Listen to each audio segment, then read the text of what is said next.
My Lords, it is a great honour to open the third day of our debate on the Gracious Speech.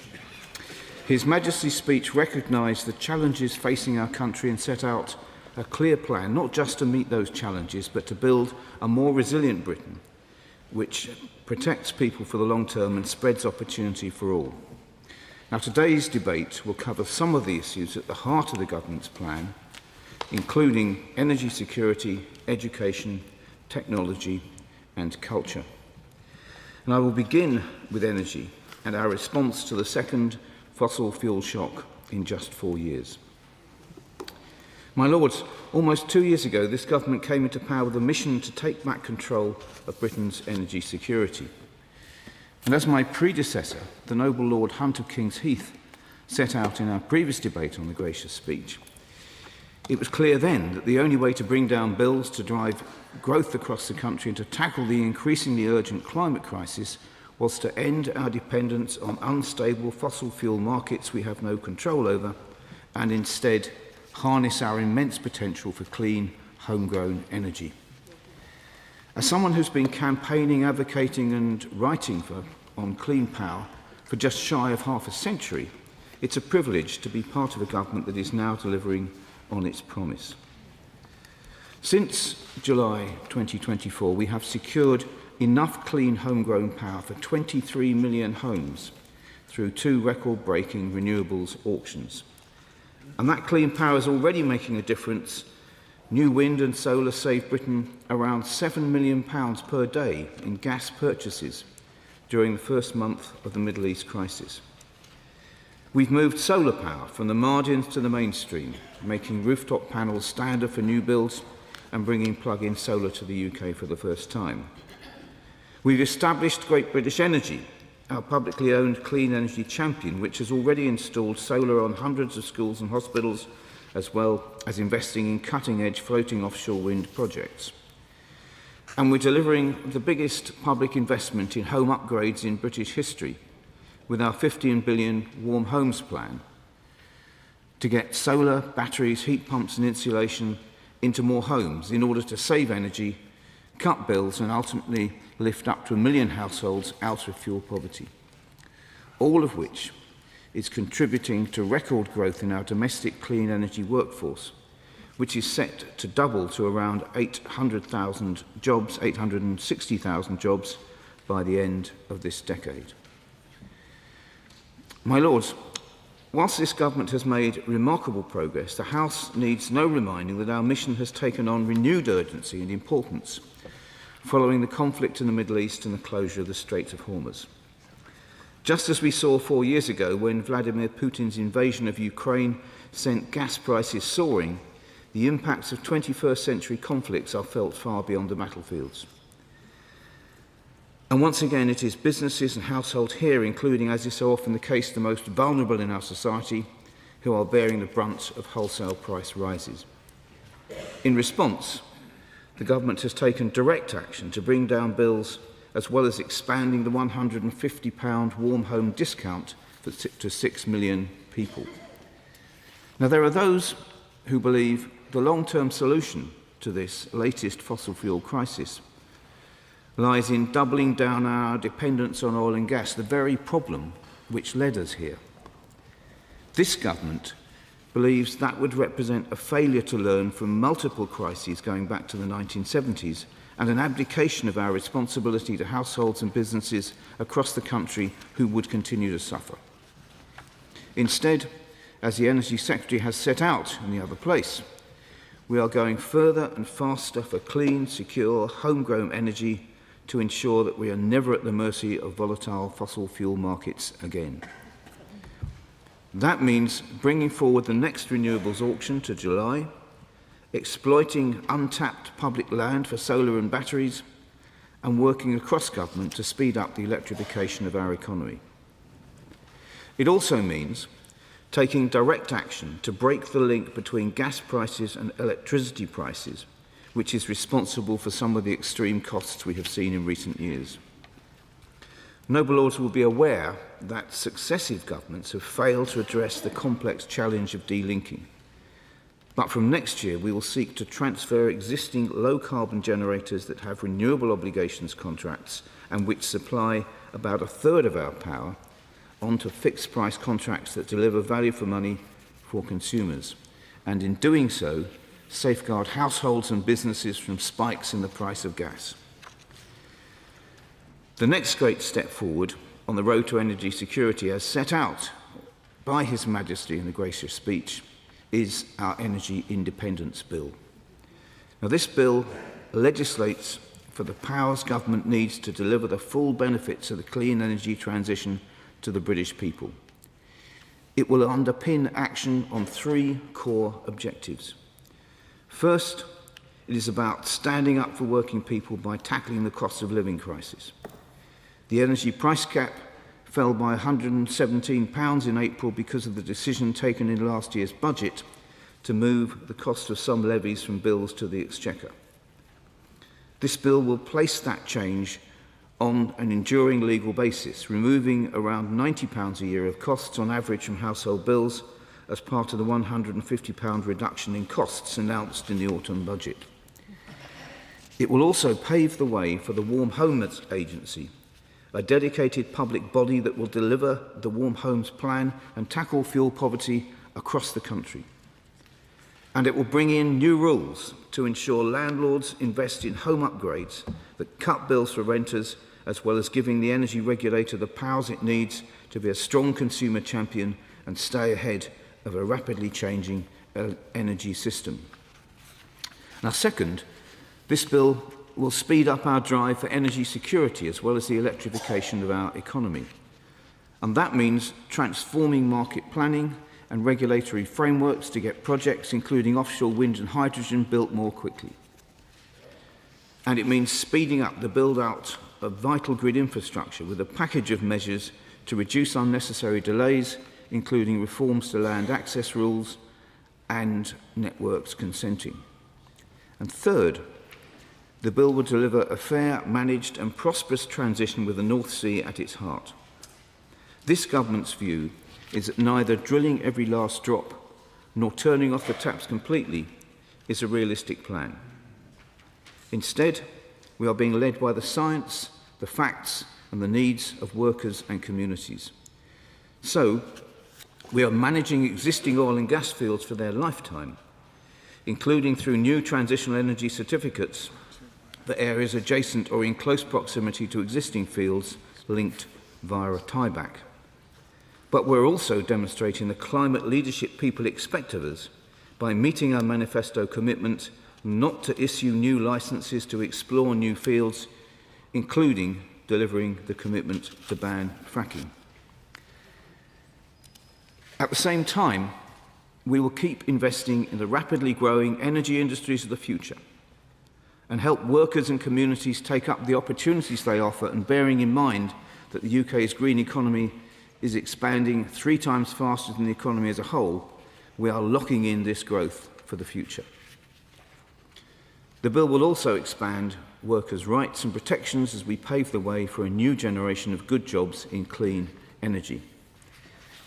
Now, in the gracious speech, His Majesty also set out plans for the Nuclear Regulation Bill. It is no exaggeration to say that we're on the cusp of a new age of nuclear power in this country, driven by government investment in the biggest nuclear building programme for half a century, from Sizewell C to our small modular reactors programme with Rolls-Royce SMR. Nevertheless, according to last year's Nuclear Regulatory Review, the sector is still held back by a system which is overly complex and bureaucratic, and which favours process over safe outcomes. The environmental impact assessment for Sizewell C, for example, was 44,000 pages long and left neither side particularly happy. It is not hard to see why the UK is the most expensive place in the world to build new nuclear. The measures in the Nuclear Regulation Bill will deliver a pro-nuclear, pro-nature approach to building, with a coordinated system that reduces costs and timeframes. And this is not about compromising safety. It is about simplifying a needlessly unwieldy and frustrating system so that we can unleash the potential of this rapidly growing industry. It epitomises everything this government is doing to get Britain building things and owning things again. And alongside the Energy Independence Bill, that is how we will become more resilient and create more opportunities for today's and future generations.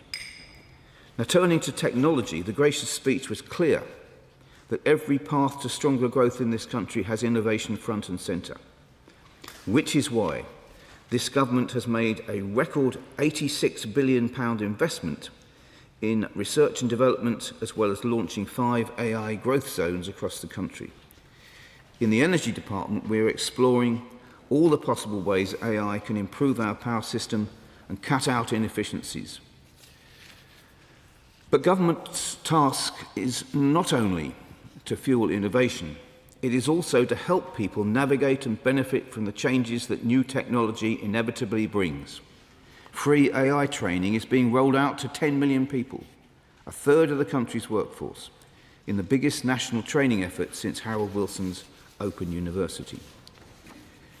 And we are, of course, introducing a national digital ID through the Digital Access to Services Bill, which will provide people with a free, optional proof of identity to access services without needing to rely on physical documents which can be lost or stolen.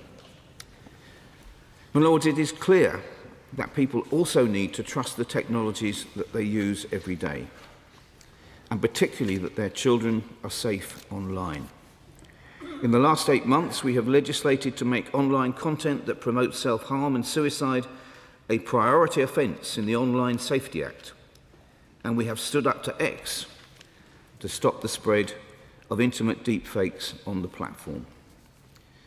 Our cybersecurity and resilience bill will also better protect our most essential services, like hospitals and water supplies, from advanced cyber attacks. And we know parents everywhere are grappling with how much screen time their children should have and the impact of social media.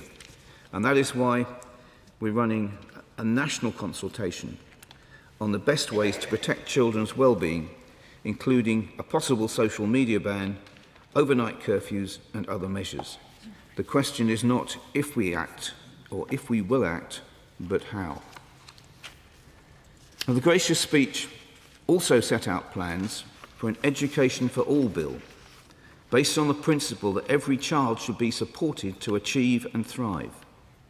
The measures include national inclusion standards with tools to help teachers identify and support those with additional needs. For those with the most complex needs, new specialist provision packages will be designed with experts and tested with parents to set out exactly what support is required. We will also set clear expectations of public services and hold them to account. And for the first time, Ofsted will inspect nurseries, schools and colleges on how well they include children with additional needs. We will regulate independent special schools, ensuring that children get the right placements without unnecessary costs. And we're investing billions of pounds across the system to support early intervention and make it easier to access specialist expertise. And we will also invest in the transformation of local SEND, that is special education needs services, including £1.8 billion to bring experts like speech and language therapists into settings. Finally, let me touch on culture. This government is determined to maintain the UK's reputation for world-class events, whilst ensuring that working people up and down the country can both enjoy them and feel the wider economic benefits in their communities. The new Sporting Events Bill will ensure events like the 2028 European Football Championships can be delivered as efficiently as possible, whilst securing the jobs and world-class facilities that our regions deserve. It will also strengthen our claim to host future global events and tournaments, including the 2035 FIFA Women's World Cup. We also need to ensure that real fans have fair access to matches, concerts and other major cultural events. For too long, fans have been ripped off by touts, buying large volumes of tickets online at an industrial scale and reselling them for vastly inflated prices. So we're introducing secondary ticketing laws to end the scourge of touting by making it illegal to resell a ticket for more than its original cost. And in this context, I would like to pay tribute to the work of Robert Smith of The Cure, who has done exactly that in terms of his ticket prices and his world tours, and encourage many other artists to do the same. And I thereby out myself as a dedicated Cure fan in the process.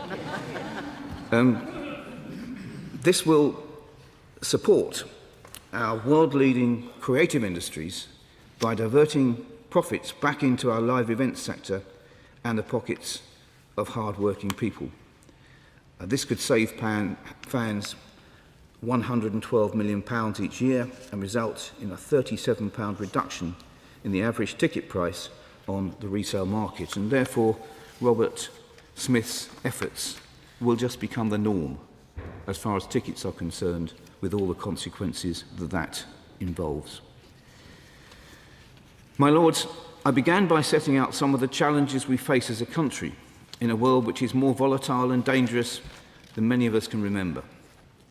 But as the expression goes, necessity is the mother of invention. And as we face up to these challenges, we have an opportunity to strengthen our foundations, to not just get through hard times, but build something stronger from them, by getting off the roller coaster of fossil fuels and embracing the security of clean, homegrown energy, by putting science and technology at the forefront of economic growth, by ensuring every child gets the support they need to succeed, and by making the UK one of the best places in the world for sporting and cultural events, with British citizens feeling the direct benefits.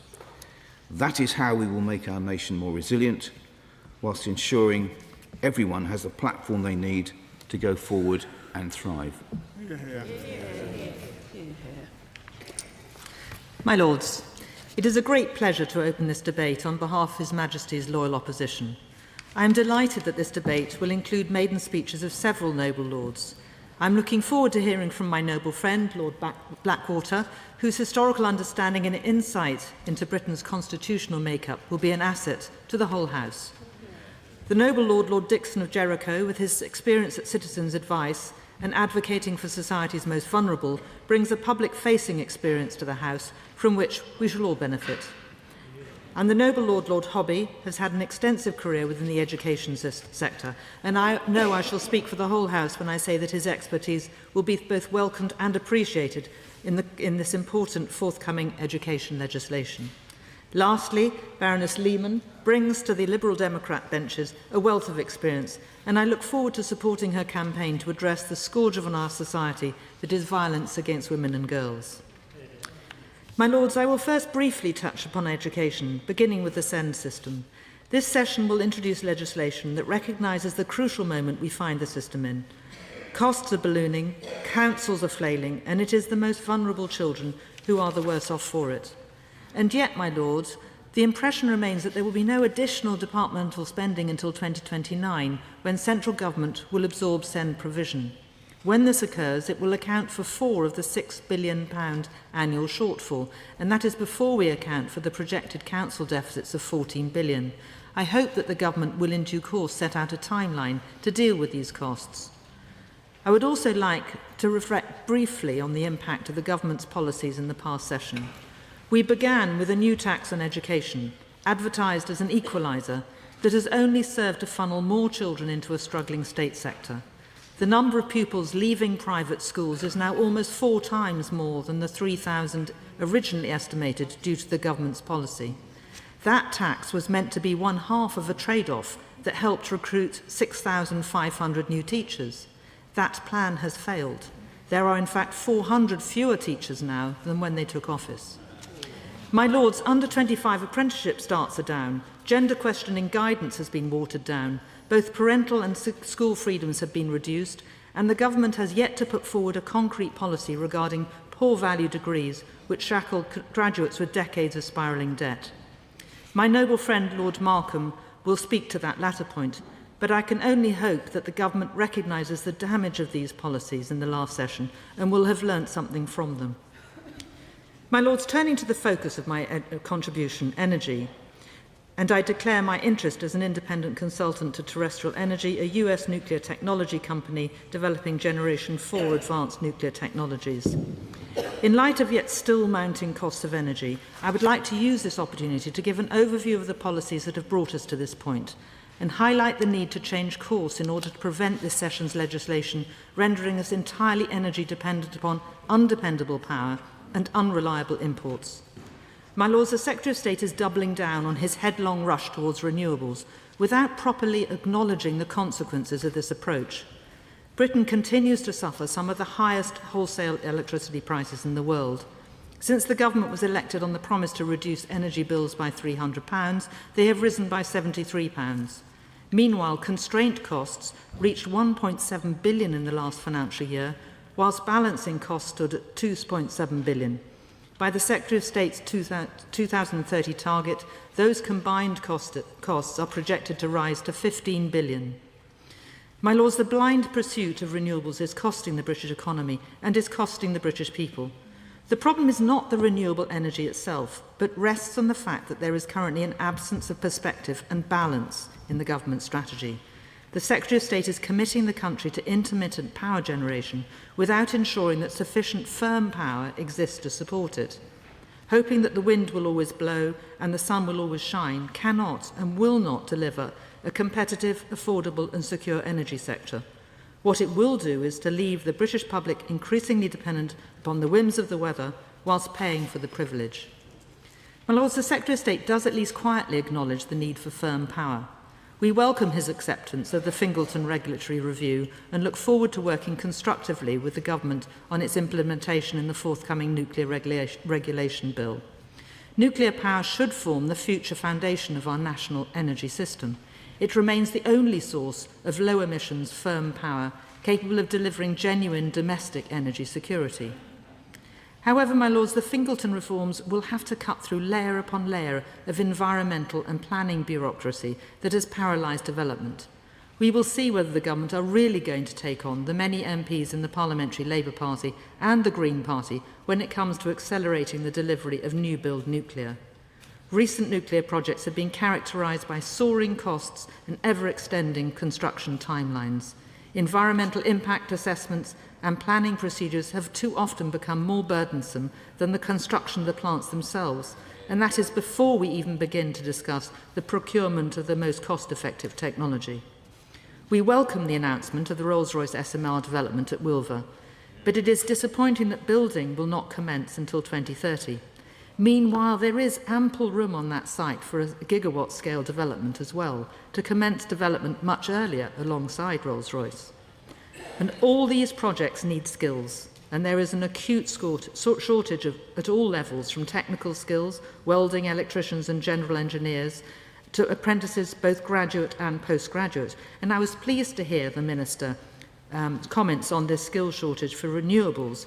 But can I personally encourage the Government to consider establishing an SMR Fleet Technical Education Centre in North Wales to complement the work of the Nuclear Department at Bangor University in Ems Park. There is also an urgent need for a thermal hydraulics facility and a materials test reactor to put us in the forefront of global research.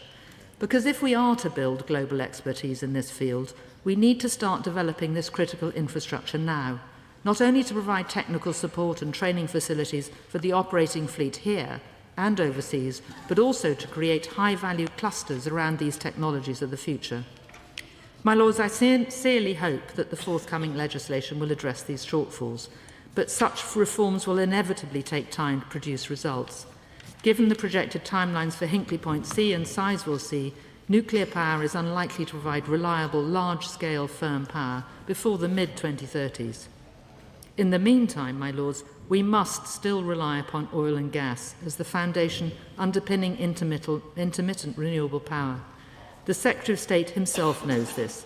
Last year, he instructed NESO to ensure that 40 gigawatts of backup electricity generation be available by 2030 through new gas-fired power stations to guarantee supply when wind and solar output is low. And yet, while he acknowledges this, the Government has simultaneously pursued policies which make oil and gas less secure and more expensive. Indeed, the flagship policy in the Energy Independence Bill will be the statutory ban on the licensing of new onshore oil and gas fields in the North Sea. My Lords, gas still accounts for roughly a quarter of our annual energy consumption, half of which is imported. Banning new licences will only increase our reliance on these foreign imports.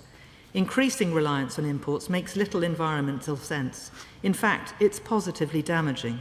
The average carbon emissions intensity of North Sea gas production is 24 kilograms of CO2 per barrel of oil. The Jackdaw field, were the Secretary of State to approve it, would produce just 8.5 kilograms per barrel of oil. That is what the ban on licensing will prevent. And what will replace it? In its place, we will be reliant on imported LNG, which has an average carbon emissions intensity of 85 kilograms per barrel of oil. My Lords, that is not a sustainable energy policy. Similarly, my Lords, banning new licences only makes us less secure. Renewables and firm power are inseparable. Wind and solar provide only as much security as the reliable backup capacity supporting them. By relying on imported LNG, we make ourselves very vulnerable to international instability. And the most recent war in the Middle East demonstrates precisely why dependence is so dangerous. What happens when the Ras Laffan is disrupted? What happens when global shipping lanes close? What happens when another international crisis sends imported energy prices surging overnight?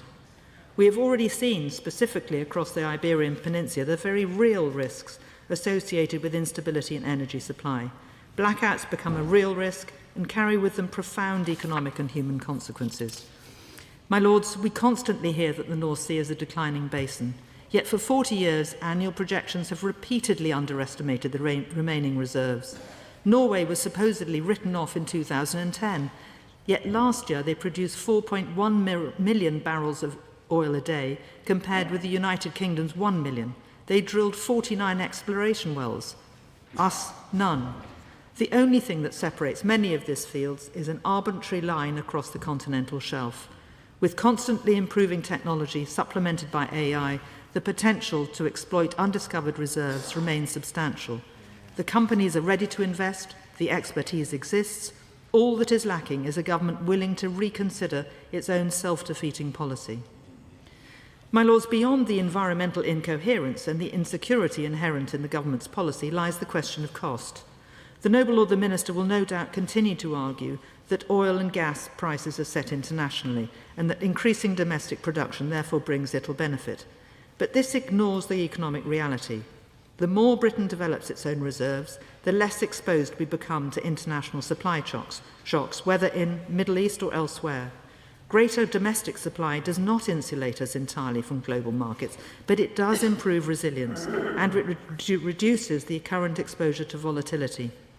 Secondly, quite apart from production levels, the government still exercises enormous influence over energy costs through taxation.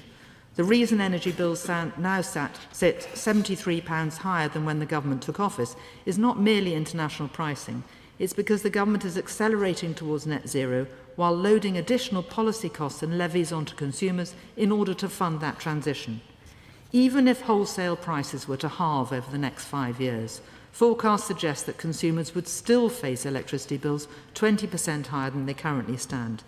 It is no wonder that faced with these burgeoning costs, the Treasury's own economic modelling predicts that energy-intensive sectors will be forced to cut over 160,000 jobs this year. And that loss is a direct result of deindustrialising high-cost policies and thus entirely lies at the government's feet. The economic principle remains straightforward. If you reduce taxation and regulatory burdens, you reduce costs, and the market does the rest. If the government is serious about lowering bills, they would consider the Conservative proposal to scrap the Renewable Obligation Scheme, which currently guarantees some wind farms prices 3 times above the market rate for electricity. They would repeal the Energy Profits Levy, stimulating investment and protecting jobs in the northeast of Scotland. And they would remove the carbon taxes, which continue to inflate electricity costs for households and businesses alike. My Lords, jobs are declining and bills are rising. Far from increasing our energy security, the government's current approach risks making Britain more vulnerable to blackouts and more dependent upon unstable imports.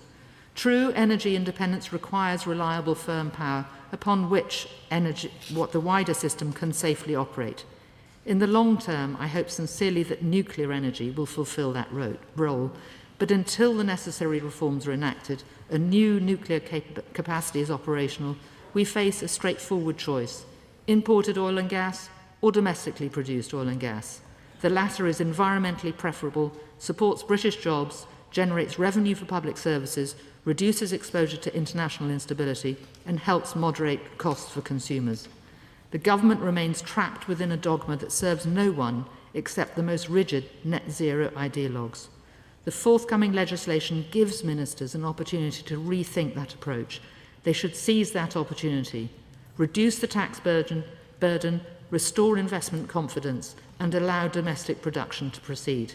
And if they do that, Britain may yet achieve genuine energy independence.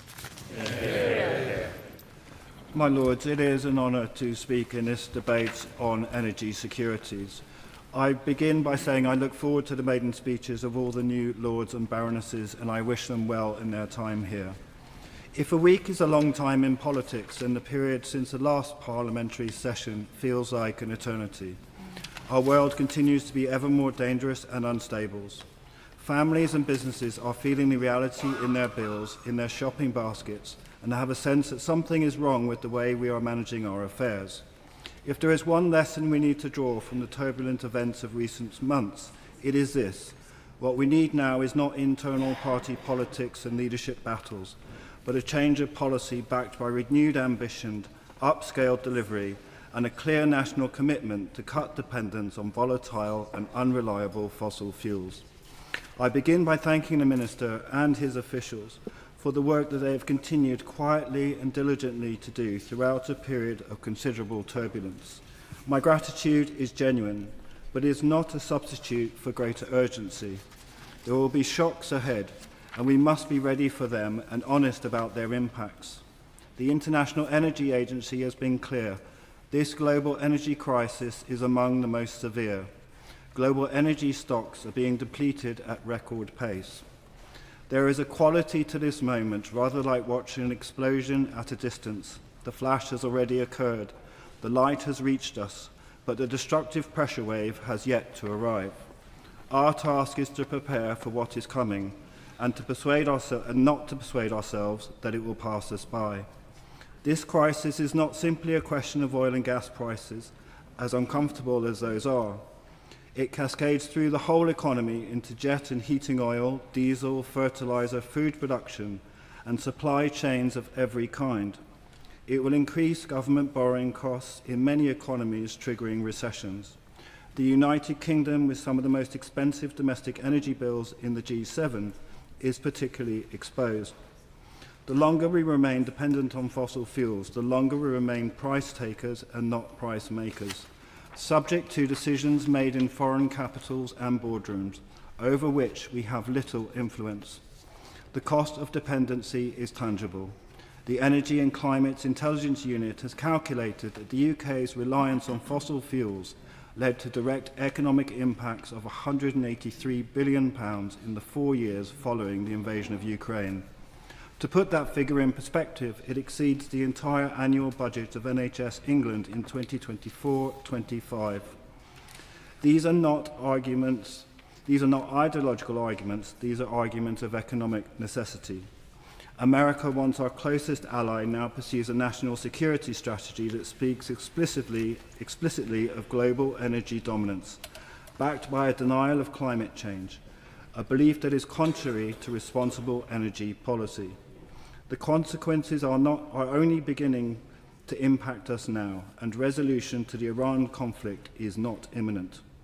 In this context, or any other, it would be a delusional fantasy, as Ed Davey put it, to suggest that North Sea oil offers any serious answers to our long-term energy security. It does not, and the official opposition should stop pretending anything else is the case. The answer lies in what Carbon Brief has already demonstrated in hard figures. Since the Iran conflict began, Britain's existing renewables have shielded us from some 1.7 billion in additional gas import costs. Hard evidence that clean power is already working and saving us money. The Climate Change Committee has also made clear that the total cost of another fossil fuel crisis of this kind would exceed the total cost of reaching net zero. This is the most powerful argument for added urgency. I am genuinely pleased that the government is moving at speed and scale towards the achievement of Clean Power 2030. Renewable projects to power the equivalent of 23 million homes have already been secured. We want Labour to succeed in this endeavour, not from any partisan generosity, but because if they do not, then the days ahead will be considerably darker. We therefore broadly welcome the Energy Independence Bill and we will engage with it constructively. But we will press for a ban on fracking that contains no loopholes, one that cannot be quietly unpicked by future political pressure. We will seek to require solar panels on suitable new warehouses and car parks as a matter of standard practice. We also want communities to be genuine participants in the energy transition, not merely its hosts. People who live alongside new infrastructure ought to share in the benefits it generates. That means a right to sell electricity, restored funding for Great British Energy, directed in part towards community coastal onshore wind, and a better access to local generation and storage. On market reform, we are clear. More levies must come off electricity bills. The system must properly reward clean power, and a social tariff must be introduced for households that cannot absorb repeated bill shocks. These proposals are not radical, they are proportionate and compassionate. Brexit has left us poorer and less secure and more energy vulnerable than we need to be, and our future lies in closer energy ties with our nearest neighbours. Rejoining the EU internal energy market and linking our emissions trading schemes where that is practicable will reduce costs and strengthen resilience. In a modern energy system, isolation is just inefficiency by another name. On the Nuclear Regulation Bill, we recognise the case for faster delivery and for streamlining where streamlining is genuinely warranted. But we will scrutinise the detail carefully. Public confidence in safety and accountability of nuclear power is not a luxury. It is a precondition for its success, and it should be treated as such. Nuclear power requirements cannot override our nature protections. If Labour are backing a renaissance of nuclear power, it must extend to greater efforts to deal with the legacy of nuclear waste and ensure that those costs do not spiral. The Electricity Generation Levy Bill implements the Pot Zero proposals that my party called for over a year ago. While we support them, these matters are rightly complex. Persuading companies to negotiate new contracts will also be complex and will take time, and the savings may be slower than is anticipated. Beyond this, more must be done to further fundamentally reform our outdated energy market arrangements. We call on the government to develop proposals for a strategic reserve for gas-fired power stations outside the market as we move towards a more wholly renewable energy market. My Lords, I turn finally to a matter that troubles me. I checked the gracious address carefully. The word nature does not appear in it, and the phrase climate change appears only once. We do not wish to see Labour following the Green Party's latest example, and we call on them not to ignore climate and nature in their discourses. This omission reflects our real concern in the current limits of the government's vision and ambition. Energy security, any security, cannot be meaningfully separated from the climate and nature crisis. They are, as my party has long argued, two intertwined aspects of the same emergency. Britain is one of the most nature-depleted countries. That matters for our food, our water, our health, and our long-term resilience. We have had 5 of the worst harvests since 2020. Last year was the worst year for burning from wildfires. The real consequences of an ever-warming climate are a national security issue, and they must be treated as such. Our adaptation pathways are, by any assessment, inadequate for the climate impacts already underway. We need a proper national strategy for nature and adaptation, properly funded, integrated into policy making, and treated as a matter of national security rather than an afterthought. I ask the Conservative benches to return to the cross-party consensus on climate and nature that this country once led and that many of them helped build. I ask the government to stop treating nature as something that can be omitted from their legislative programme. This government should lead the world on climate change and must provide adaptation support for those less fortunate who live on the front line of climate impacts. The Liberal Democrats will support this government where it acts in the national interests, and we will hold it to account, courteously but firmly where it falls short. We stand ready to work cooperatively on the difficult decisions ahead, because on these matters, cooperation makes the near impossible merely difficult, and its absence makes the merely difficult impossible. The clean energy transition is not simply the right thing to do. It is the affordable thing, the secure thing, the only thing that seriously answers the crisis we are in. My Lords, the opportunity is before us. Let us not waste it. My Lords, before we move on to the back benches, we've got over 70 speakers taking part in the debate today, including 4 maiden speeches, and I know that noble Lords are looking forward to well-informed and concise speeches. Can I encourage noble Lords to stick to the 4 minutes advisory time limit so that we can finish at a reasonable time and also give respect to other speakers in the debate? Whips are a kind and generous group of people. So please excuse if one of my number needs to get up during the debate to remind people of the 4-minute limit. My Lords, imagine if this morning a child could go to school knowing that the technology in their classroom was designed to support their learning rather than simply harvest their data. That the pupil's personal information, whether their educational record or visits to the school nurse, were protected from commercial exploitation. Imagine if safety by design was the price of access to children, if addictive functionality was no longer the business model of social media, or if online protections started at birth and continued to adulthood.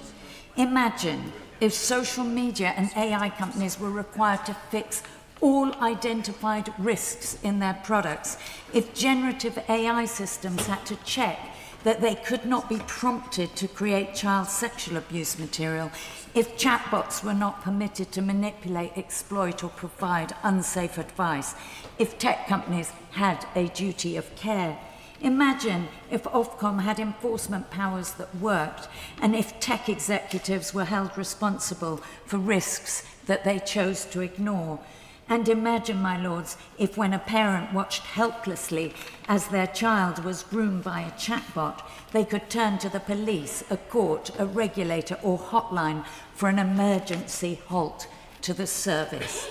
My Lords, none of that is fanciful. None of that is technologically impossible. It is simply the list of proposals in my name that this government refused in the last legislative session. Last week, Jess Phillips said in her resignation letter, "It has taken me a year to get you to agree to even threaten to legislate in this space." Not legislate, but to threaten. She was talking about child sexual abuse material. Her fury mirrors my warnings to ministers that they will regret kicking these issues into the long grass. A narrow consultation, vast powers to the Secretary of State, long timelines and photo opportunities with bereaved parents are not action. And my Lords, my amendments did not stop with child safety. They extended to AI accountability, data sovereignty, public sector dependency, workers and creative rights to their labour and property, procurement, security, and the basic question of whether this government is willing to govern in the national interest rather than subsidising and creating further dependency on a handful of rapacious American firms. My Lords, this is not a collection of isolated failures, it is a pattern. Again and again, when forced to choose between the needs of UK citizens, democratic accountability, or the demands of Silicon Valley, this government has chosen the latter. The King's Speech says remarkably little about tech for what is an issue that controls every aspect of private and public life. It promises transformation, efficiency, empowerment for UK citizens, but its legislative programme does not provide the means. If there is a beautiful technological future over the horizon, I am afraid this is not it. Unless we recover the confidence to govern technology in the public interest, the government will be found profoundly wanting, particularly where children are concerned. This weekend, I spoke to campaigners in Canada who are supporting UK families as their loved ones are groomed by chatbots because our government refused to provide a route to protection. In fact, they whipped against it. My lords, it is on our watch that lives will be lost. My lords, it's always a pleasure to follow Baroness Kidron. I look forward to the maiden speeches to come. In the words of the King's Speech, an increasingly dangerous and volatile world threatens the United Kingdom. The government will respond with strength and in line with British values of decency, tolerance and respect. Not all threats are visible, though all need an intentional response. The potential of artificial intelligence is clear, but there is rising public concern about the risks and dangers, both present and future. There's concern about employment and jobs displaced by technology already registering in statistics and in the aspirations of the young, about the toxic effects of social media on public discourse. Nearly 1 million children are in the mental health system. Youth worklessness has doubled over the last 10 years, according to a report by the Smartphone Free Childhood. There's concern about public truth, about abuse through and by chatbots, increasing violence against women and girls, about the proliferation of AI in warfare, and there is growing concern about the international competition to develop general AI and the lack of guardrails for technology companies. There are some things to welcome in the King's Speech on technology. Each will require careful scrutiny in this chamber. However, there is for me a massive hole in the centre of government policy in the area of online safety and security and the relationship between government and technology companies.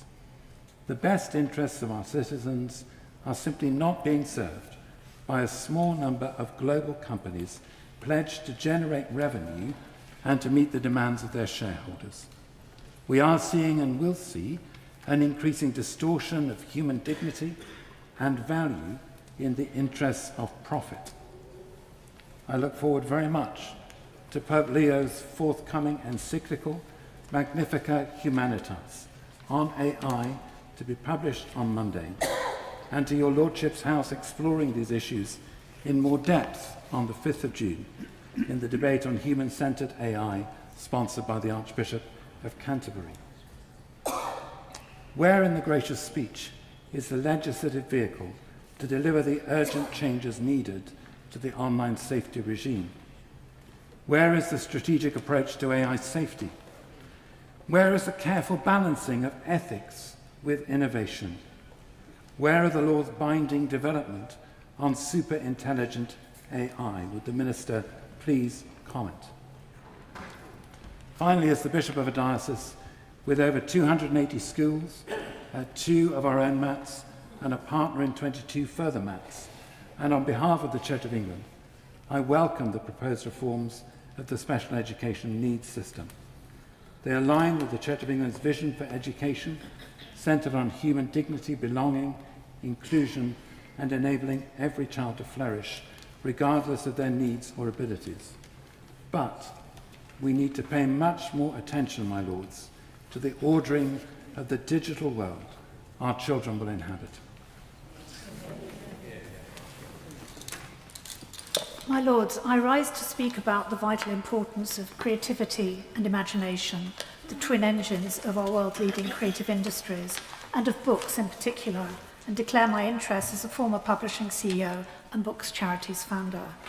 Research conclusively shows that reading for pleasure fires the imagination, builds empathy, and is the single greatest predictor of academic success, life outcomes, and well-being, regardless of social background. Books are also a major economic force driving exports and inspiring global film franchises, TV series, and plays. It is therefore alarming that according to the last yearly survey, only 1 in 3, that's 32%, of 8 to 18-year-olds choose to read for pleasure, the lowest figure on record. Less than 50% of adults read a book a year, and too many parents no longer read to their preschoolers. 50% of 5-year-olds have never been read to.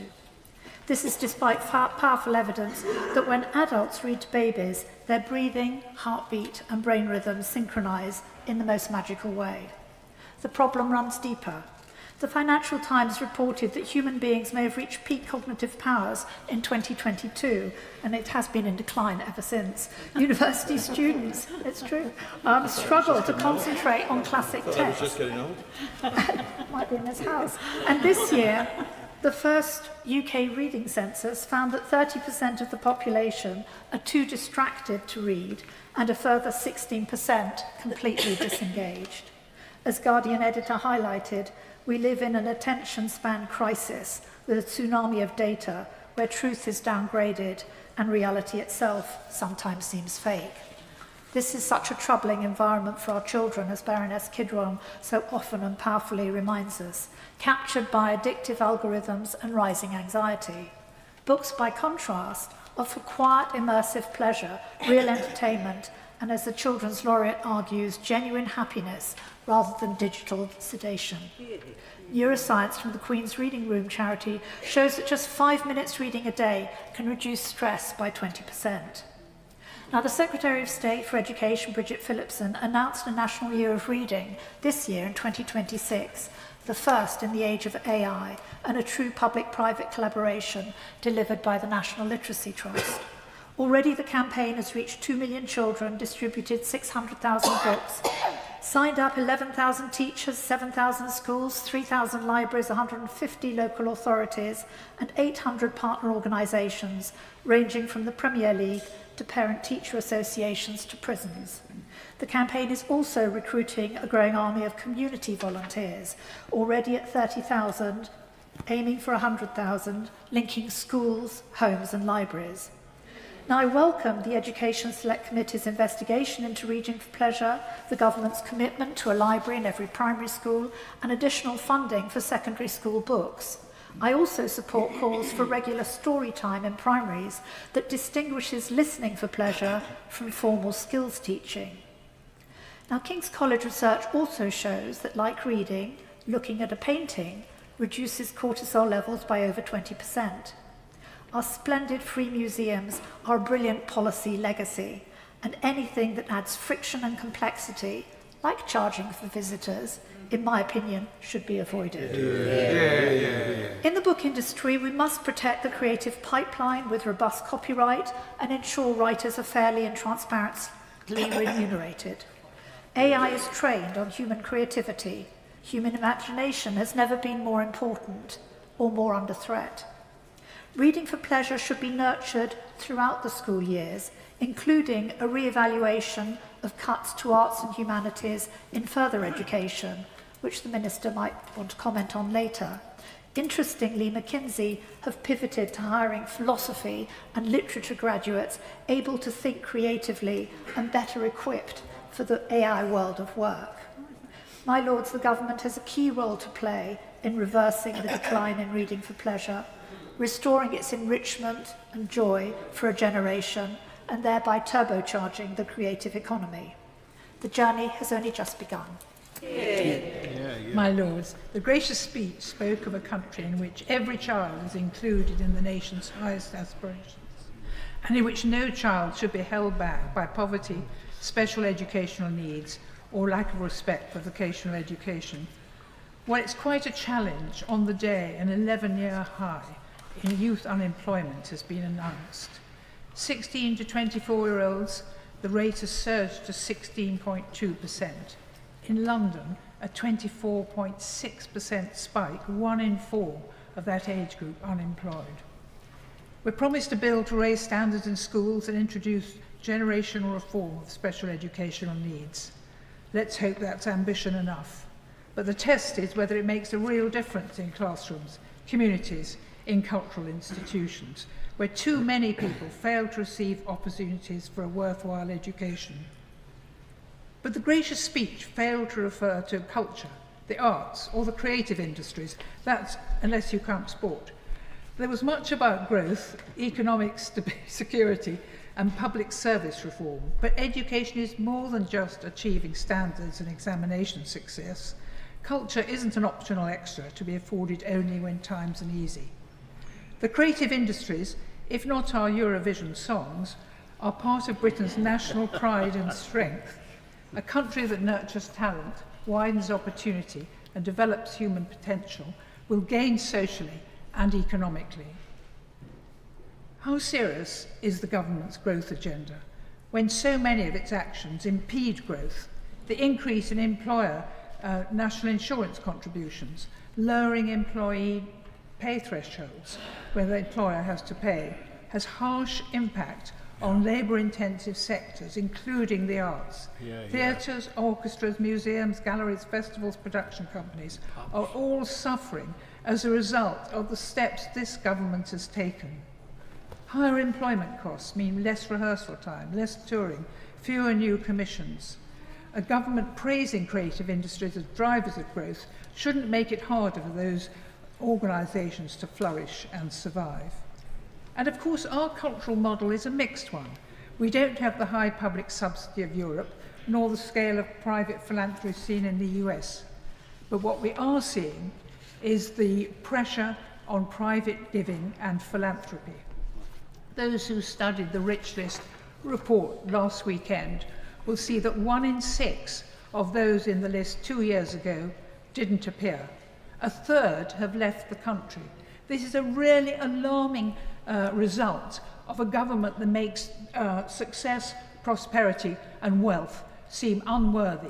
We're losing the people who for so often have funded many of our major activities.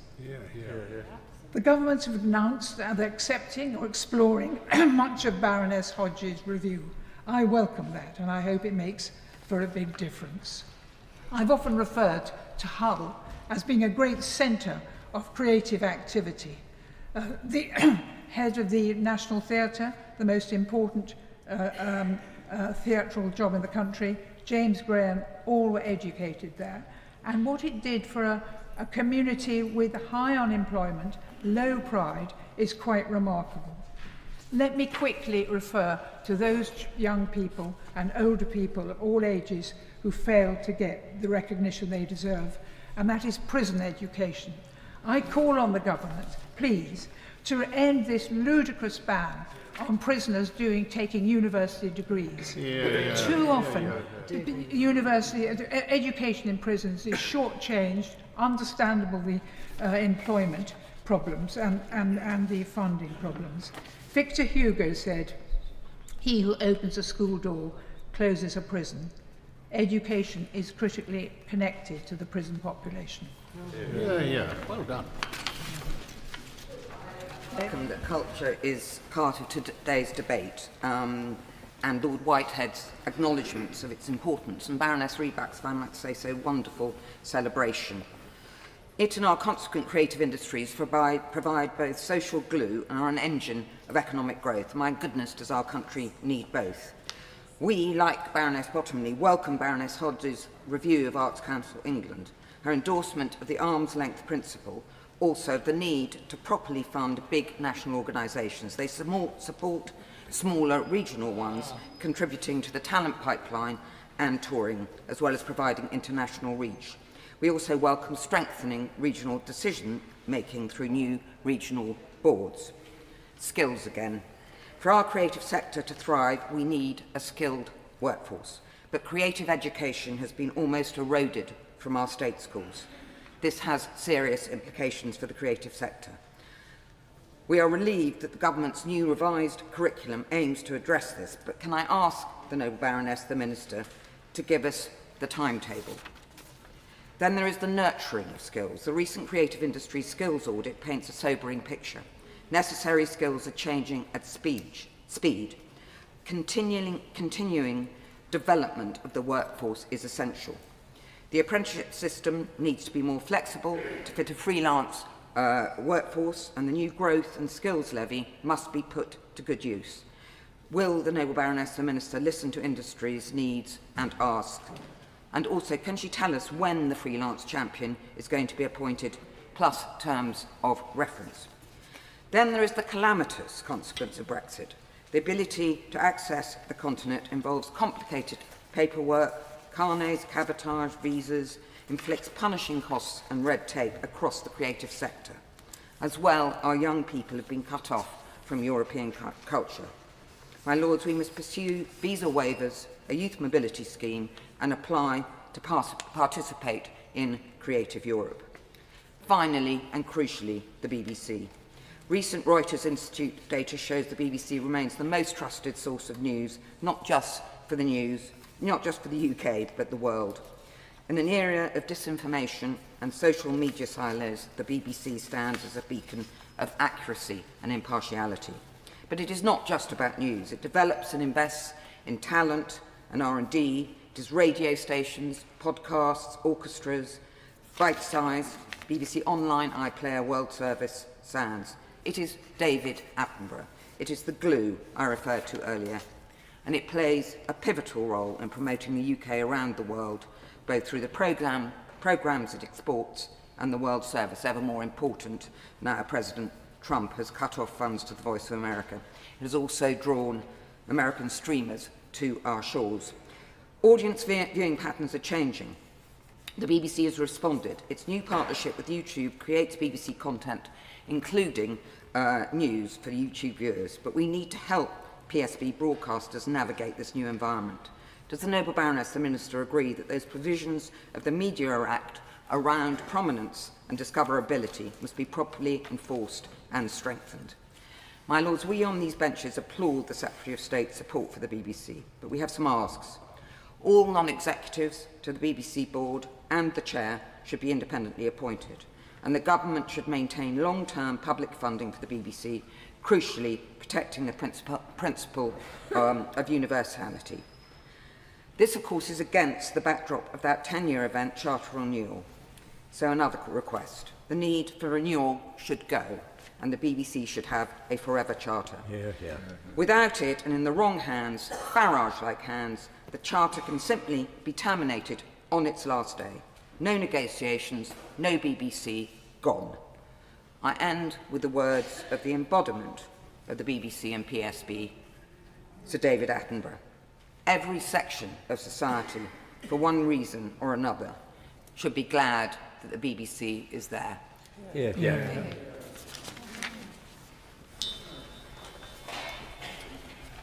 My Lords, decarbonising energy and deploying AI are the defining technology challenges of our times. They're fundamental to growth and they're intimately linked. The greatest constraint on technology deployment in the United States is energy availability.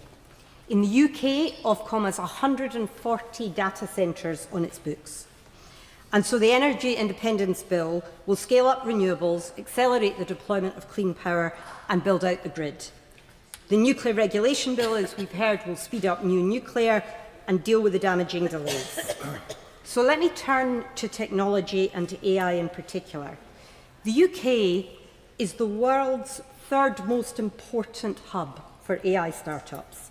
We are an AI maker as well as an AI taker. And so the government's streamlining of planning, of the new UK compute roadmap, the AI hardware plan, are all vital infrastructure fundamentals. But they must be matched by pace in deploying AI. So I welcome the AI Growth Opportunities Plan, the funding of startups, the growth labs to train UK AI. Regulating for growth will create new sandboxes, relaxing existing rules for new AI products that can transform lives. The UK is raising its game about innovation. Regulators will be required to support growth, to boost investor confidence and to speed the time to market.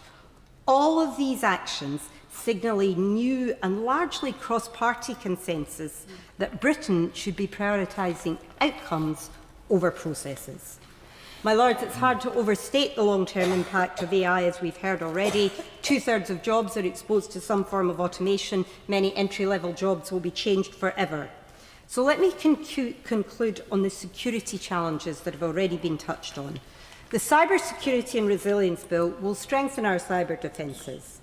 But post-Mythos, we have to ask, is it enough? Mythos, of course, found severe vulnerabilities in every major operating system. The systems that run our electricity grids, our retail networks, our military systems, emergency services, hospitals. The US administration has been compelled to act. Project Glasswing gave leading firms a head start in patching those vulnerabilities. However, the American media is now awash with talk of executive orders, bipartisan bills, cooperation with China. All moves towards greater oversight. So, my Lords, balancing AI growth and security is complex. As with climate change, we need to balance national and international action. International coordination matters. 80% of Europe's digital services are provided by non-European companies. The European Union's own attempt at legislation was too broad and it created disincentives. In the UK, our AI Security Institute operates without statutory authority or parliamentary oversight, and indeed some have argued that that very ambiguity has been the key to the trust that it's built. So what do? Many AI company CEOs talk sincerely about balancing growth and safety, but profit invariably takes precedence in corporate cultures. And that is why some risks, the economists call them externalities, are better overseen by citizens. We can draw lessons from other sectors: more transparency, safety by design cultures, corporate liability as a potential lever. That is what lies ahead of us. The technology has huge potential, and Britain has great potential in that for realising the upsides. But as other Lords have noted, this chamber is well equipped to discern the public interest. That is the opportunity before us and the really interesting times that we live in. Thank you. It's a pleasure to follow the noble lady Baroness Alexander. Also a pleasure to speak on the same day as so many distinguished maiden speakers, and particularly if I can mention my noble friend Lord Blackwater. We're fellow alumni, and those of us who are devotees of his magisterial tomes know that he will bring a splendid erudition to your lordship's proceedings. My Lords, I want to touch on part of the gracious speech which is a bit of minority interest. It is the words in paragraph 77 on the civil service, the proposals that the government pledges to bring forward to strengthen the delivery, accountability, innovation and productivity of the civil service. I welcome this, I applaud it, although tinged with a little bit of déjà vu. I know few people are better qualified than I to know that the easy part is the bringing forward of the proposals, the failings of the institution of the civil service, not the civil servants, because we still have brilliant civil servants in this country, but the institution itself is flawed and needs serious reform. And the flaws are well known. The churn, the unplanned movement of civil servants from one post to another, the class distinction, the lack of parity of esteem between those charged with delivery and implementation versus those who are the policy, the Whitehall civil servants who get all the top, or nearly all of the top jobs, and the lack of openness to influence from outside the civil service. All of these are flaws which have been identified going way back, well back even to before the Fulton Committee report in 1968. And so we look forward to these proposals, but the hard bit is making it happen. And there are three things which need to happen in order to make it even possible for these changes to be introduced and then to stick. The first is authority. There needs to be real authority given to the head of the civil service.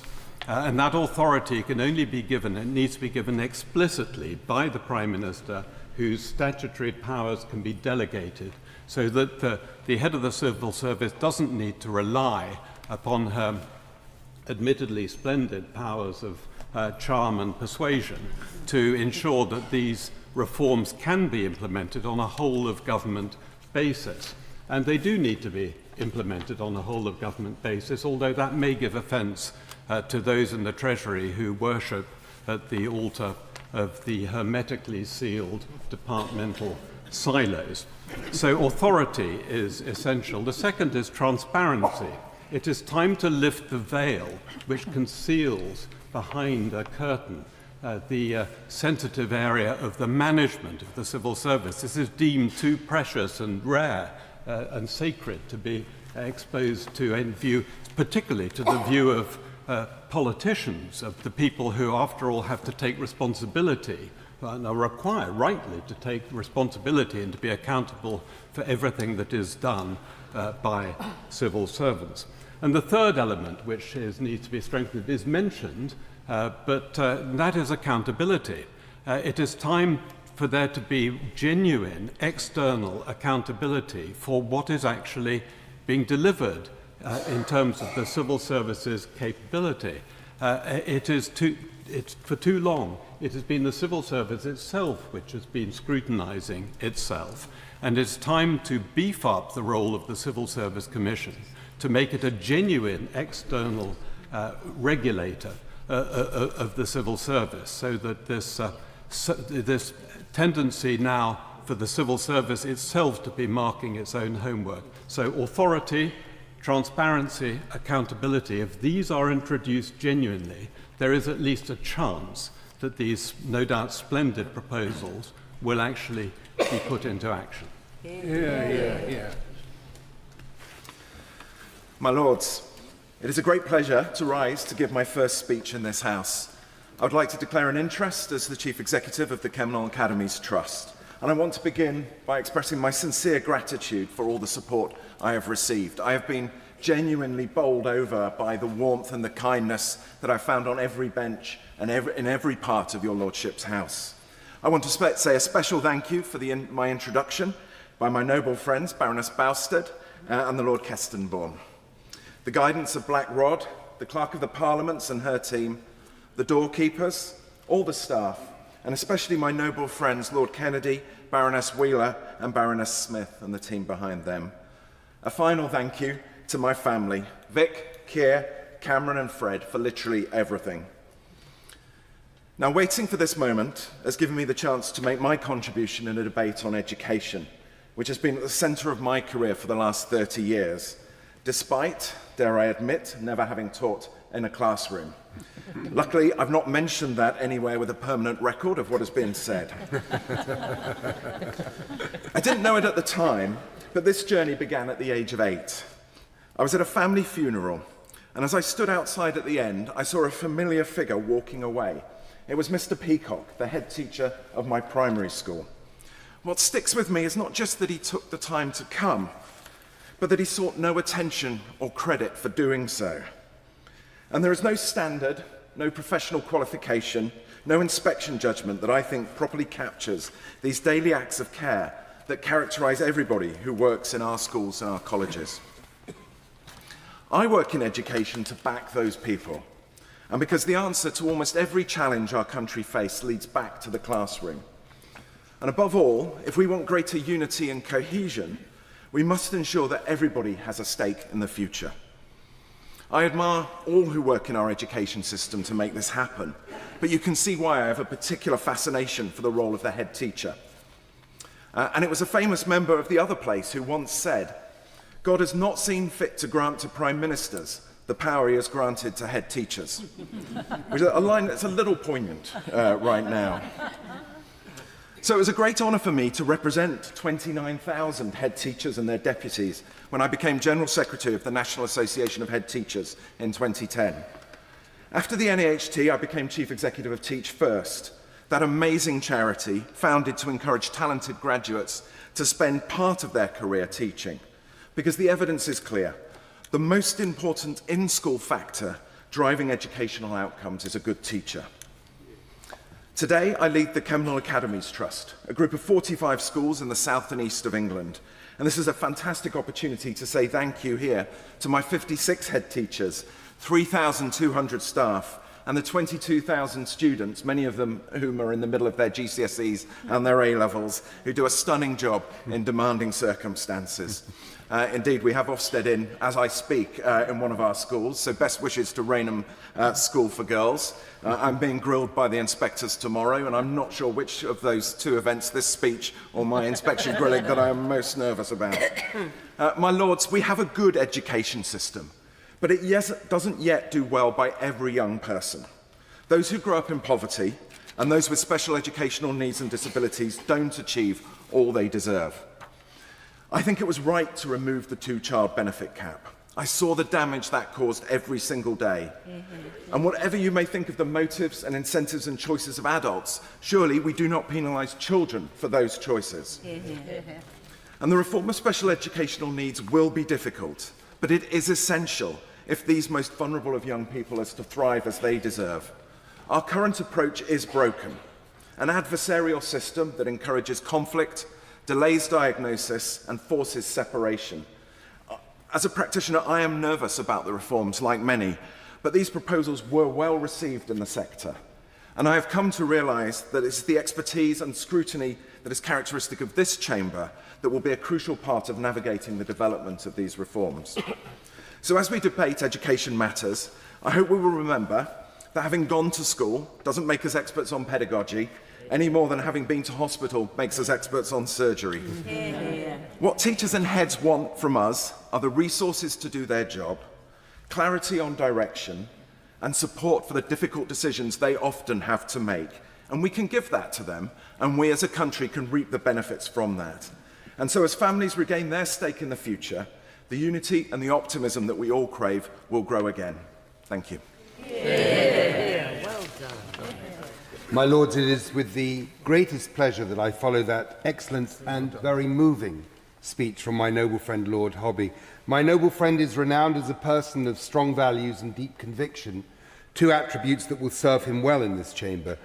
His has been a lifetime of service, at the heart of which has been his tireless efforts to elevate the sacred profession of teaching, in particular the delicate task of getting teachers to places where they are most needed and in front of children who most need them. My noble friend Lord Hobby has done more than most to place schools and schools' people at the heart of the nation's affections, and for this reason your Lordship's House will be thankful for his presence and will look forward to many more such outstanding contributions. In that spirit, may I focus my remarks on the government's intentions too on education as set out in the gracious speech.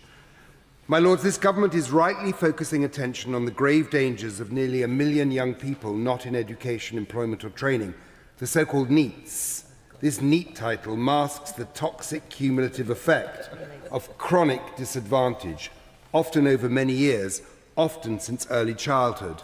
Indeed, forthcoming research from Teach First, where I serve as a trustee, will set out the profound impact that sustained poverty through childhood will have on educational outcomes and on life chances.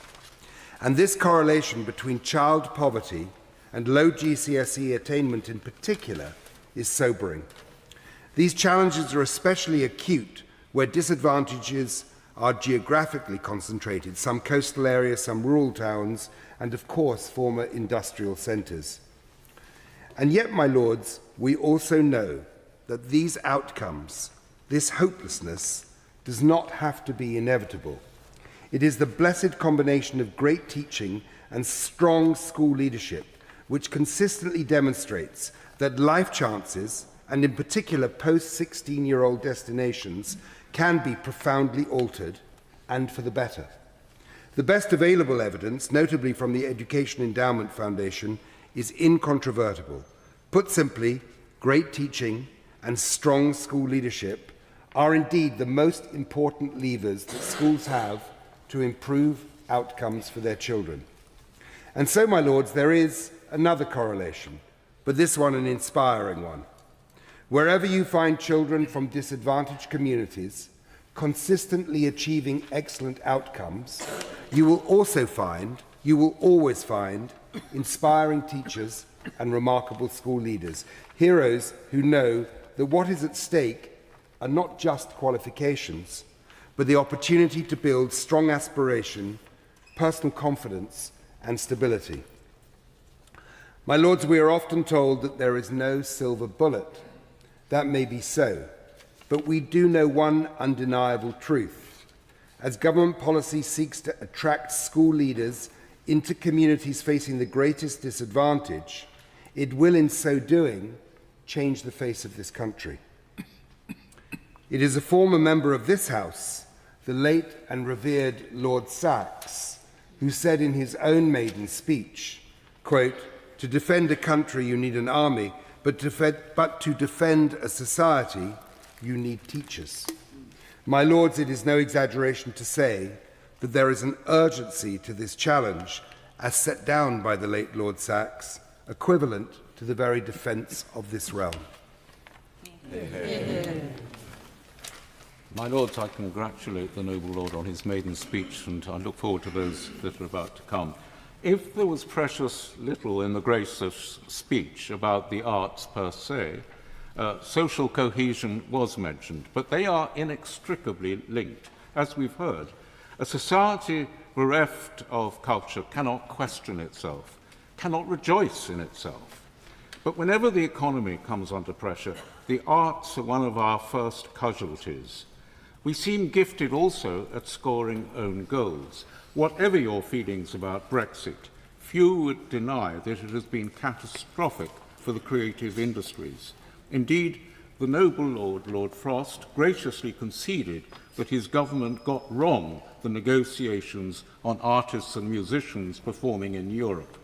That has had an absolutely disastrous effect on countless artists, both in terms of reputation and income, and on the Treasury and the cultural reputation of the UK.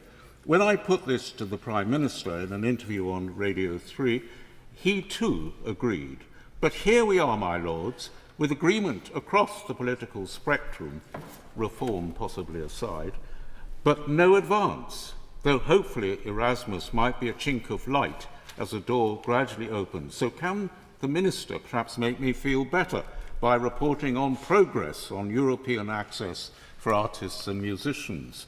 I also tackled Sakir on AI and copyright and the implacable concern of colleagues like Elton John that allowing unfettered use of copyright in AI training is the thin end of the wedge. Intellectual property either belongs to its creator or it doesn't. There's no halfway house. The long-established principle of ownership being vested in the creator cannot and must not be watered down to appease big tech. Yes, of course, the UK must be at the forefront of AI, but not by ceding control of copyright. I too admired the noble Lady Baroness Hodge in her report on the Arts Council. Can the Minister say if her government will mandate the Hodge recommendations, particularly in terms of tax cuts or tax easing for performing organisations? We're in real danger of diminishing beacons of innovation like the London Sinfonietta, an oral equivalent of Tate Modern, through funding cuts. They are 41% down on their grant. The equivalent in Paris, the Ensemble Arte Contemporain, worked to a budget 12 times that of the Sinfonietta, and it's the same in Germany. Well, finally, my lords, where it all begins, music in schools, tuition for all, not just the well-off and privileged.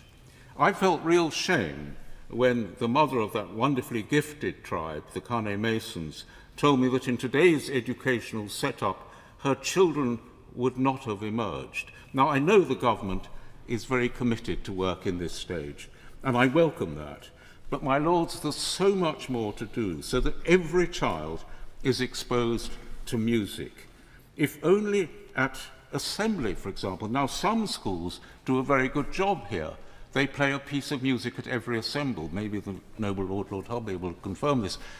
And it's such an easy and cheap thing to do. But that thing of hearing 3 minutes of music, be it pop, classical or jazz, can really change lives. So I feel that that's something I'd love to see the government insist on in every school. We have much to be proud of, but we need to continue the legacy for the next generation. It's our legacy, it's their legacy, it's society's legacy.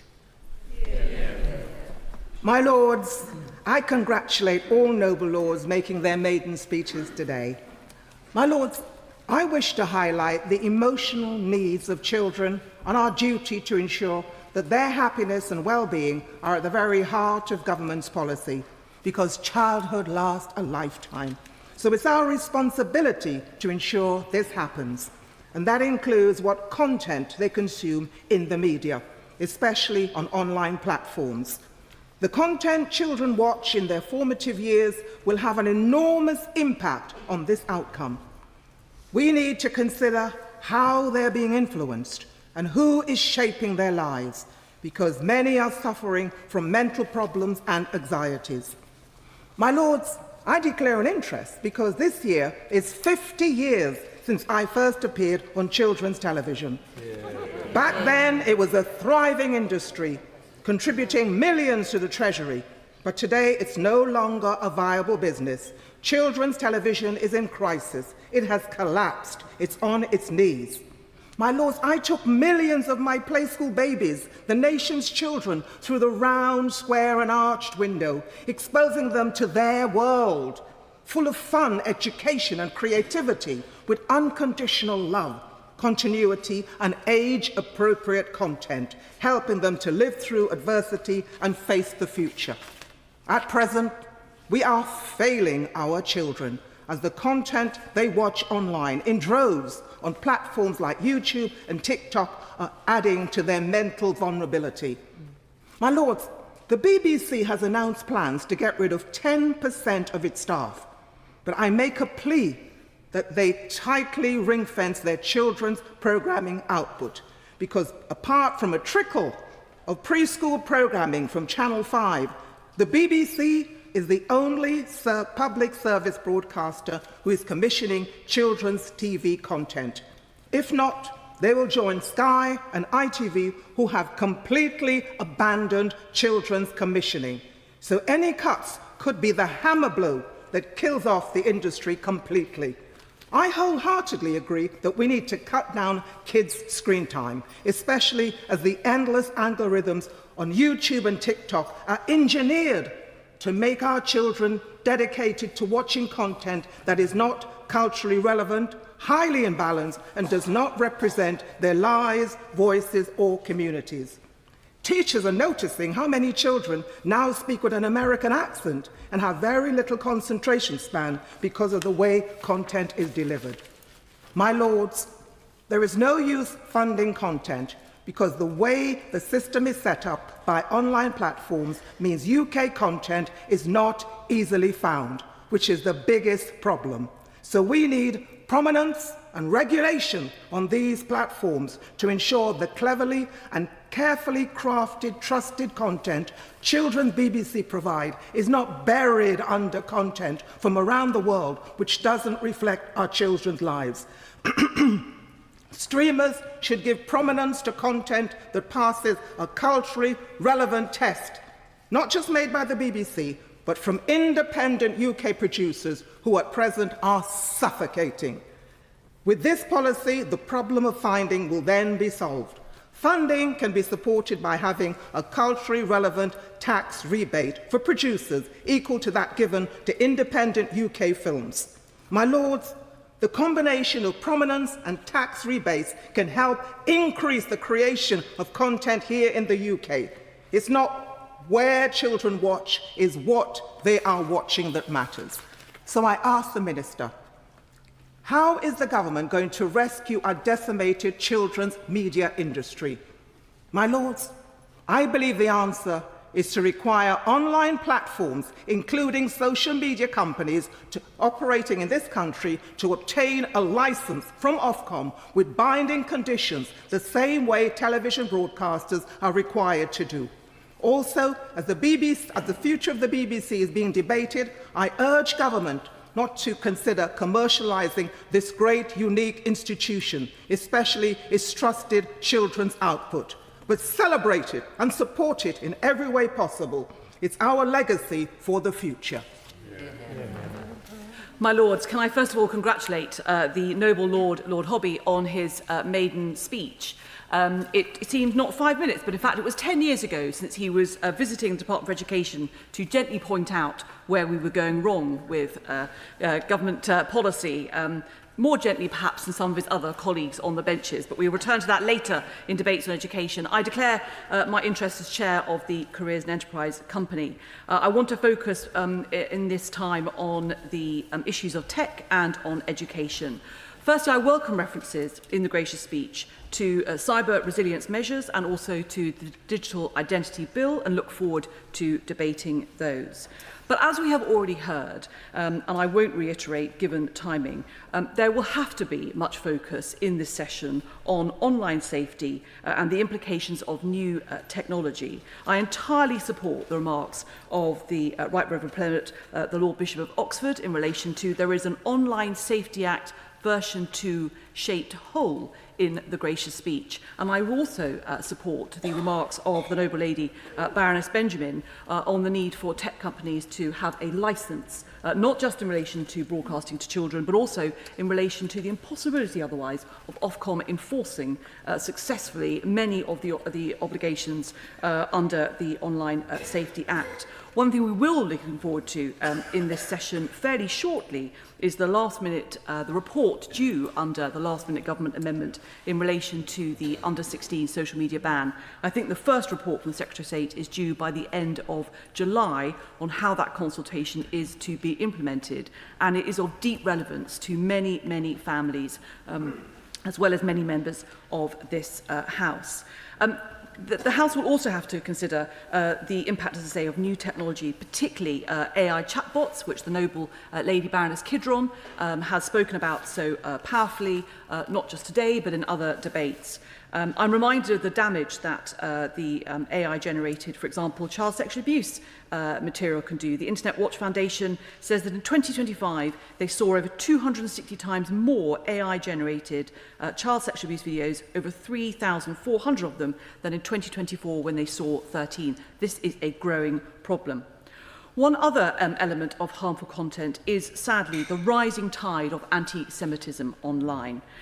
Given the link with education in this debate, I think it is right to mention, and I hope that the noble lady Baroness Smith, the Minister, has seen the Stand With Us UK report on the scale of anti-Semitism faced by Jewish students. That's particularly at UK universities, but there was a report today in the Times newspaper of anti-Semitism faced by school children in their classrooms.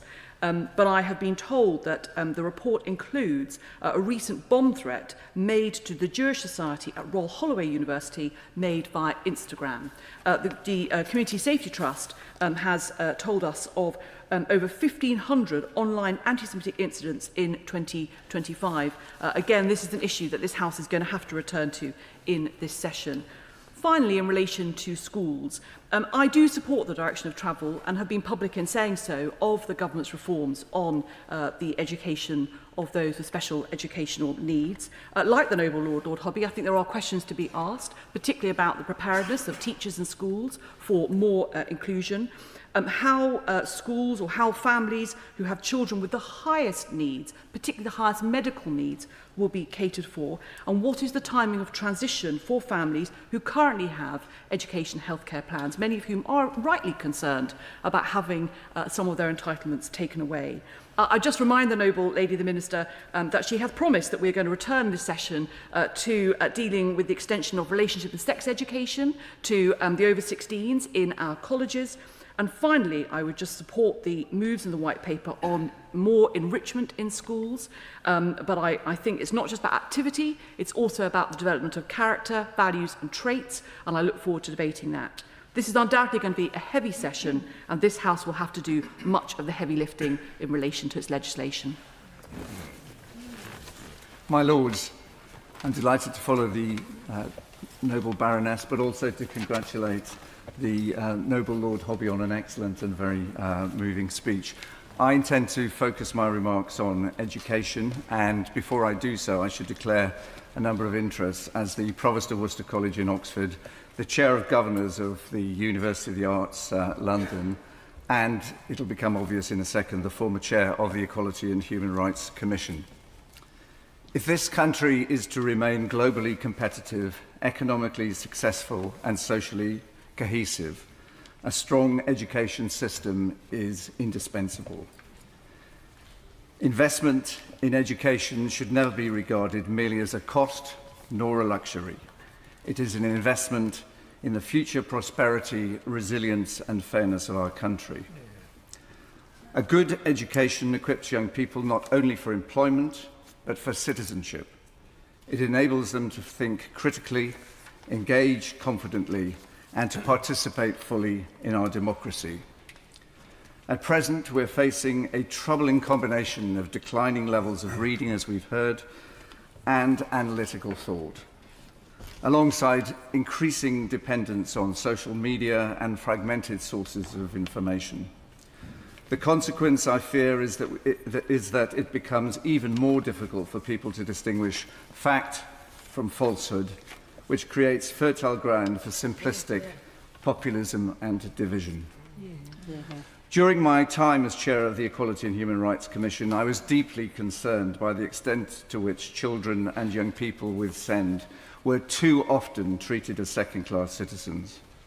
The 2021 census showed that disabled people are 3 times more likely to have no formal qualifications than non-disabled people. So it's against that background that I welcome the government's commitment to education for all in its bill to improve provision for children and young people with SEND. I do recognise that there are some families who fear that this will actually have a negative impact on their access to care plans. But overall, I am persuaded that the proposed investment of, as I understand it, more than £4 billion, together with greater inclusion within mainstream settings, is absolutely going to move us forward and address these very long overdue improvements. I also welcome the commitments contained in the government's post-16 education and skills white paper to strengthen support for further education, its staff and its students. Employers urgently require more skilled young people, and the FE sector educates and trains at least half of those who do not pursue a university route. But also we know that over the last 2 decades, FE funding has declined substantially. We cannot neglect a sector that is so essential to national productivity and social mobility. The further education sector, as my noble lords will readily acknowledge, is often described as a Cinderella sector in comparison with the higher education sector. But I fear that the higher education sector now faces profound challenges itself. I see at first hand the pressures confronting universities, the long-term erosion in the real value of tuition fees, rising pension liabilities, and increasing operational costs. Across the country, I see, especially in the humanities, the closure of departments, wholesale redundancies, restructuring, and institutional mergers. So I therefore welcome the elements of the white paper that seek to support the HE sector, including increased research funding, improvements to governance, and measures to enhance the student experience, which is absolutely fundamental to drive change in the sector. Greater collaboration between institutions may help strengthen resilience, but we must not overlook the huge dependence on international students and the fact that the proposed international levy creates additional uncertainty for institutions that already are financially fragile. I'd like to say very quickly that we cannot ignore the importance of the arts in education. I welcome the fact that the government is now committed to restore art subjects more fully within the school curriculum from 2028. My lords, if the United Kingdom and its citizens are truly to flourish, we must be willing to invest seriously in education, skills, culture and the arts. To neglect them is not simply short-sighted, it is to diminish our collective future. Yeah, well done. My lords, it's a great honour to follow the noble Lord Isaac in his extremely intelligent speech. I speak partly as a professor, and I know what he is saying about higher education is exactly true, and it is a great challenge across this House for all parties. I want also to echo the sentiments of the noble Lord Hobby, who made, I speak as a fellow debutante, made an exceptional maiden speech. I congratulate you, my lord, on that.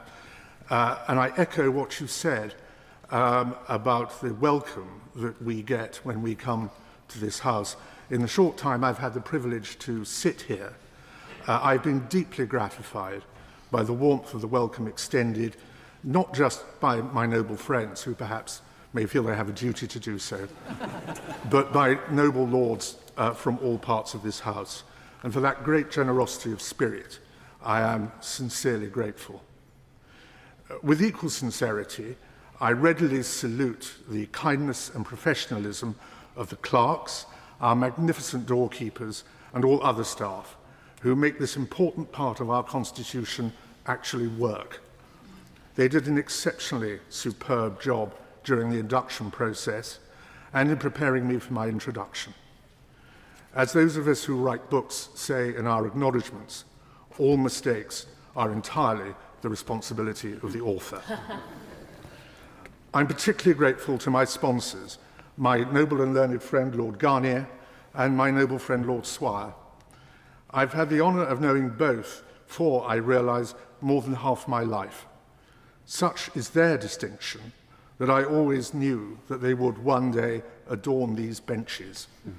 It never occurred to me, however, that I would sit here with them, and it's rather humbling. I could not have wanted better sponsors, and nor indeed better friends. My one regret is that a man for whom I have the highest regard, the noble Lord Hennessy of Nymphsfield, had to make his valedictory speech yesterday. He has been a great friend to me for many years, a great example and a great mentor. He was also my PhD examiner, so I owe him a great deal, and I wish him the happiest possible and longest possible retirement. I know that he had enormous and sincere tributes from this House yesterday, and we will all miss him, but I presume to say that I may miss him more than most. I've taken the title of my barony from a river. The Blackwater enters Essex from the North Sea and flows first through the ancient borough of Malden, famous for the battle where the Vikings beat Ethelred the Unready's Anglo-Saxons in 991.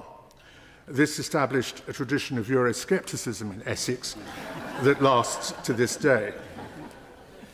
Malden is also known for its annual mud race, in which very hardy people heave themselves from one bank of the Blackwater to the other at low tide, swamped by brown, sticky stuff. I am striving to avoid an oratorical emulation of this in this speech. I've lived near the Blackwater all my life. Growing up on the Essex marshes, I would go and paddle in it, and usually unsuccessfully because they sank, play with toy boats in it. That at least helped me realise that I was not cut out for a naval career. Now it is the main river nearest to where I and my family live. A little further downstream, it changes its name and becomes the River Pant. I'm relieved we live where we do, because the comic possibilities of a Lord Pant are self-evidently endless. Noble lords will recall the tension of preparing for their maiden speech. For me, there was an extra complication. I'm conscious of the convention that one must not be controversial. Although for some years I have been a professor of history, I have, since the 1980s, earned most of my living as a Fleet Street columnist. In that line of business, one tends to get sacked if one is not controversial. So you see before you a man struggling to break the habits of a lifetime. However, there is one subject very close to my heart and relevant to today's debate on the gracious speech that I hope might provoke noble lords only into agreement, and that is the importance, as Lord Berkeley has said, the noble Lord Berkeley has said, of teaching music in schools. 60 years ago, at my tiny state village primary school, I and my schoolfellows were all taught by a visionary teacher to play the recorder and to read music. An attempt was also made to teach us all to sing, though that rather failed in my case. Today's reality is different. I am associated with two musical charities. I am chairman of one of London's greatest choirs, the London Chorus, and I am president of the Chamber Music Foundation. And despite the excellent review of music education by Darren Henley in 2014, and the promise by the then government to develop a national plan for such teaching, the availability of both general music and specific instrumental and voice teaching in schools has continued to decline. It did not help that my noble friend Lord Gove, who in many respects, including this, was a superb education secretary, was moved on after welcoming the Henley Review and before he was able to ensure that its recommendations were properly implemented. Henley's first recommendation was that a child's experience of music should include performing, composing, listening, reviewing, and evaluating it. This has come nowhere near fruition. One of our leading music professors told me recently that there are whole areas of the country where music teaching is simply unavailable to school pupils beyond the age of 14. Arts Council-funded hubs exist to assist schools in teaching music, but many schools have no contact with them and no qualified music teachers.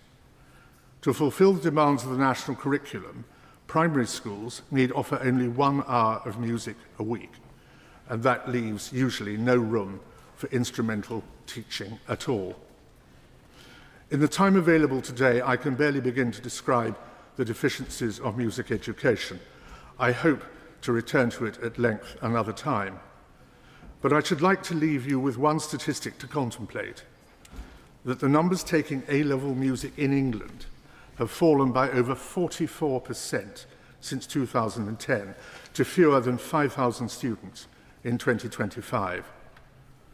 These are the same people that the great Sir Hubert Parry, distinguished forebear of the noble lord and my friend Lord Ponsonby of Shulbreed, called "we singing English." No more, I fear. The profession of music in Britain, both in the way it creates performers and creates their audiences, must inevitably suffer. But since we all know that music expresses so much that words cannot, all those who fail to encounter it properly are having not just their civilizational, but their emotional development severely retarded. For generations, we have rightly expected children to leave school literate. All I ask, my lords, is that we should be able to expect them to leave school musically literate as well. Well, my lords, it is of course a very singular honour to be able to follow on from my noble friend Lord Blackwater's excellent maiden speech, and it was a privilege to be one of his supporters along with my noble friend Lord Garnier, who seems to have attached himself permanently to Lord Blackwater's side. He has already revealed the length of all our friendship, if not the depth, and I, like many others here, welcome his presence on these benches. My lords, the noble lord is a polymath, as well as being one of the country's foremost and respected commentators on conservative politics. But his interests are extensive and varied, from French politics to ecclesiastical architecture and, of course, music, and particularly English music, about which his knowledge is only matched by his passion, as we have just heard. My lords, the noble lord's writings would enhance any library. His authoritative book on Enoch Powell, Like the Roman, first published in 1998, has just been reissued and is required reading for anyone seeking to better understand that complex man. Of course, his more recent three works, High Minds on the Victorians, The Age of Decadence on pre-World War I Edwardian Britain, and Sing As We Go, about Britain between the two world wars, are unmatched.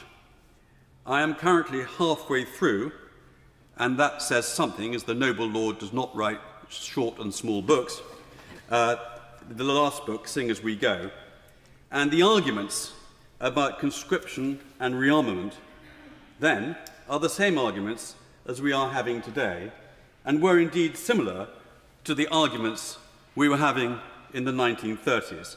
Sometimes it seems we never learn.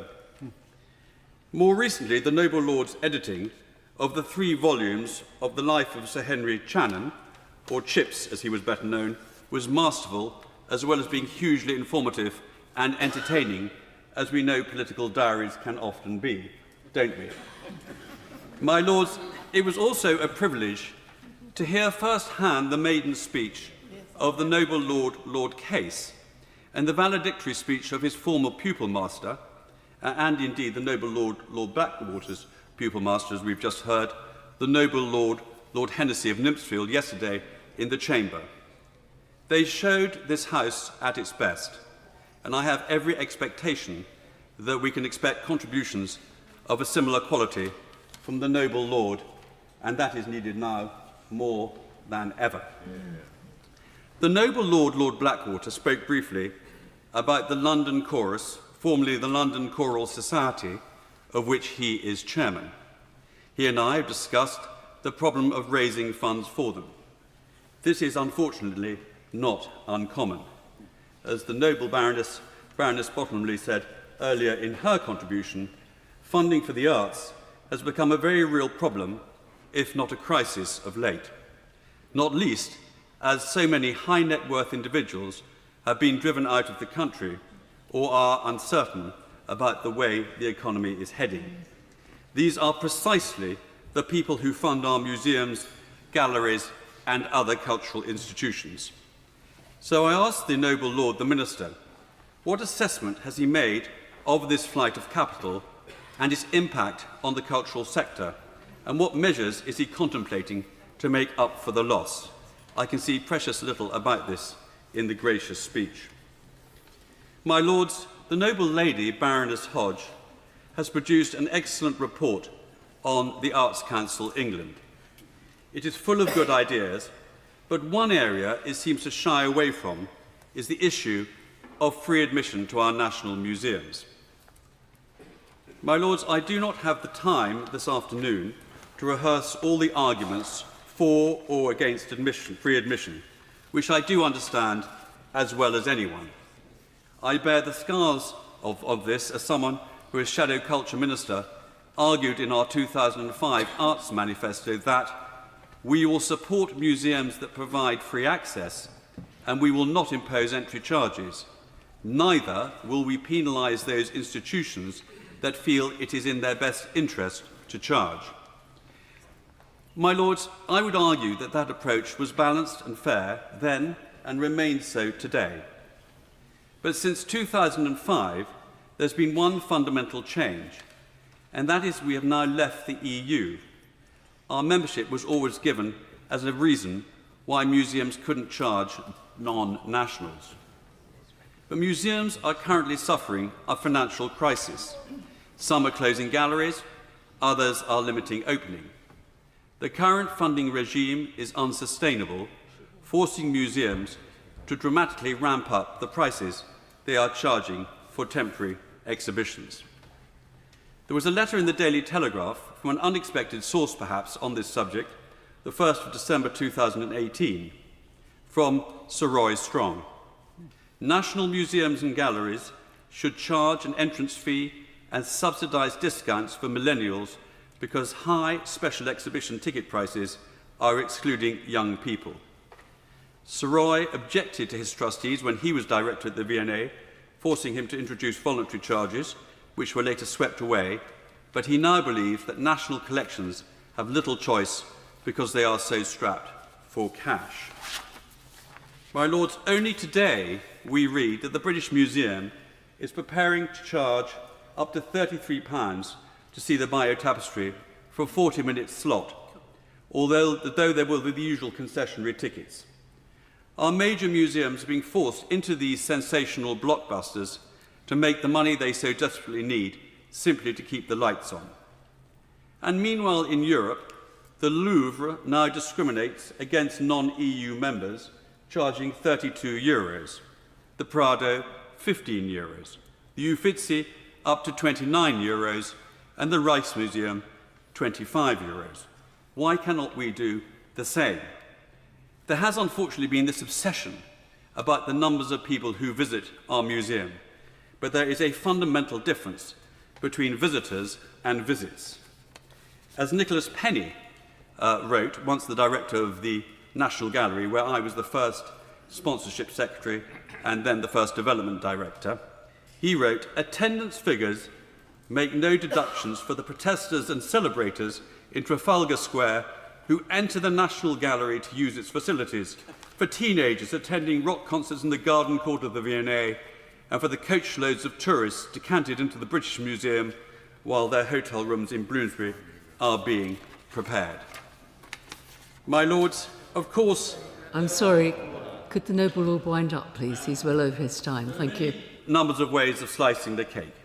Concessions for pensioners, student days, even free admission off-season. The problem is this argument has become politically hijacked, and it should not be.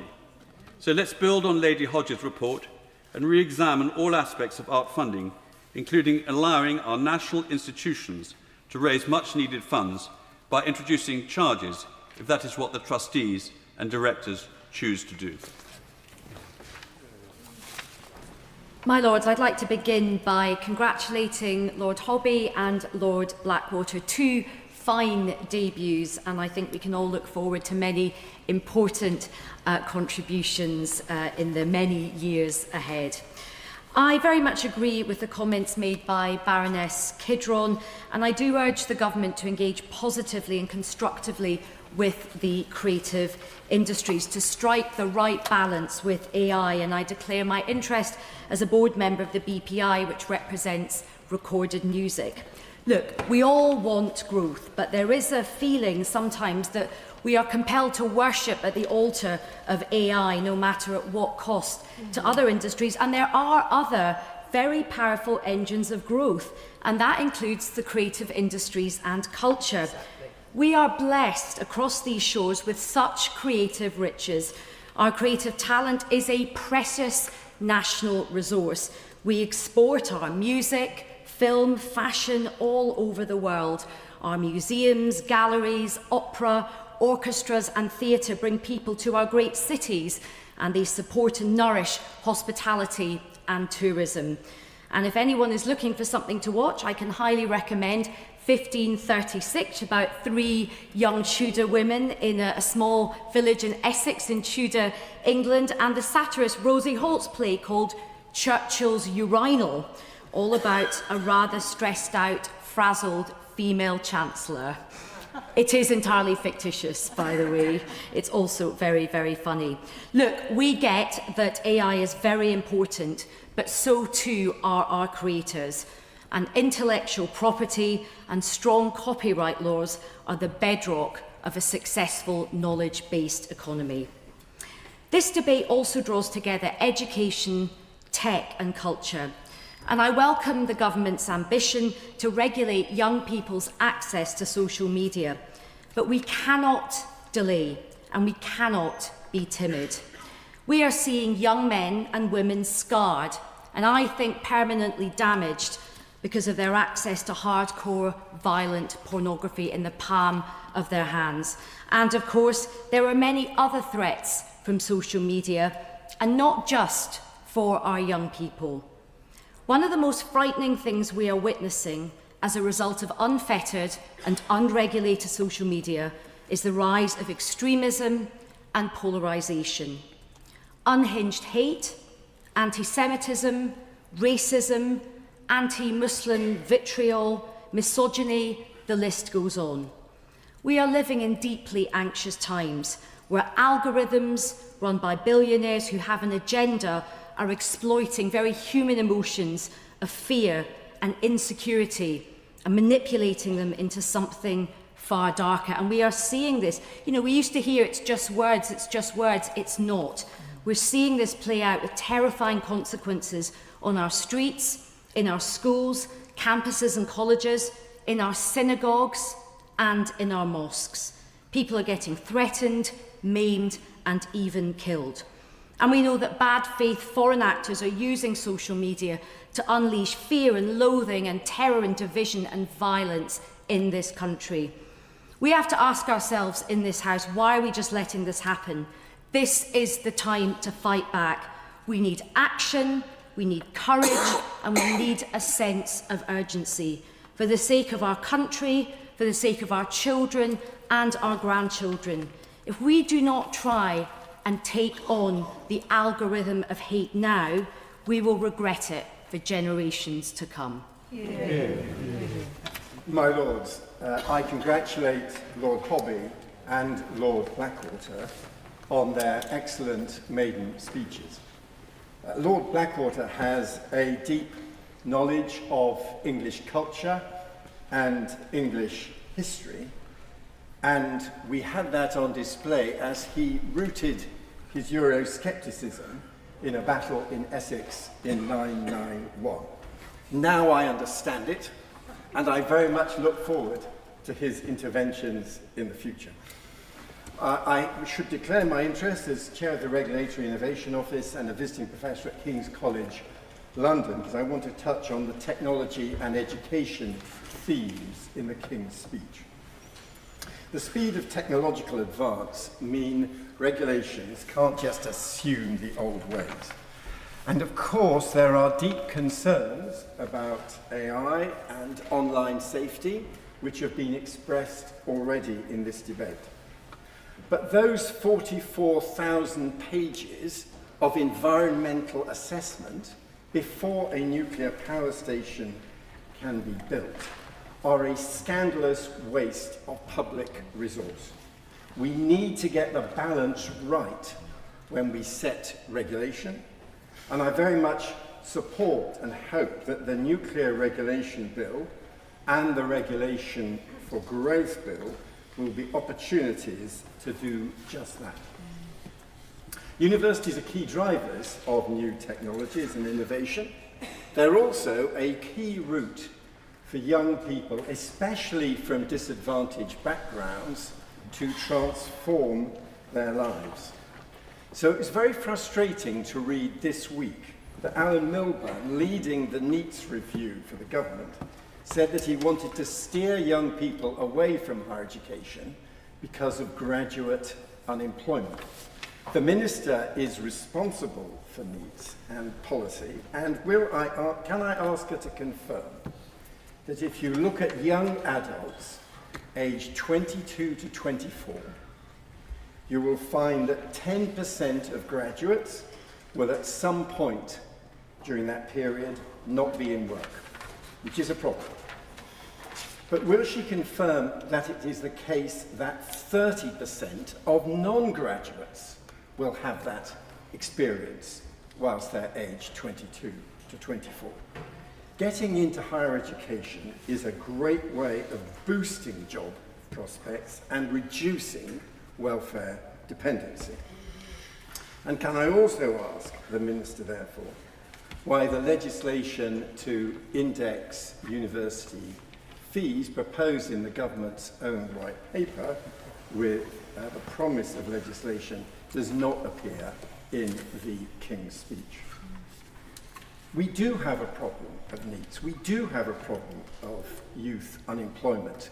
When we compare our performance to other countries across Europe, the big gap, the big reason for our poor performance is quite simply because we have fewer people in education and training. Particularly, things go wrong at the age of 16, the transition from GCSE. We don't have enough people staying on for level 3 education and beyond. And we heard in Lord Blackwater's excellent maiden speech a powerful example, a case for the cultural and educational benefits of that education. Our problem in this country is not too much education, it is too little. My Lords, I'm not alone in thinking the contributions of the two noble lords in their maiden speeches today has enriched this House, and I certainly look forward to their contributions in the future. May I declare my interest as a Vice President of the National Autistic Society, an honour I share with my noble friend Baroness Browning. A while ago, I visited an autistic unit in a mainstream school where the head was very keen that I should meet a pupil who had behavioural problems and was about to move on to a comprehensive school. "You've heard I've got behavioural problems," he said to me when we met. "Yes," I said, "I have." "I'm trying to do something about it," he said, looking for approval with his head teacher. "Have you heard I'm going to comprehensive school?" I said, "Yes." "Are you looking forward to it?" "Yes, and I've decided on my career." "Have you?" I said. "What are you going to do?" "I'm going to become a High Court judge. And I tell you now, if you come up before me, you'll get a lenient sentence." My Lords, who knows, perhaps he will become a High Court judge. What I do know, as a result of the education and support he had at that school, he had a future. I wish that were the case for all autistic children, but it isn't. 74% of parents think their autistic child's school place doesn't meet their needs, and 26% of autistic pupils feel unhappy at school. Now, to be fair, the government proposed SEND reforms are most welcome, and in particular the plans to ensure every child with SEND has an individual support plan is good. This has the potential to make a real difference, I think, to the lives of autistic children and their families. However, further clarity is needed. Issues remain around accountability for the plans and the lack of legal options to the challenge in adequate support if a plan isn't implemented fully. More information is needed on how education health care plans will be restricted to those the government calls more complex needs. The government must clarify what will be considered more complex needs. Parents urgently need clarity on what support their child can expect for their level of need. And there are doubts about the level of funding. The funding set aside does not match the level of ambition proposed, particularly the investment in staff training and programmes. Adequate funding is the only way to guarantee these reforms are not implemented in a haphazard way. So can I ask my noble friend some questions? Does the government plan to ensure there are legal mechanisms for parents to hold providers accountable for implementing individual support plans effectively and appropriately? How does the government intend to ensure the meaningful involvement of families in the assessment of their children's needs and in the development of the plans? Has the government assessed the number and availability of trained professionals needed to meet the experts at hand plan included in the school's white paper? Finally, can I ask my noble friend to commit the government to work closely with groups like the National Autistic Society and the Disabled Children's Partnership and others as they develop their SEND proposals? That is the better way, the effective way to make things right and get it right from the start. My Lords, I draw attention to my entries in the Register of Members' Interests as Chairman of the Countryside Alliance and related positions, and I add my congratulations to the noble Lords Hobby and Blackwater on their fine maiden speeches. On Thursday, the Gambling Commission will decide whether to approve the rollout of affordability checks on online betting. When the previous government announced these checks 3 years ago, ministers said they should be totally frictionless. The pilots have not been. Immense damage has been done to horse racing already. And to what effect? Bettors resent intrusive checks and are driven to the black market. Racing loses revenue, an estimated £250 million over 5 years, and so in turn does the Treasury. And while I appreciate the potential harm of other forms of gambling, betting on racing is simply not in the same league. The risks are akin to that of playing National Lottery scratch cards. Should these be restricted too? There has been no proper evaluation of the affordability pilots, and it appears that the checks will be green-lighted with no parliamentary debate or scrutiny. Affordability checks are directly contrary to the government's declared support for racing. So I urge the Culture Secretary to step in now and revisit an ill-targeted policy which, after all, wasn't the government's in the first place. When racing is damaged, so too is the rural economy. And I wonder if the government understands how rural communities feel about successive policies which have been directed at them. First, we had affordability checks. Then we had the family farm tax, which had to be partially reversed after a year of protest. Then, out of the blue, we had an extraordinary plan in the land use framework to license game shooting. Now we have a proposed ban on trail hunting. Tony Blair's government faced enough opposition when it forced through the hunting ban, but it wasn't so unwise as to attack racing, the nation's second most popular spectator sport, farming and shooting at the same time. When members of Parliament so obviously face a mortal challenge from Reform UK, these unforced assaults on rural voters aren't just bad policy, they're inexplicably bad politics too. 20 years ago, ministers justified the abolition of hunting by telling people they could hunt trails instead. Now this government wants to ban this activity too, on the grounds that it risks the pursuit of animals. But this is already a criminal offence. Outlawing the following of an artificial trail is akin to banning cars to prevent speeding. It's illiberal, disproportionate, and completely out of step with voter priorities. After the local elections, there's much talk of a reset, and I hesitate to intrude on the blood sport of leadership challenge. But I do offer this suggestion for future policy. There are enough real problems in the country and the countryside to address without creating new ones. The job of DCMS is to back sport, not to undermine it. The job of DEFRA is to support rural communities, not to attack them. And the job of government is surely to improve people's lives, not to behave like new Puritans, telling everyone what they can and cannot do. The gracious speech committed the government to promote the British values of tolerance and respect for difference. That respect should extend to rural communities, and I would suggest that freedom is foremost amongst British values too. Yeah. Lords, it's always a pleasure to follow maiden speeches, and I congratulate the noble Lords, Lord Hobby and Lord Blackwater, on their distinctive and excellent speeches. My Lords, there was no AI bill in the gracious speech, but AI would play a major role in both NHS modernisation and education for all. Here I declare an interest as a senior advisor to the Alan Turing Institute, the National AI Institute. Over the last 6 months, the Institute has argued that the time has come for the UK to train its own sovereign large language model.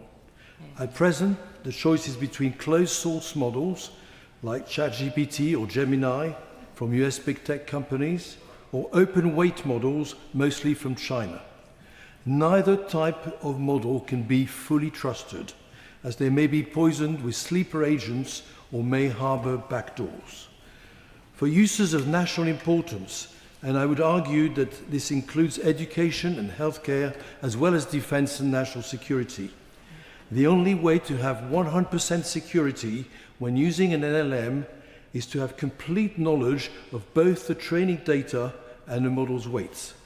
Other countries, such as France, Switzerland, the UAE and South Korea, keen to reduce their dependence on the US and China, have announced their own sovereign LLMs in the last 12 months.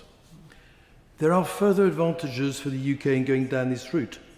Firstly, a sovereign LLM will be trained using UK values with full transparency, respect for the law and copyright, and the possibility to create a process to remunerate training data providers. This would help to end the standoff between the UK's growing AI sector and its world-leading creative industries. Secondly, the UK has unique data sets, both in its health service and its school education system, including BBC resources, which could and should be treated as sovereign data assets prioritised for use in training the country's sovereign LLM. But is it affordable when it costs US big tech companies tens, if not hundreds of billions of dollars to train their frontier LLMs? Well, in contrast, the Alan Turing Institute, supported by evidence from the Swiss model, estimates that it would only cost between £5 and £10 million to train the UK's sovereign LLM. How can that be? Well, US big tech companies do raise hundreds of billions of dollars to train the next general purpose frontier model. But the key lesson from DeepSeek 18 months ago was that frontier level performance on application specific tasks can be achieved with much simpler models through distillation and fine-tuning. The UK sovereign LLM, distilled and fine-tuned on NHS data, will be able to give healthcare advice as accurate, if not more accurate, than GPT-5. It will not be able to translate Hamlet's soliloquy into Arabic, as a general-purpose LLM such as GPT-5 can, but that is of no consequence to an NHS doctor or a patient seeking a second opinion. My Lords, with the Heads Health Data Research Service due to launch its first services by the end of this year, and with AI tutoring tools now being developed for secondary schools, we urgently need a UK sovereign LLM. This would enable fully trusted, application-specific models fine-tuned on our unique NHS and education datasets. The government launched a sovereign AI unit last month. It should now support the development of sovereign AI models. Hear, hear. I am delighted, my Lord, to follow the excellent maiden speeches of an old friend, Lord Blackwater, and my noble friend, Lord Hobby. I remember when Teach First was established during Tony Blair's premiership. It is a brilliant organisation. My stepdaughter is an alumna, and my noble friend took it to great heights.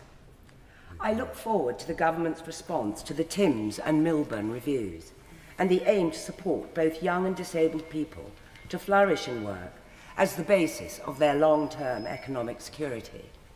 That will require further reform of the welfare system. I welcome the Education Bill, targeting support for those at risk of becoming the growing number of NEETs, as mentioned by my noble friend Lord Castenbaum and Lord Willits. It is a particular concern of mine, as is the pipeline being built, inspirationally and educationally, for the workforce of the future, alluded to by other noble lords. The Royal Academy of Engineering's recent report, Engineers 2030, and I declare my interest as a former director there, is a wake-up call to the perilous skills gap we face. The demand for engineering skills in clean energy, defence, house building, and skills in the emerging digital technologies, AI, software development, cybersecurity, will experience the highest growth in employment by a factor of 6 to 1, with entirely new roles emerging all the time. 76% of employers are struggling to recruit personnel with the required skills now. Improving the take-up from underrepresented groups is vital. Women make up 17% of the engineering workforce, minority ethnic groups 14%, and disabled and people with special needs also at 14%, and all with higher attrition rates. At age 10, only 11% of girls say being an engineer fits well with who they are, compared to 44% of boys.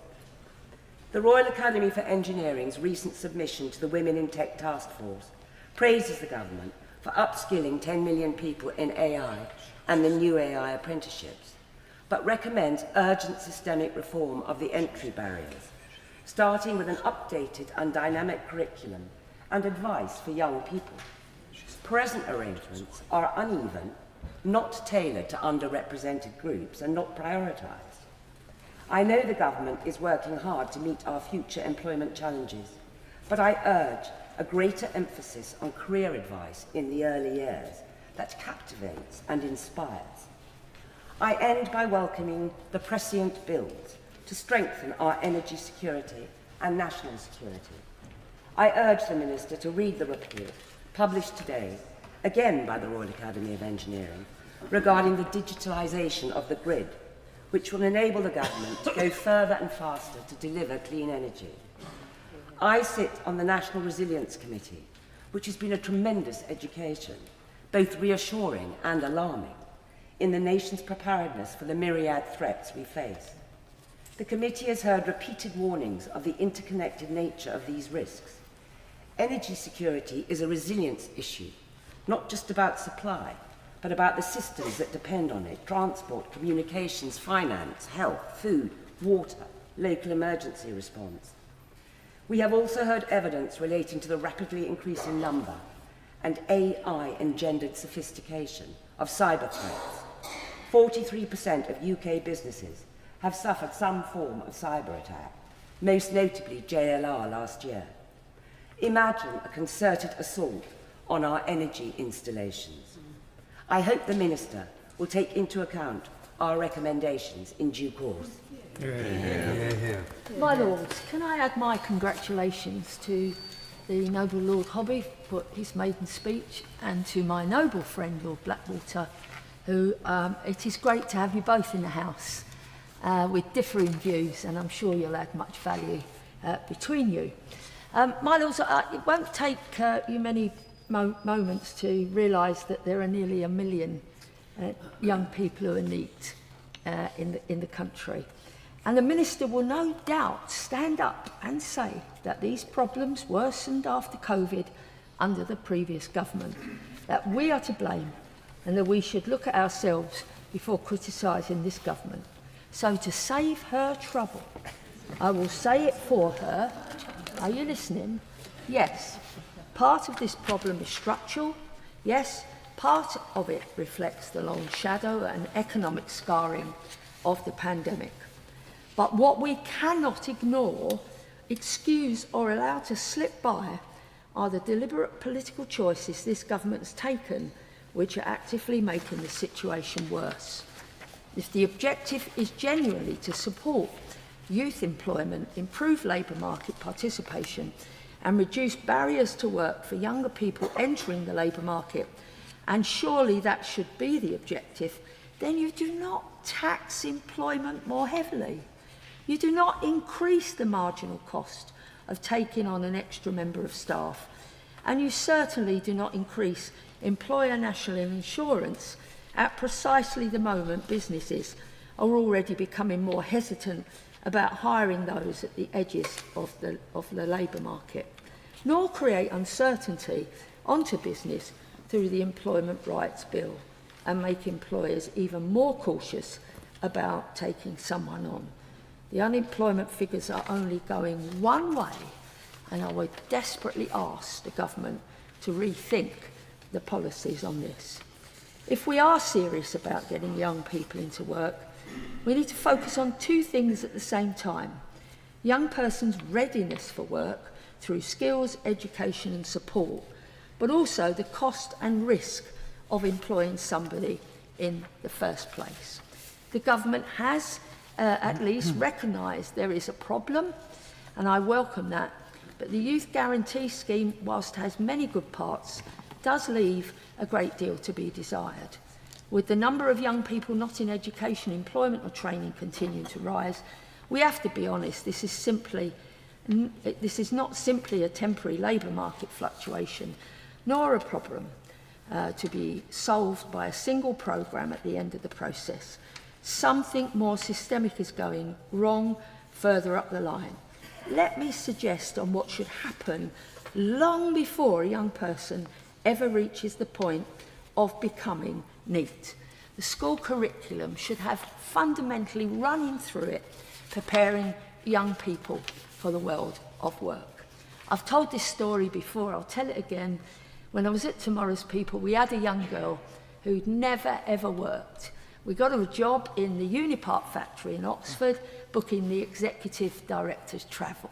I mean, she died and gone to heaven as her first job.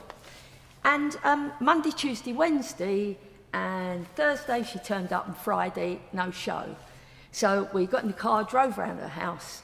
She came downstairs in her pyjamas, and we said, what's going on? She said, well, I never went to school on Friday. Nobody ever said anything. So we told her to get dressed, took her back to work, thought that was it. Second week, same thing happened again. We took her back to work. Third week, it was right. My lords, this is not long enough to do this, but let me just finish quickly, please. So I leave the Minister with this. How does the government believe its current approach helps young people like the one I've just described?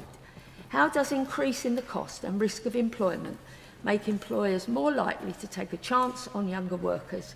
And when will the government recognise that if we truly want to tackle the need crisis, we must focus not only on programmes at the end of the process, but on the deeper cultural, educational, economic barriers that are stopping too many young people from entering the world of work in the first place?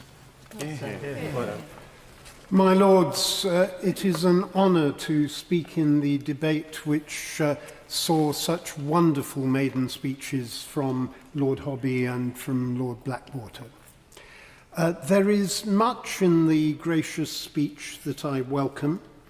I particularly welcome the proposal for an overnight visitor levy bill, and I hope that the proceeds of such a levy can be directed half to local cultural activities and organisations and half to the placemaking, which will enhance the experience of both visitors and citizens. I want to focus, though, on two other things. The first is the consultation underway by the DCMS to explore the possibility of charging overseas visitors for entry to national museums and galleries. And on this, I cannot disagree more strongly with the speech of the noble Lord Swire. Such a proposal would undermine one of the very best of achievements of the new Labour government, and I was pleased to play a small part in ensuring that it came about. First of all, there are huge practical difficulties. How on earth can you tell who is a British citizen and who is not? We have no national identity card system as yet in this country.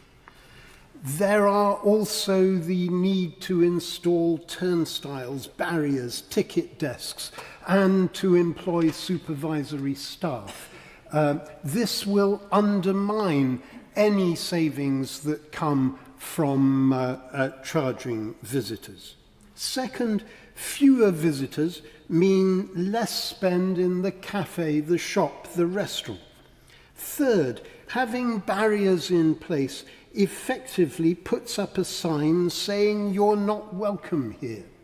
And that will have an impact on British visitors as well as on overseas visitors. Fourth, this is an important part of Britain's soft power. Free museums for all has a major reputational benefit for the UK, and it means enhanced tourism income for the country.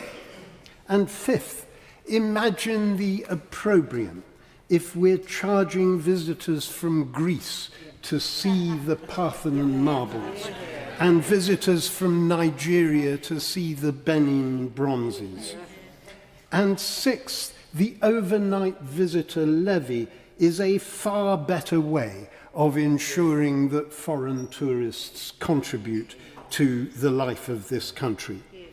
Don't, for heaven's sake, I plead with the government, go down the road of changing free entry for all to our museums. The other issue I want to raise briefly, and I remind the House I am the Chancellor of Cambridge University, is the complete failure of the student loan system. The system is broken. It's causing enormous harm to young people. It's beginning to be a deterrent to going to university. And I regret there is nothing in the gracious speech to reform this system. For young people, their university experience ought to be full of excitement, aspiration, and hope. It's a passage to adulthood, an experience that teaches them how to explore, discuss, learn, and discover. Yet, because of the student finance system in place at the moment, the experience is darkly overshadowed. I plead with the government to bring the light back in. My Lords, I too congratulate both the maiden speakers. My Lords, as my colleague Baroness Smith of Llanfaes noted yesterday, a new political era has opened in Wales. Plaid Cymru First Minister Rhys ap Iorwerth emphasised in his first conversation with Keir Starmer a wish to work constructively with Westminster on issues of common interest. An indicator of reciprocal goodwill would be an early review of Wales's funding formula. We have today, in another place, heard about the reset of HS2, a massive £100 billion boost to England's transport infrastructure. So can we now have an assurance that this time Wales will receive consequential funding previously denied? We are today discussing education, culture, technology and energy security. Education and culture are largely devolved, so I'll concentrate on creating job opportunities in the energy sector in Wales. My Lords, coal, nuclear and hydro have long been part of Wales's industrial structure. Long-lasting bitterness arose when profits from coal were rarely used to Wales's benefit, yet we were left to clear up the mess and live with dangerous tips. Please will the Energy Independence Bill ensure that the full costs of removing or securing remaining coal tips aren't lumbered onto the Welsh Government, nor left to private companies to work residual coal in a largely unregulated way. My Lords, I welcome the decisions made to move ahead with SMRs at the Wilver site. Will the Government, in collaboration with Senedd Cymru, work to ensure appropriate training facilities to equip local workers with the necessary skills? My Lords, another aspect of energy security is energy storage. Pump storage hydroelectricity generation, such as the Dinorwic power station, are an essential partner to nuclear, tidal, solar and wind-generated electricity to balance supply and demand. It's quite outrageous that public money, as much as £346 million, was paid in 2025 in Scotland alone to those operating wind turbines, compensating them for turning off their generating equipment because there was, at certain times of day, a glut of electricity. The figure for the UK was almost £1.5 billion last year. Pump storage schemes, along with developing battery technology, are the obvious answer to such challenges of mismatch. So will the Minister please clarify what is delaying the licensing of new pump storage capacity? And will he review the schemes queuing up in North West Wales for approval and accelerate that process?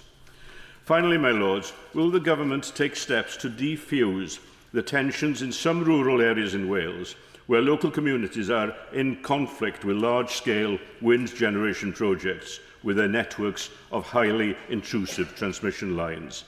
These detract from the natural beauty and have a detrimental effect on the tourist industry to the cost of local communities.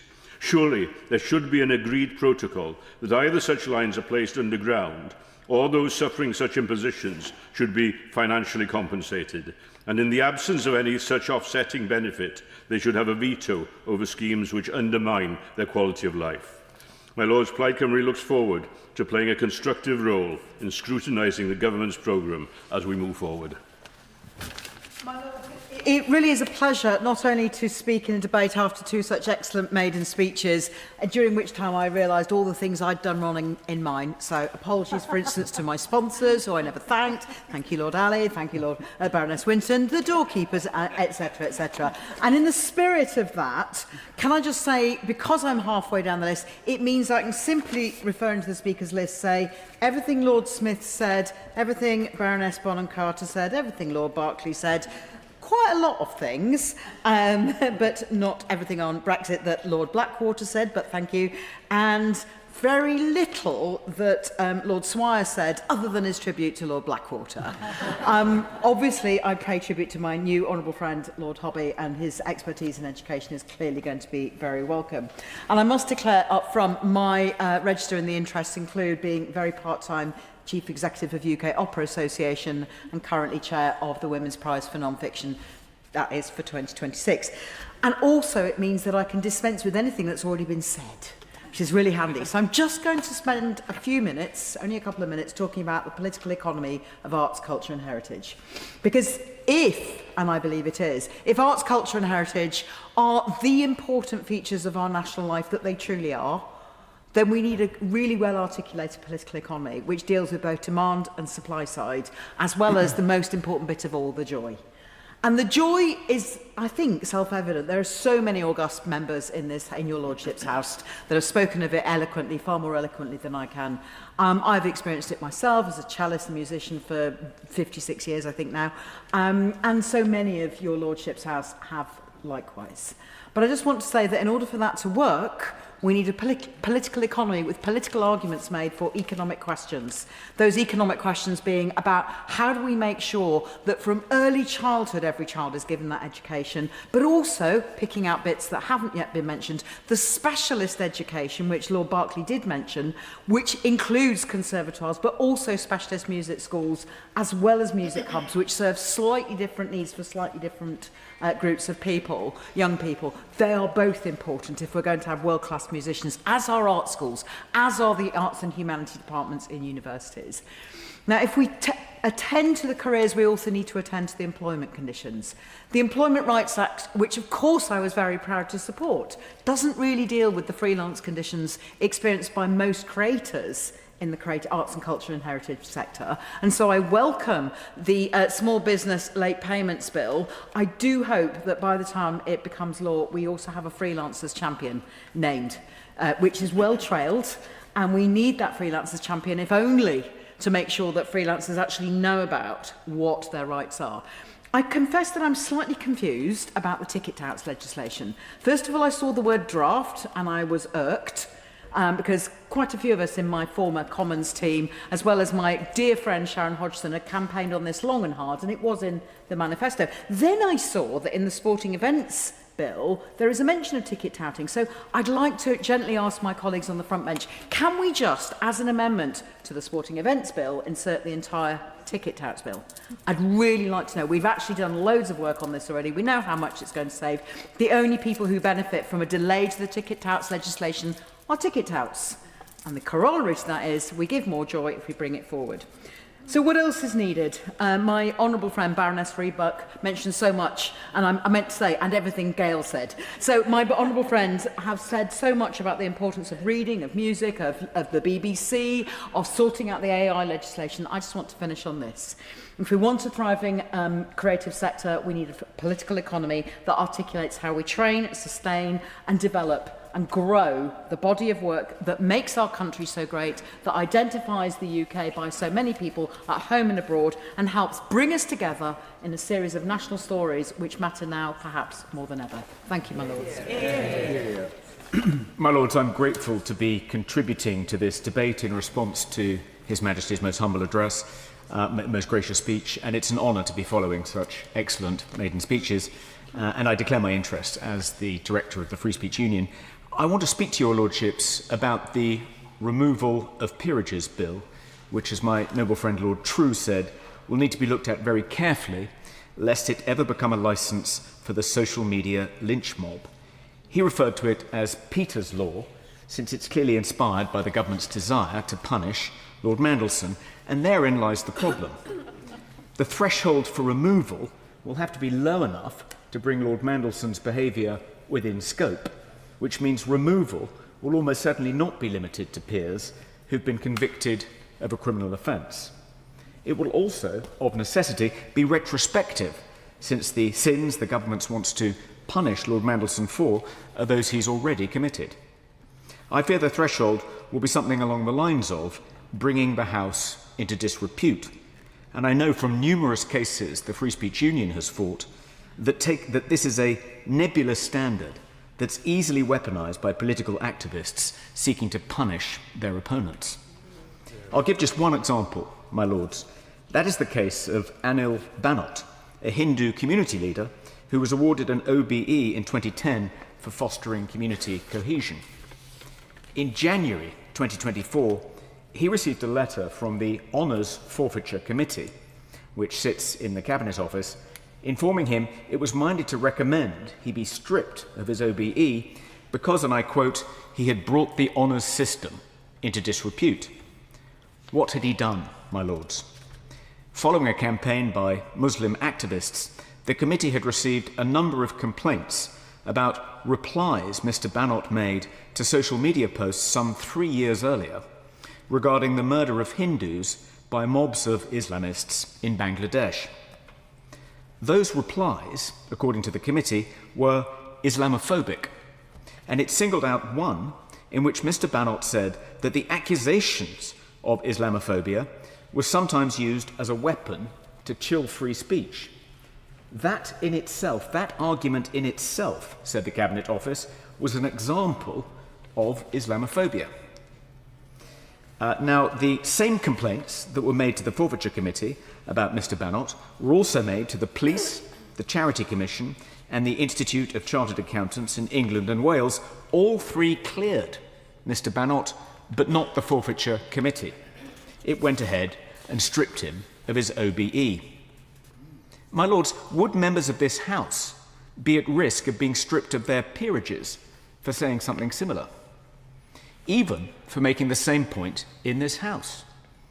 Parliamentary privilege might not protect us, since the Conduct Committee can consider complaints about things said on the floor of the House, and I assume that the committee would play a part in deciding whether noble lords should be stripped of their titles. If that's a genuine risk, Peter's Law will inevitably have a chilling effect on what peers feel at liberty to say, including in this House.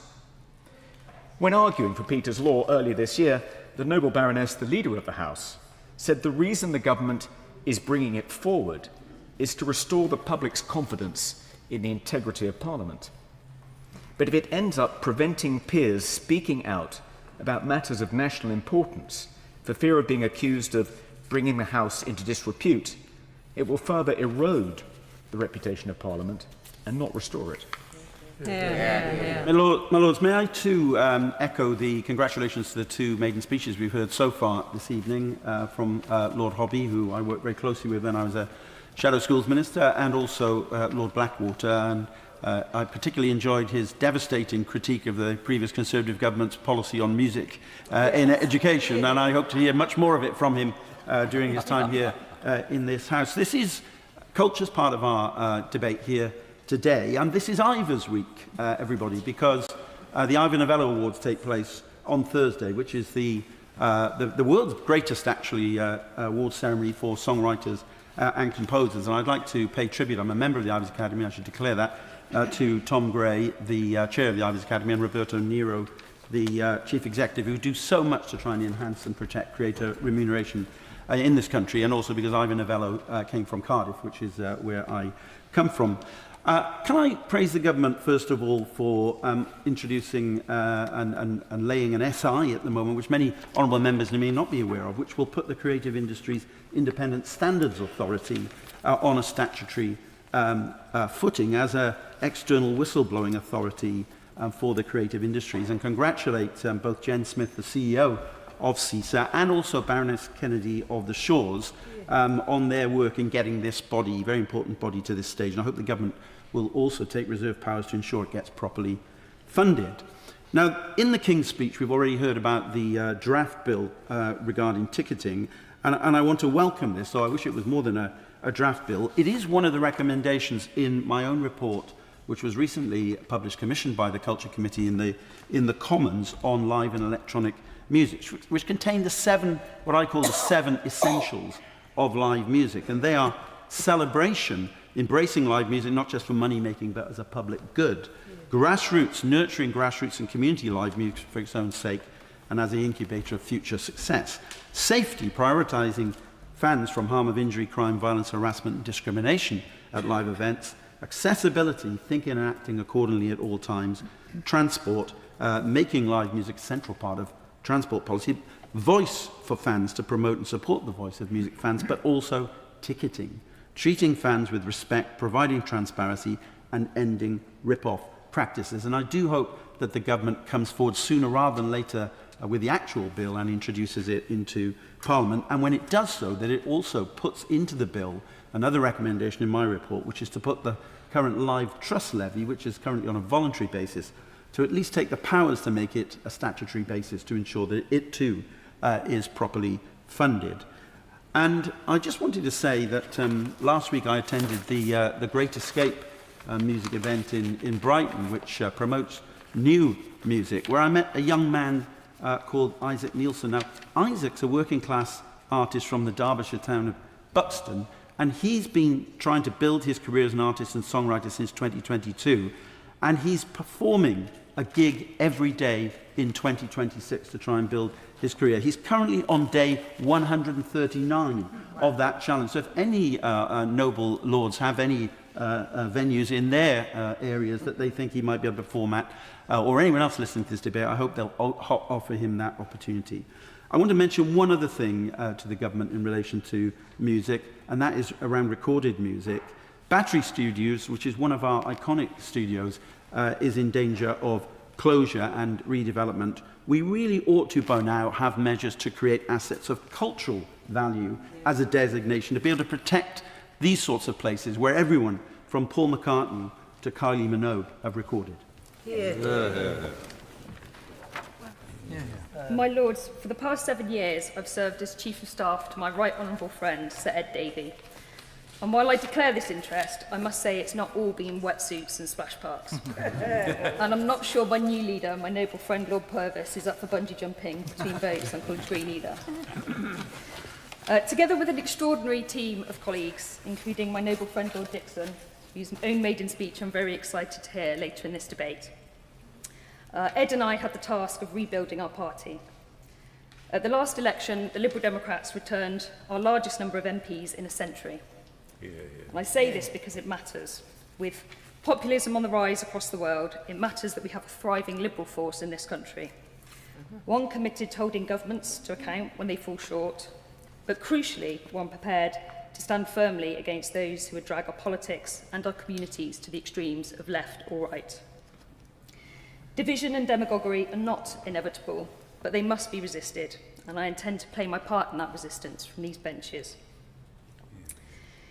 In joining this House, I follow in the footsteps of many former political staffers across all benches, and I would like to acknowledge 2 of them in particular today.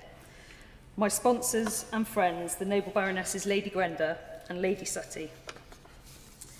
They have been generous mentors to me over many years, providing wise counsel, encouragement, wine, and on occasion, the perfectly timed piece of rather blunt advice.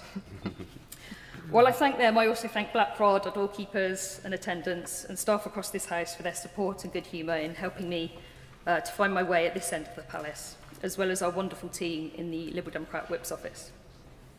And I'd also like to add my congratulations to the Noble Lords, Lord Hobby and Lord Blackwater, for their maiden speeches today, both of which I think gave a real sense of the contribution they'll both make to this place.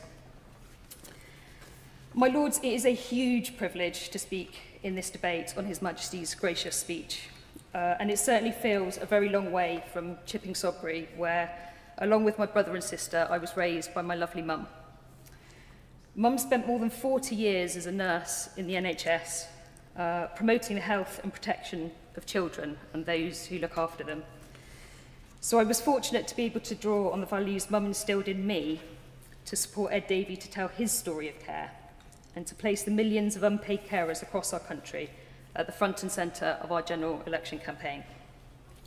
To help make the case for those who form the invisible backbone of our communities, those who constitute an economy within the economy, uncosted, too often uncounted, and still overwhelmingly women. So I'm going to focus my remaining remarks on the families who are often part of that same story of care. Children and young people with special educational needs and disabilities, and the parents and carers who spend months, often years, fighting for support. The SEND system is broken. That's the lived reality of families across the country. Children are failed every day. Parents are forced into exhausting battles simply to secure what their child should have been entitled to from the start. Teachers and school leaders are doing their best in a system stretched beyond capacity. Meanwhile, local authorities are being driven to the brink by costs they can't meet. That's why reform is urgent and why I welcome the Education for All bill as a step in the right direction. But reform will only succeed if children and families are placed at its heart. If reform means removing rights from parents who already feel powerless, weakening routes of appeal, or disrupting settled placements, it will fail. This is particularly true for neurodivergent children. Understanding of autism, ADHD, and other forms of neurodiversity has grown enormously, but support has not kept pace. Too many children wait years for assessment. Too many families are told to come back when things are worse. And so too many children learn far too young that school is a place where they're misunderstood. I know this not only as a matter of policy, but as a parent. My son and daughter each waited 3 years for their diagnoses. In my daughter's case, I'm not sure she would have been referred at all had it not been for one particular teacher, Miss Holmes. She saw my daughter clearly when the systems around her did not, and advocated for her when she could not yet advocate for herself. But I think of the children who do not have a Miss Holmes, the children whose distress is quiet, the girls who mask until they break, the young people whose underlying neurodivergence is missed, as my own was. My lords, the challenges within the SEND system are complex and fixing them will not be cost-free, but failure isn't cost-free either. We pay for delay in crisis placements, parental exhaustion, children's mental health and lost potential. So I look forward to working with colleagues across this House, of all parties and none, to make the case for the children who can't wait, and for the families who shouldn't have to fight, and for a country that's at its best when it sees, hears and values every child. Hear, hear. My lords, it is a delight to follow the speech of my noble friend Baroness Lehman of Chipping Sodbury. I congratulate her on setting out with her customary clarity the important case of neurodiversity in children. They will have a great new champion in this House. I also welcome the maiden speeches by the noble lords Hobby and Blackwater. Having worked with my noble friend for over a decade, her dedication to SEND issues comes as no great surprise. Our collaboration started out with a request from her for mentoring, and to be honest, she showed such political know-how. I have never quite been sure whether it was me doing the mentoring or her. Baroness Lehman has political intuition, tenacity, and a level of drive that leaves most people who work with her sprinting to simply keep up.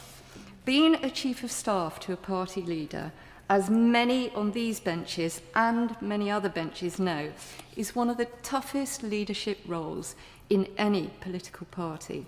To take on that challenge at a point when the question was whether that party would continue to exist at all, and to help deliver the best general election result in a century, shows extraordinary strategic leadership and skill. Baroness Lehman worked alongside Sir Ed Davey and told his story of care, humanity and love with something that everyone involved in caring recognised. She managed to make it moving, human and just a little bit of fun too. Her ability to put care and social care at the very heart of politics, alongside her experience working for Save the Children, means I look forward to her future work in this House with some relish. I also look forward to hearing the maiden speech of my noble friend Lord Dixon, who I should declare an interest was my boss for 3 years when I was Director of Communications for the Liberal Democrats, a brilliant chief executive and friend. I thank him Baroness Lehman and Dave McCobb, our campaigning guru and Hull luminary, for being part of a leadership team that was one of the best experiences of my life. My Lord, sadly, we are seeing the opposite of teamwork at the moment in the House of Commons right now, and I fear for their programme. These plans lack the ambition and urgency we seriously need.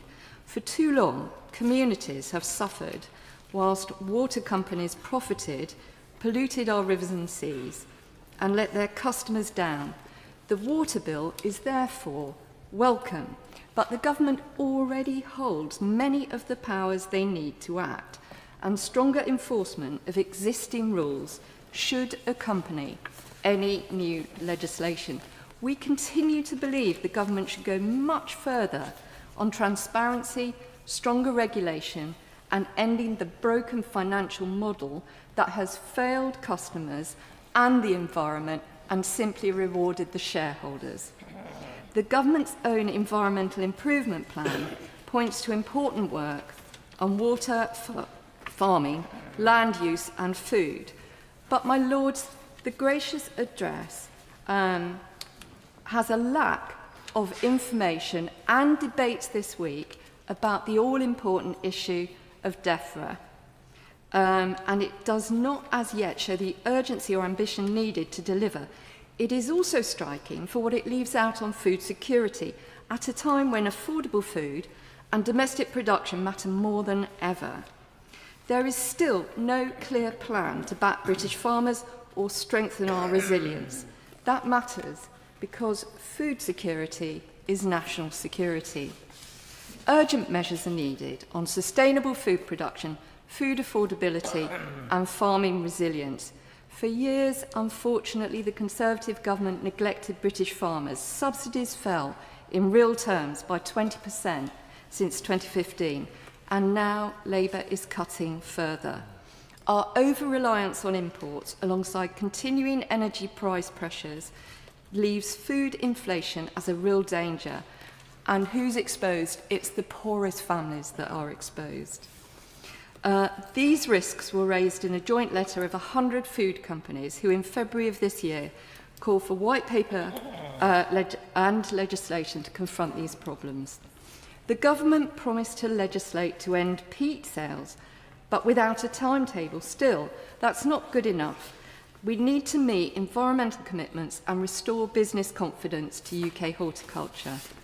My Lords, on water, on farming, on food security, on nature, the government must move at the speed of the current crisis, not at the glacial pace of their own internal wrangling. And, my Lords, from these benches, we will be on their case on these issues. My Lords, may I too congratulate Baroness Lehman. It's excellent to have another woman on our benches, and Lord Hobby and Lord Blackwater for their excellent speeches. And we look forward to hearing much more from all of them as they move forward. Three of the themes for today's humble address, education, culture and technology, offer the ideal context to highlight the benefits of aligning them more effectively in our work in schools, and I declare my interest as Chair of Camden STEAM.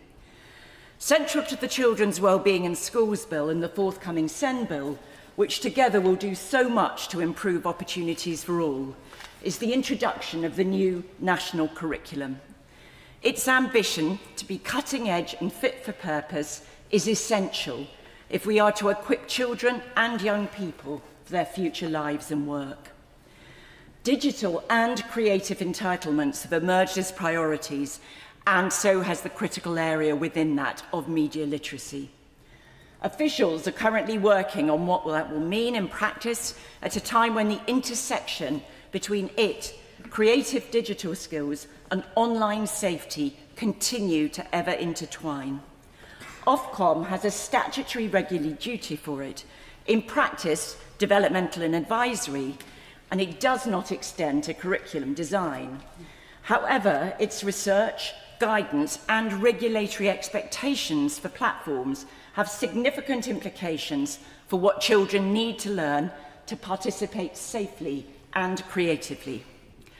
Ofcom defines media literacy as the ability to use, understand and create media and communications across a range of platforms.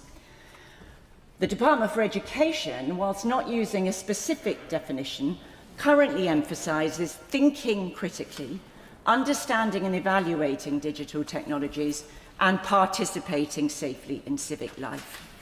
The difference is striking. The DFE's framing omits using and creating activities children are already immersed in and which make learning practical, relevant, and come alive. I hope that my noble friend, the Minister, agrees that bringing together the best of both approaches and aligning them at this development stage is essential. And will the Minister act to help support positive progress in this area? A further concern is that media literacy at post-16 was not addressed by the National Curriculum Review. There are currently A-levels in film and media arts and other qualifications that relate. The answer may be that there was no definition of the arts used within the National Curriculum Review, beyond the distinction between core and foundation subjects set out in the current legislation.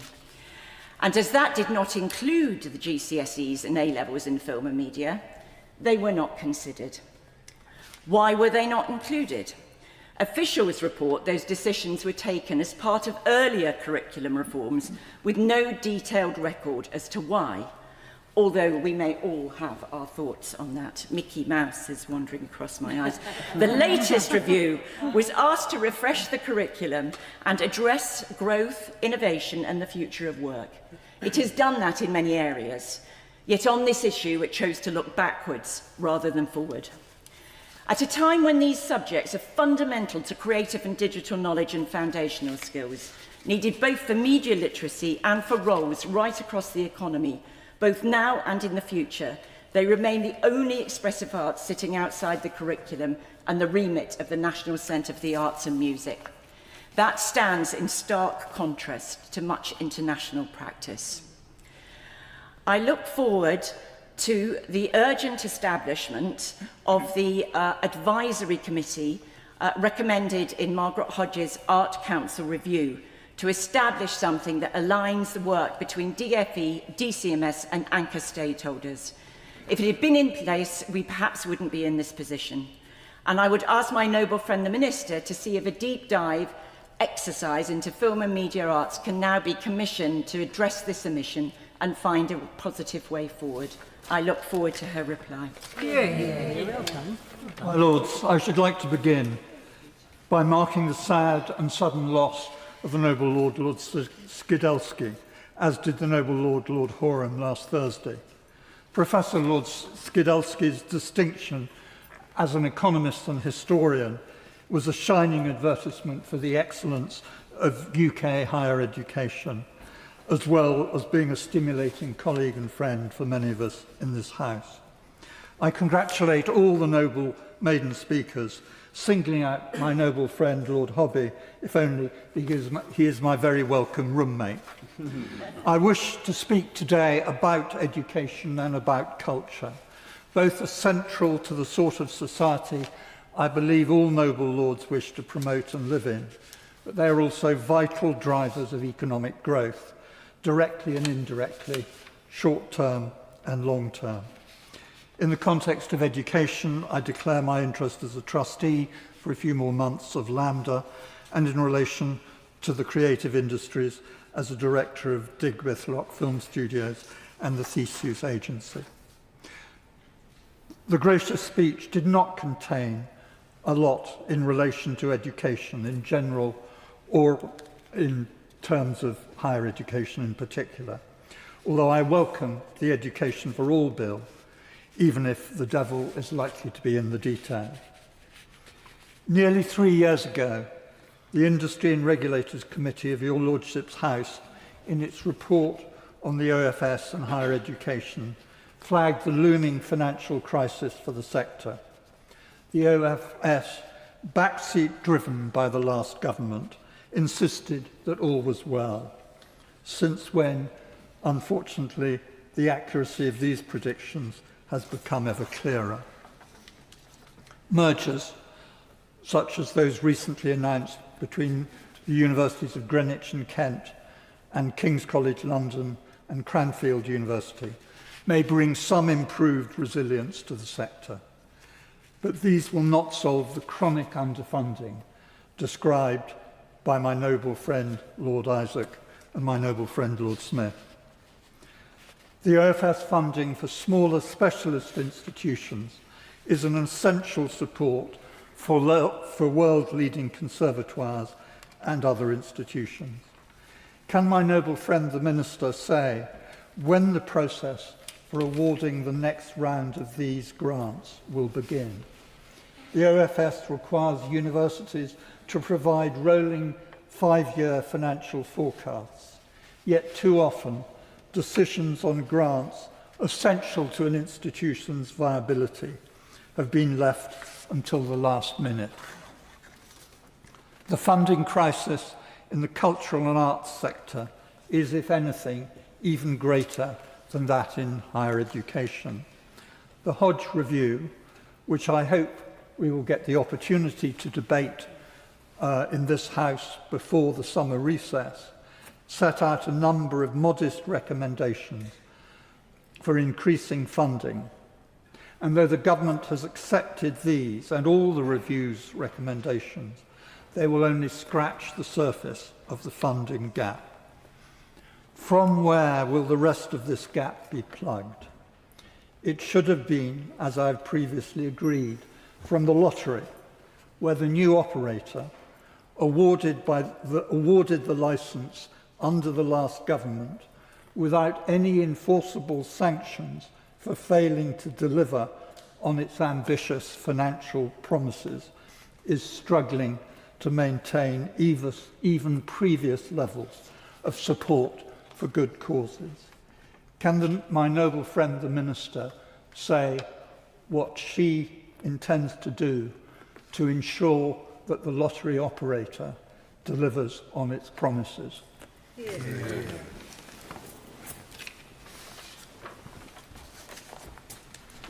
My Lords, we've heard 3 wonderful maiden speeches today, each distinct in its own way, but I can see quite clearly that in the debates that we have around the House in the future, each of our contributors today will make a very important contribution to the debates of this House, and I congratulate them all. My Lords, tonight I would like to focus on the SEND proposed changes in the forthcoming education bill. Perhaps the House will be surprised that I do not intend for once to single out autism, because I hope to cover autism in more detail on the 10th of June when we debate the Select Committee report on the 2009 Autism Act. But my noble friend Lord Twigg, of course, earlier in this debate, flagged up many issues that are of concern in the legislation as far as autism is concerned. That SEND needs to be reformed is not disputed, but following from the government's consultation, we are short on the detail, which has raised concern particularly from charities, parents and professionals. So today I would like to ask questions that I expect to be raised during the course of the bill, and which I hope will give the Minister an opportunity to do a bit of prep before the second reading begins. If children are no longer to have ECPs, education and care plans, how does the government intend that both education and health be brought together to provide a whole person plan? They do not work well together now, except in casework that's reached a crisis. Something needs to be done to make this more mainstreamed for a much wider group of children. And following on from that, how does the government plan to deal with long waiting times for assessment involving both health and education? If it is the case that intervention will begin before assessment, does that mean that children will be grouped under umbrella labels? And how will that affect the concept of no decision about me without me? It's a good thing to seek to provide more support and services, but will the bill provide more detail about the number of staff needed, their funding, and most importantly, their training? We are looking at a very wide range of disabilities with many comorbidities. Without specialist training, this merely provides staffing at best to manage children in the classroom, as opposed to educating them in the broadest sense of the word. Academically, where you can, to build confidence, speech and language, mobility, and so important, independence as the child develops. Compared to the present, it is intended that children who are assessed and diagnosed will be treated under umbrella terminology rather than a specific diagnosis, even when that diagnosis has been provided by a clinician. How does the government view the changes in the bill impacting when schooling is over? How will they prevent the cliff face between further or higher education and ultimately employment and, of course, independent living?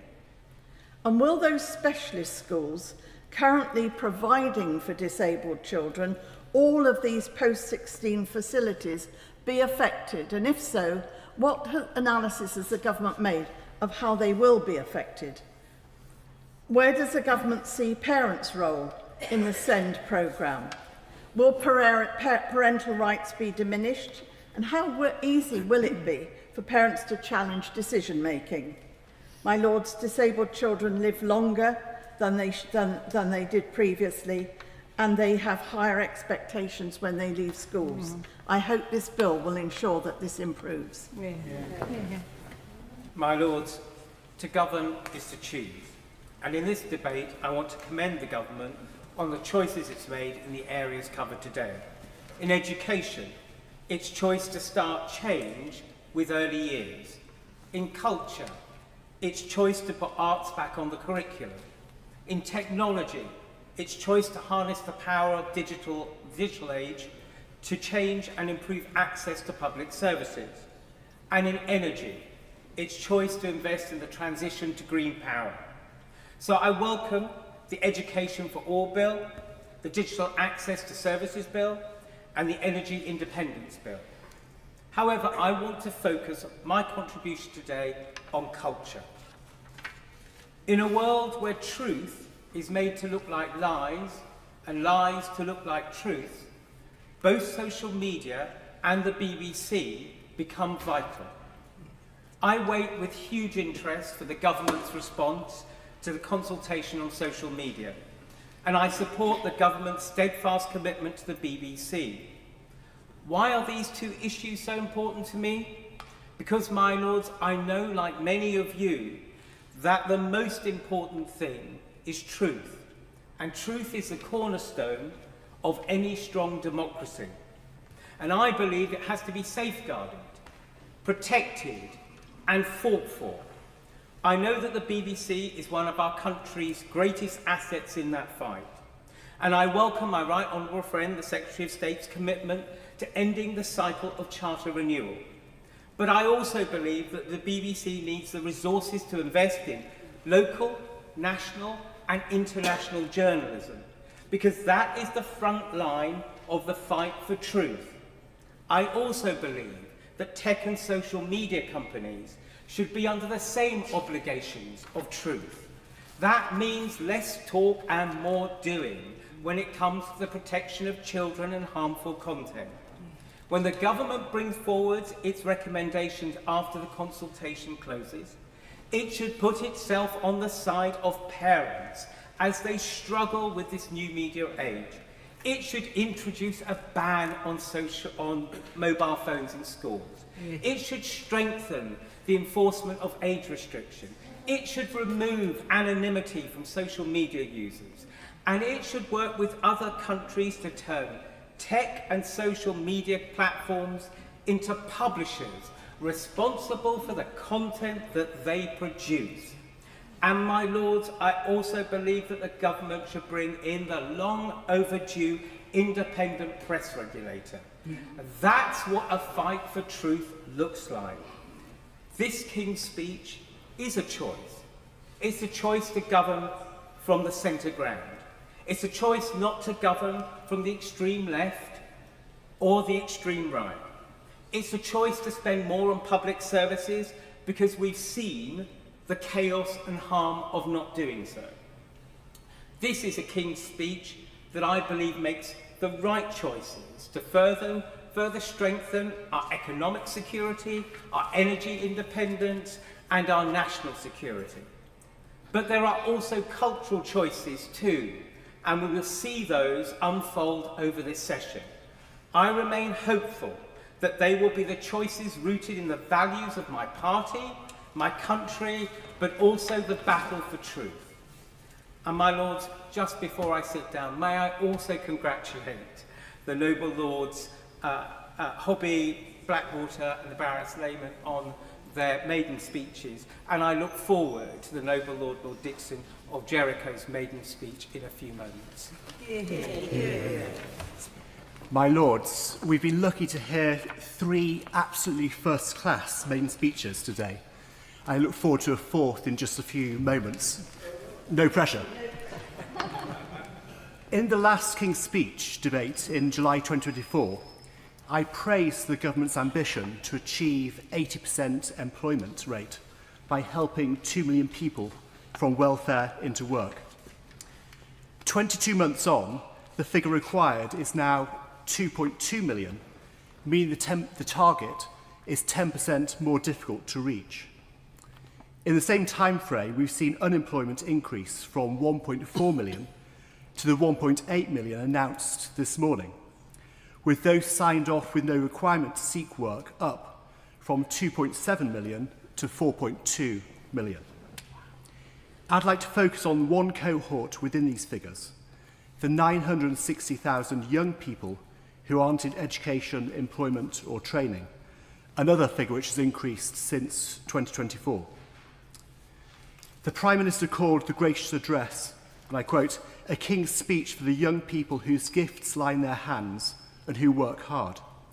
And last Monday he said that incremental change won't cut it. For the million NEETs, there's a mismatch between the government's programme and its rhetoric. To tackle a NEETs crisis, it should have included a bill to ensure that our education system properly prepares young people for employment. It should have included a bill to reform welfare so it's targeted at those who genuinely need it rather than those who can work. And it should have included a bill to help businesses create jobs and provide training opportunities, an essential element to get Britain working. To be fair, the government has said they'll respond to the Milburn Review, but the hole in the King's Speech on NEETs betrays the government's view that new legislation isn't required to solve the crisis. What will happen between now and the next King's Speech? The rate of change is likely to accelerate, but at the foothills of the AI transition. British Chambers of Commerce research suggests that AI use has doubled since 2024, with the majority of businesses now using it. By the time of the next King's Speech, its use will be universal. Our labour market is therefore heading for a fundamental shift. Taking King's and Queen's speeches as a barometer of how seriously UK governments, both Labour and Conservative, are taking AI is revealing. Of the 6 gracious speeches since the 2019 general election, AI has warranted just 2 mentions, once in 2023 and once in 2024. And trawling through the explanatory notes for those 6 speeches, AI tells me that buses were mentioned more than AI, with 33 and 28 references respectively.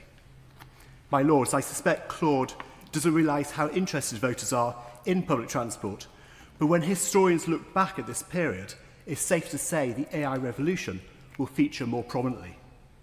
In fact, I would argue there's a strong case that AI should have been the key theme in this King's Speech, rather than an add-on. To conclude, I urge the government to consider a strategic AI review on a par with the Strategic Defence Review to properly and thoroughly examine the impact and opportunity of AI. Such an approach is needed, not just to prevent the NEETs crisis from worsening, but to prepare our economy, our society and the public sector for the future. My Lords, I must admit that when I saw my name was so far down the speaking list, I did hesitate and thought, I'll have so many speeches I have to listen to. But can I say I'm so glad that I have spent the afternoon and early evening here, because I have, as an ordinary but avid consumer of the arts, I've got a whole new level of motivation. And can I say my learning has increased, most especially when we listen to the impressive maiden speeches of Lord Hobby, Lord Blackwater and Baroness Lehman. And I anticipate my learning will continue further. I want to focus my remarks this evening on energy policy. And I would argue that the starting point for energy policy has to be the stark realities of climate change, as has been mentioned much earlier in this debate. The Climate Change Committee confirms that we are already experiencing more frequent heat waves, heavier rainfall, and conditions conducive to wildfires. These are not distant risks, these are happening now. And the UK, we have to be honest, is not adequately prepared. And we see the consequences immediately at first hand. As my noble friend Lord Harris said earlier at the questions today, in 2022, extreme heat contributed to over 3,000 deaths and disrupted vital infrastructure. In 2024, the UK faced 50 consecutive days of rain and a number of named storms. Across the globe, extreme weather is intensifying with enormous consequences. The evidence is all around us and the science is clear. We face not isolated incidents, but cascading and compounding shocks across sectors, with threat to national infrastructure and global supply chain disruption and fragility. I don't have time to begin to list all the consequences that we face, but let's listen, of course, as we should, to Sir David Attenborough, who reminds us that what happens over the next 50 years will determine the fate for all on the planet. We know what we need to do, and what happens next is up to us. And that is why the legislation in the King's Speech is so important and makes clear it is time to get off the fossil fuel roller coaster and accelerate our transition to clean energy. The Energy Independence Bill is central to the ambition of change. It strengthens our energy security at a time of global instability.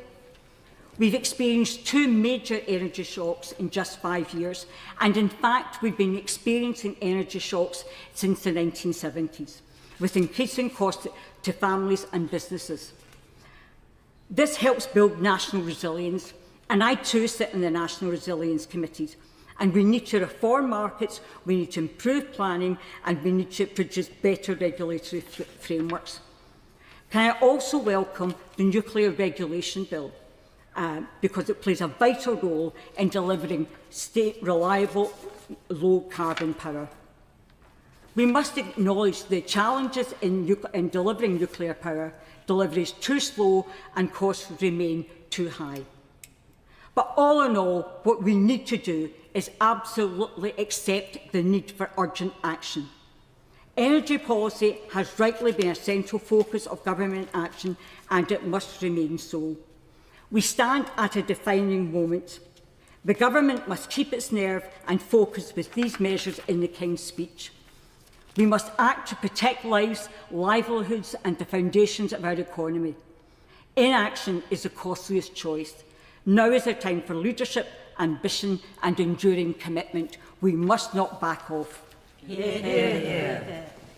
My Lords, I too congratulate the 3 excellent maiden speakers today and wish the Noble Lord Dixon luck in a few minutes' time. I will restrict my comments to technology.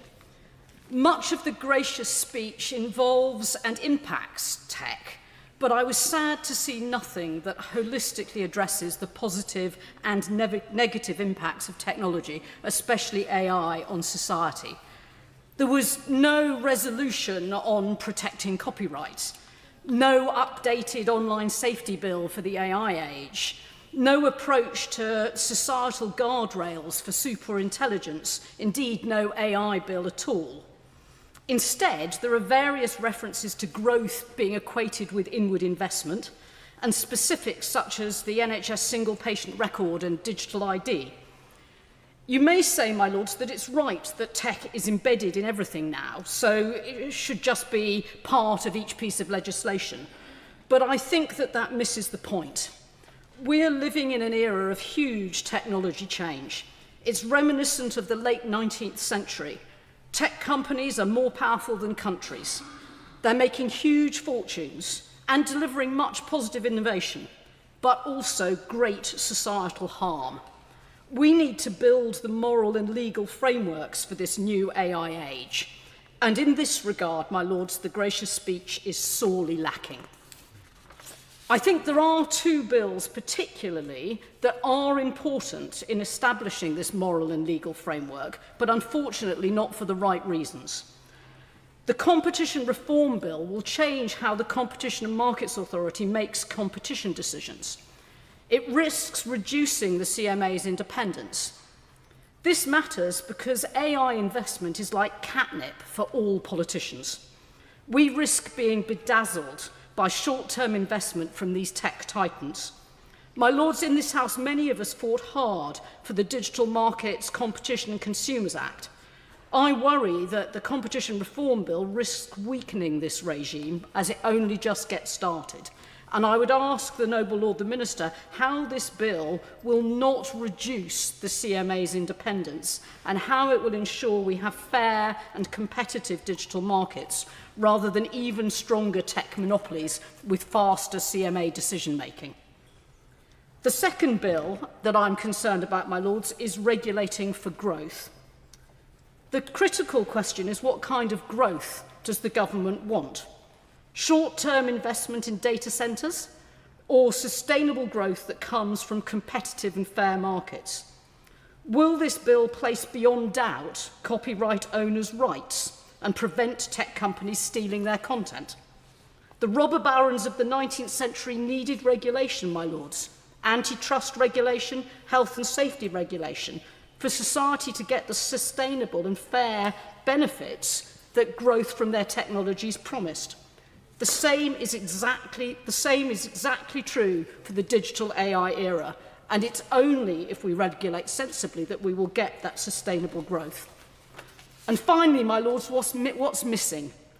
A legal and moral framework for AI that doesn't accept that just because we can means we should, and instead sets out the legal barriers we wish to impose on new tech, just as we do in all other parts of society.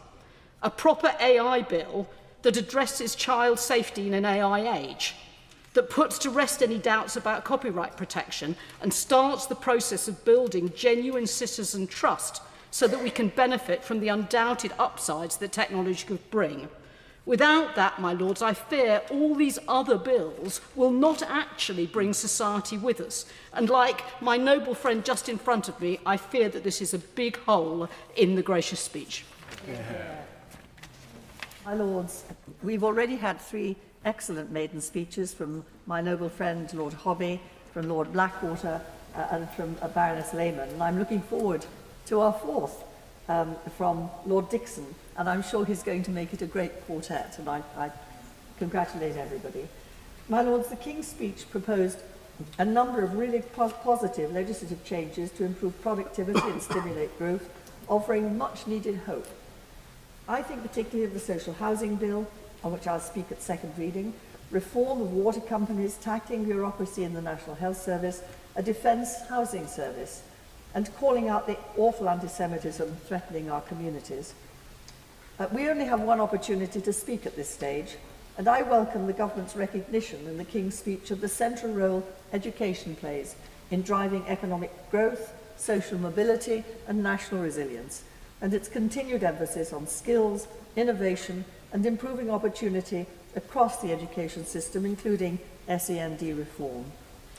My Lords, I want to focus on higher education, an area in which the United Kingdom remains a global leader and which is essential to the delivery of the government's ambitions for growth, productivity, and international competitiveness. Over the past year, the government has taken several welcome steps to support the sector, increasing tuition fees in line with inflation for the next 2 years, acknowledging the significant financial pressures universities face, and the retention of the graduate route visa to maintain the UK's attractiveness to international students, who contribute enormously to our economy and society. It's also encouraging to see the ways in which universities themselves have recognised the need to evolve, improving accountability and ensuring students receive genuine value and opportunity from higher education. In that spirit, I welcome Universities UK's Future Universities programme, focusing on working closely with employers, communities and government, while equipping students with the adaptability and resilience needed in a rapidly changing world. Our universities are among this country's greatest national strengths. They generate more than £265 billion in economic output, support hundreds of thousands of jobs, drive innovation and research, and anchor regional economies across the United Kingdom. It's a success story, but it's under strain. The current funding model is no longer sustainable. The value of domestic teaching funding has been steadily eroded in real terms over many years. Research funding is under pressure, with institutions increasingly forced to cross-subsidise research from other income streams. At the same time, uncertainty surrounding international student policy has increased financial instability for institutions that rely on overseas recruitment to remain viable. This isn't simply a challenge for universities themselves. If institutions weaken, the effects will be felt across our economy, our research base, regional growth, and the opportunities available to future generations. The Education Select Committee's recent report on higher education funding and insolvency rightly highlighted the urgency of these issues and called for a more strategic and sustainable approach. I echo that call today. The sector now urgently needs clarity on the proposed inflation-linked tuition fee mechanism. There are ways forward. There are practical steps the government could take right now.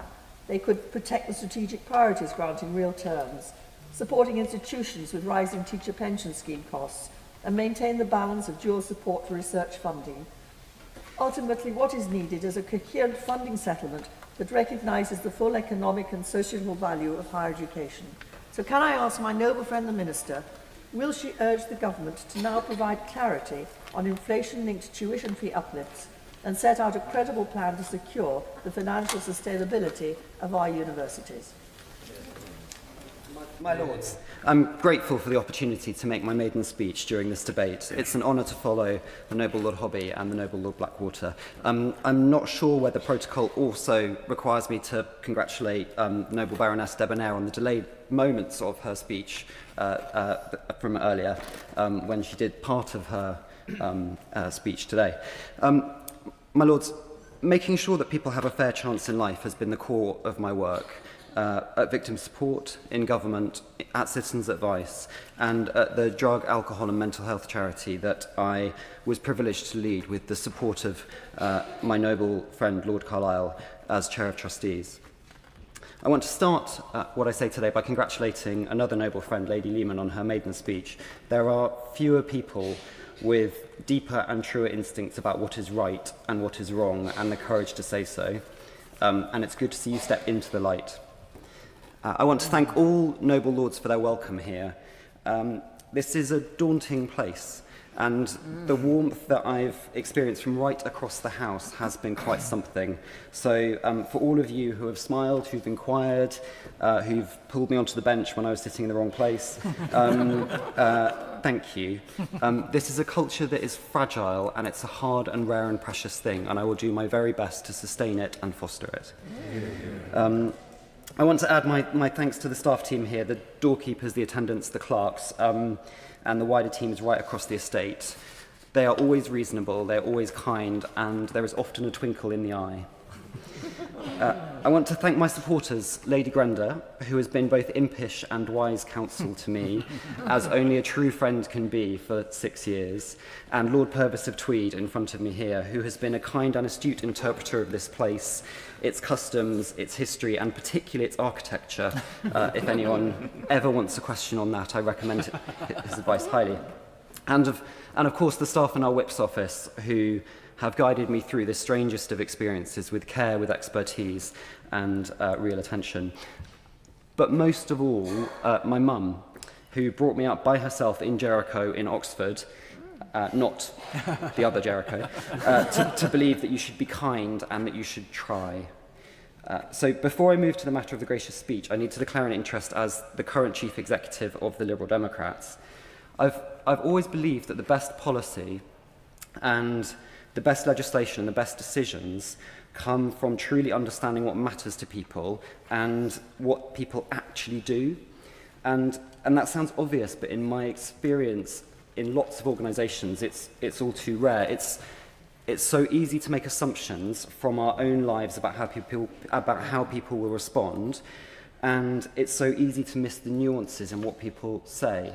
And I think one of the things that I've most valued about the debate today has been the care and attention to which people have both listened to what each other say, but also tried to hear the meaning behind it and the motivation behind the words. It can be hard to get the words right, but the meaning and the motivation, I think, has been approached today with a spirit of generosity. Since January, volunteers across the Liberal Democrats have held more than 1 million conversations with people across England, Scotland and Wales, asking them about what matters in their lives. I mention this not because it lies behind my party's success. Volunteers in other parties have also worked hard. Sadly, the data on how hard they've worked is less accessible to me than I would like it to be.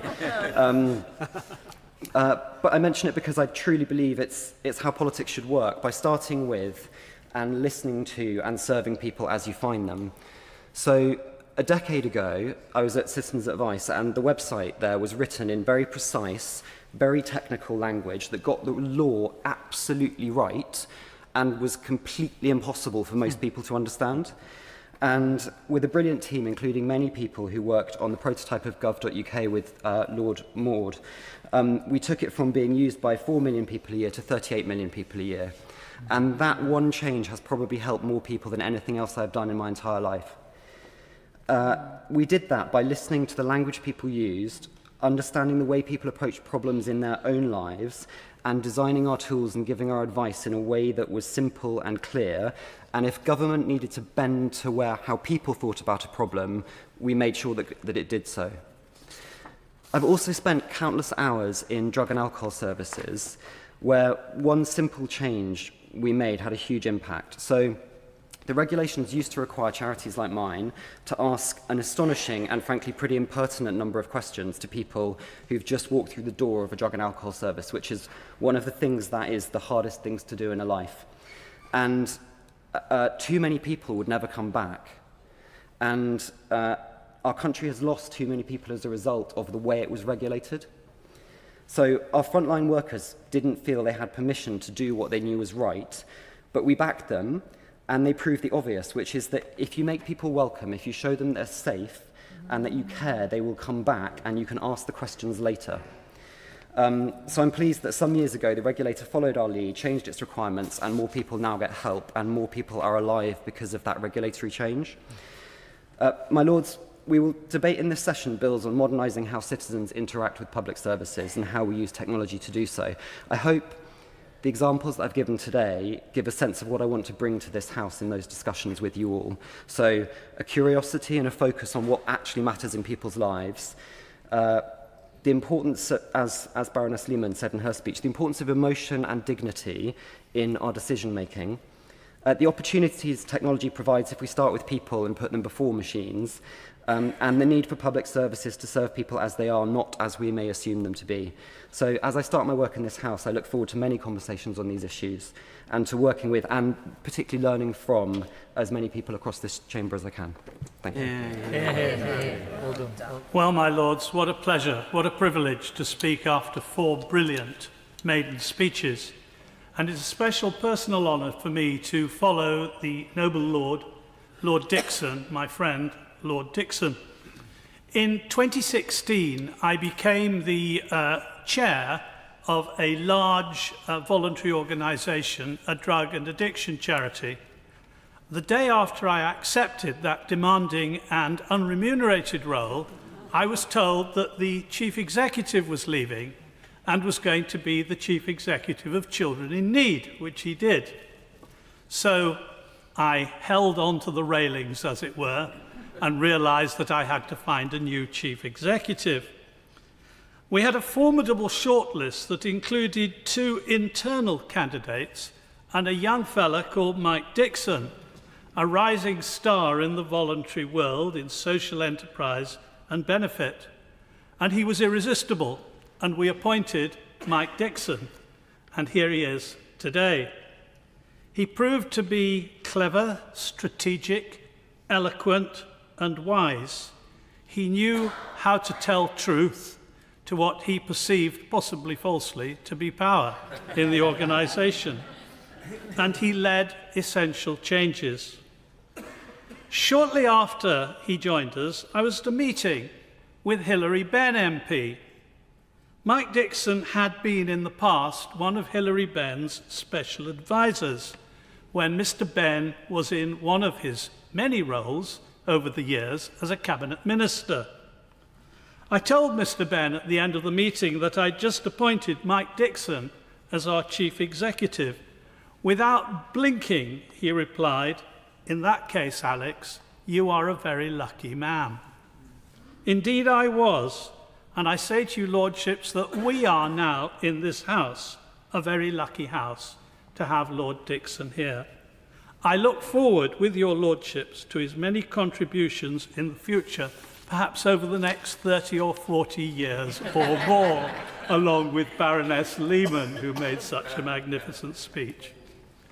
My lords, in the context of this debate, I want to make some comments on technology and education in relation to children and the threat that gambling brings to their lives.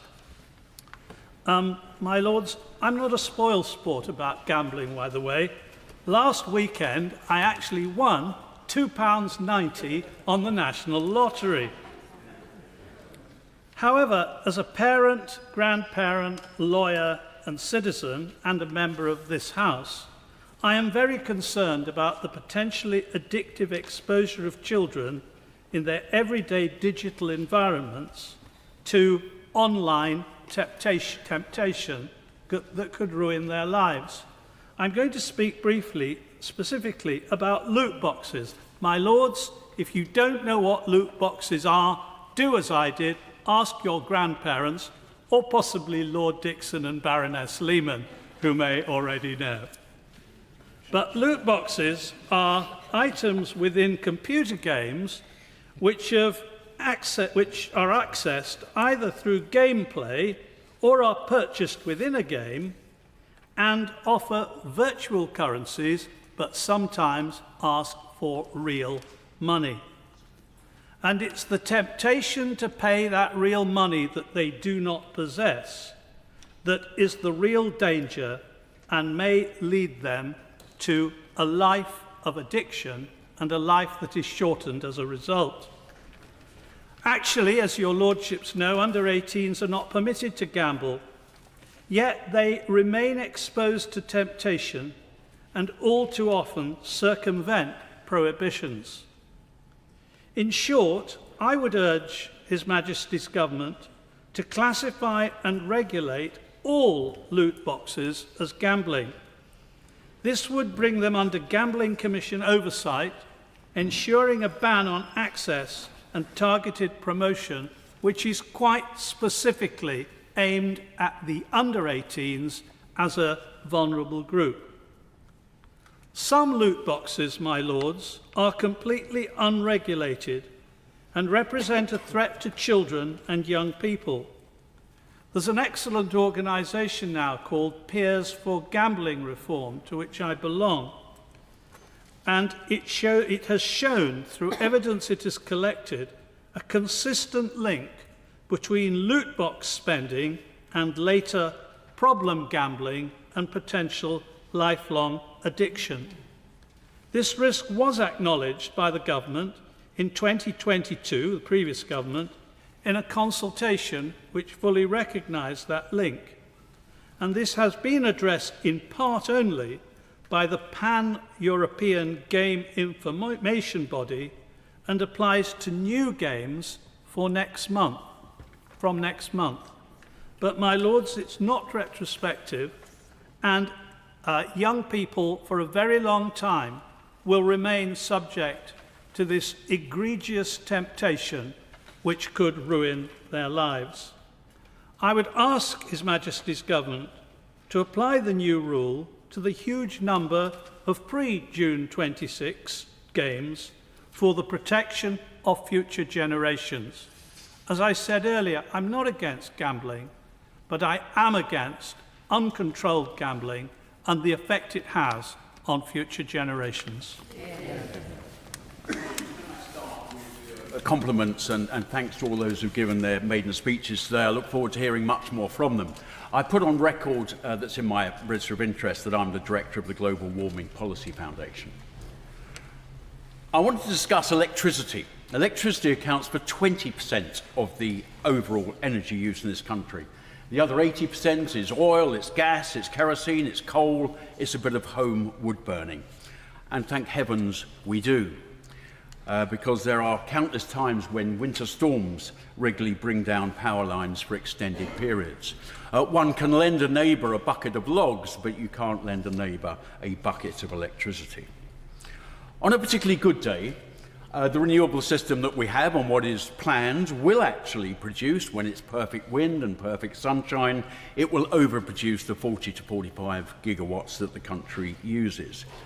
But if it produces more, we have to pay for constraint payments. But unfortunately, most days are nothing like that. More payments are needed to encourage gas stations to turn up and pray that France has some nuclear power spare. Pray that other countries via their interconnectors have some spare capacity to export to us. And while we seem desperately concerned about where our domestic electricity comes from, we don't seem to be too concerned where the interconnector electricity comes from, because when it comes from Germany and Belgium, it's broadly coal produced. And the perversity is that the more that we've seen we have more renewables in the system, we seem to be paying a higher price for our electricity. We're already paying one of the highest prices in the world. And it's because we have two systems. We have the irregular renewables and the backup that has to be paid for as well. There's an absolute correlation: more renewables, more cost. Now, if the ambition is to have virtually all electricity produced by non-fossil fuel means by 2030, then I have a bridge to sell the noble Lord the Minister. We have a problem of night. We have a problem with a fantastic German word called the Dunkelflaute, and that is a high-pressure system which often sits across the entirety of Northern Europe, often for a week or more, in the depths of winter when it is both cold and very, very dark. So we need to overproduce a lot of our renewables so that we may store it. Now, how might we store it? We might look to Chinese-produced batteries and cobalt produced by children in the Democratic Republic of Congo. We could look at some untried systems like hydrogen or like reservoirs that don't exist, so we can use hydro storage. All suffer from huge thermodynamic losses. And this is just electricity. This is just the 20%. We haven't even started to have an alternative to the 80% of other energy sources. Hydrocarbons will be with us for a very long time yet, because there is no at-scale alternative to power jets, heat our homes, or to fuel our vehicles. But the recent Iran problem has proven some things. It's proven that there is an international price for LNG, and it's pretty high. But there is not an international price for locally piped gas. Gas priced in the USA is infinitely cheaper than the LNG market, and gas from Norway that we rely upon is cheaper than LNG. But it's certainly proven that energy security is valuable. And it is absolute madness that we are considering cancelling or banning any future use of the North Sea while Norway goes gangbusters for it and we buy it from them. There's a serious constitutional point that parliaments can't bind its successors, and that's a serious point with any legislation. And I find it amazing that an 18% government, a government that secures 18% of the support of this country, can be allowed to consider such long-term legislation. I welcome any legislation because it will allow me to highlight the problems of UK's energy security.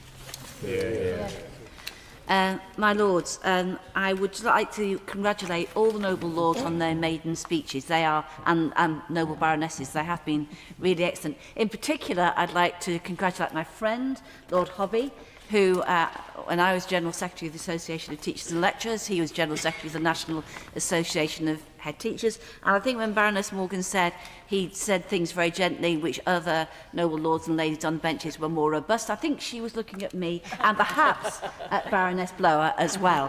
But there's a room for everyone in the House, isn't there? And different styles of address. I want to welcome the government's ambition that the UK should be a country fair for all and a place where every child is included in the nation's highest aspirations. And central to this ambition in this legislative cycle is the bill being brought forward to raise standards in schools and introduce generational reforms of the special educational needs system in the Education for All bill. The government has already signalled the seriousness of its intent to mend the utterly broken SEND system it inherited. The £5 billion it is giving councils to pay off 90% of the debts built up supporting children and young people with SEND is clear evidence of that intent, staving off what would in 2028 have been widespread council bankruptcies. My Lords, a long time ago now, in the 1990s, I worked in a school where children with physical and mental disabilities were included in the mainstream life of school, with a special unit which supported their inclusion. It was a wonderful place to work and to learn. Many of the children who had the support of the inclusion unit went on to achieve marvellous things academically and socially and professionally, something that they would not have been able to do if they had been confined to a more narrow, restricted curriculum, which at that time was usual in special schools. That school was Whitmore High School in Harrow, and its head teacher was a future Her Majesty's Chief Inspector, Christine Gilbert.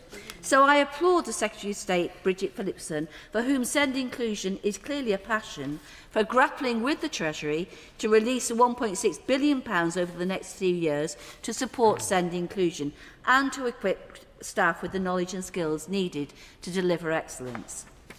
My Lords, I should declare an interest. I am Chair of the Teaching Commission. Our second report, to be launched this July, focuses on the implication for teachers and leaders of the 2028 dual introduction of the revised national curriculum and the SEND reforms, which I've already said I support so wholly. However, I have to express a key concern. And it was a concern expressed by a series of expert witnesses to the Commission, and that is that the insufficient reduction of only 10% in exam time for GCSE students and the lack of consideration in the curriculum assessment review led by Professor Becky Francis of adaptive, modular and authentic assessment methods which could better support learners with SEND, learners with mental health or anxiety, might limit and constrain inclusion. The delay until post-16 in providing a pathway for students who cannot access the mainstream curriculum has also been questioned. Why, witnesses asked, did students with low prior attainment and SEND have to fail at GCSE before they are offered level 1-2 qualifications post-16? They were clear, the witnesses, that this delay will drive a deficit in inclusion. My Lords, a coherent alignment of curriculum, assessment and accountability is essential. Without this, the government's ambitions for inclusion, improved belonging and reduced attainment gaps may remain out of reach, and policy incoherence may continue to frustrate and demoralise the profession. So I ask the government and the ministers to look again at this issue. The curriculum will not become more inclusive if its assessment remains exclusive. This is not what I want, I'm sure it's not what the government wants. I know it's not what the government wants. And I hope that this issue can be resolved prior to 2028. I think there is still time and the will to get this right. My Lords, can I also congratulate the 4 quartet of peers who've spoken their maiden speeches, Lord Hobby, my friend, Noble Lord, Lord Hobby, Lord Blackwater, Baroness Lehman, and finally Lord Dixon, who had to live up to quite a billing before he managed to say a word, but he achieved it with distinction. Whilst I'm on Lord Dixon, I think Lord Carlisle suggested we should speak to our grandparents about loot, and I think he meant grandchildren. So Hansard corrects the record, I'm sure he'd appreciate that too. I want to speak about energy security and energy independence, which the government committed to in the gracious speech. There should be no doubt, since Russia's illegal invasion of Ukraine and the war in Iran, leading to the closure of the Straits of Hormuz, there is an urgency to get policy right and to get on with delivering UK energy independence. Indeed, to oppose doing so would be an act of self-harm, leading to significantly higher prices for businesses and consumers, and to energy insecurity when it comes to keeping the lights on. Renewables and nuclear are clearly the front runners for our future sources of supply, and both exist outside of the international market's price regulation, which will enable the UK to be independent of the high price fixing of international markets. But as a point of reassurance to those opposite who made this point, the changes to renewables and nuclear will not happen overnight, nor at the expense of gas and oil from the North Sea. Indeed, the North Sea will continue, at least till the next century, to produce vital energy for the UK. And those who argue that this Labour government is putting jobs at risk, I think they're scaremongering. Indeed, I live in the northeast of England, where companies are pleading with us to go faster and further on renewables in order that they can retain the skills of those employed in the construction of pylons for wind turbines and the control mechanisms that they operate under. So by creating this certainty, the UK will retain these skills, and that is what the government is committed to doing. The government is introducing the Energy Independence Bill to ensure energy security, and the Nuclear Regulation Bill to pave the way for greater nuclear energy investment. Building on the Fingleton Review of the nuclear sector, this will see an acceleration of UK's commitment to both wind, wave, solar and a nuclear future, and improved light-touch regulation to overcome price gouging by unscrupulous companies. So from a starting point of 3% in the year 2000 to just under half our energy now, renewable sources are on the up. It's predicted that together with nuclear, renewables will dominate the market for the foreseeable future. And in the 1st of April 2026, we saw the first whole day, 24-hour period, where renewables met all our energy demands on that day. Third-party intermediaries which operate in the business sector are currently only controlled by voluntary measures and great general consumer protection laws. So I welcome the government's proposal that they should be properly regulated by Ofgem, become properly regulated by Ofgem. And the Labour proposal is to make sure the country's energy is independent and energy is secure. So in conclusion, can I ask the Minister if these are all true? Firstly, that the government will protect customers from international market volatility. Secondly, boost employment in the future industries for green power. Thirdly, remove delays in planning, especially grid access, and cut costs. Fourthly, increase UK resilience to energy threats. And finally, through GB Energy, quicken the transition and ensure that considerable benefits are felt by everyone. My Lords, it is a privilege to speak in the humble address, and I congratulate all the noble Lords on their excellent maiden speeches. I warmly welcome the government's renewed commitment to tackling violence against women and girls and to ensuring that women are able to participate fully and equally in our society. I declare an interest as receiving pro bono legal advice from Mishcon de Rea on image-based sexual abuse and as a member of the advisory board for Araya Ventures, a venture capital company. Noble Lords will know that I have long raised concerns about the rise of tech-facilitated abuse, which continues to disproportionately target women and girls. Against that backdrop, I was disappointed by the lack of online safety provisions in the humble address. I fear that once again your Lordship's House may find itself compelled to strengthen protections through ad hoc amendments to other legislation. I was also saddened by the recent resignations from government of both Jess Phillips MP and Alex Davies-Jones MP, with whom I worked with on my previous amendment during their time as ministers. It is troubling to read in Jess Phillips' letter of the intransigence in government to delivering meaningful change in tackling VOG. The noble Lord, the Minister, in his opening remarks stated that the government stood up to X to stop the spread of intimate deepfakes on the platform. Noble Lords will remember that in the last Parliament, this House had to push the government to include these essential provisions in the Data Act, to criminalise both the creation and requesting of sexually explicit images without consent. These protections were then sat on by government for over 7 months and only enacted in the face of the large-scale abuse of women, who would have otherwise had criminal recourse had the government enacted their available law quicker. My Lords, this is not good enough. Government must heed Jess Phillips' warning and use this new parliamentary session to act at pace if we are to tackle violence against women and girls. On the issue of tech-facilitated abuse, I believe there is unity across this House in recognising both the seriousness and the urgency of the challenge before us. The pace of technological change is accelerating rapidly. From chatbots being weaponised to harm and abuse children, AI-enabled glasses covertly filming women without their consent, to the continuing and deeply concerning rise in intimate image abuse. The Revenge Porn Helpline has reported that image-based sexual abuse has increased by 1/3 compared to this time last year. These threats are evolving at speed, and we cannot afford complacency. I hope the government will adopt a more proactive and forward-looking approach to addressing these harms so that women and girls may live and engage online free from abuse and intimidation. As the government advances its growth agenda, it is vital that women are central to that vision for the future. We must ensure that young girls are encouraged and supported into STEM education and careers, so that the AI future we are building reflects the diversity of the society it is intended to serve. Women in Tech reports that as of 2026, women comprise only 29% of the UK technology workforce, 19% of core engineering roles, and just 13% of cybersecurity positions. My Lords, if women are absent from the development and the deployment of these technologies, we risk embedding inequality into the foundations of our digital future.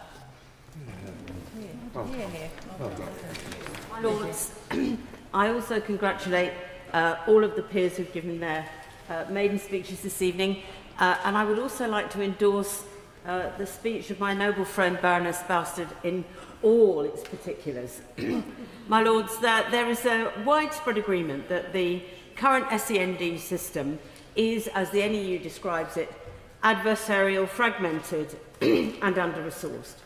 The current parlous state of provision has been worsening for more than a decade, with teachers and schools stretched to beyond capacity and families forced into exhausting battles to get support for their children. The daily challenges facing teachers is one of the reasons they leave the profession, and I know this from talking to them, including my own former primary teacher daughter.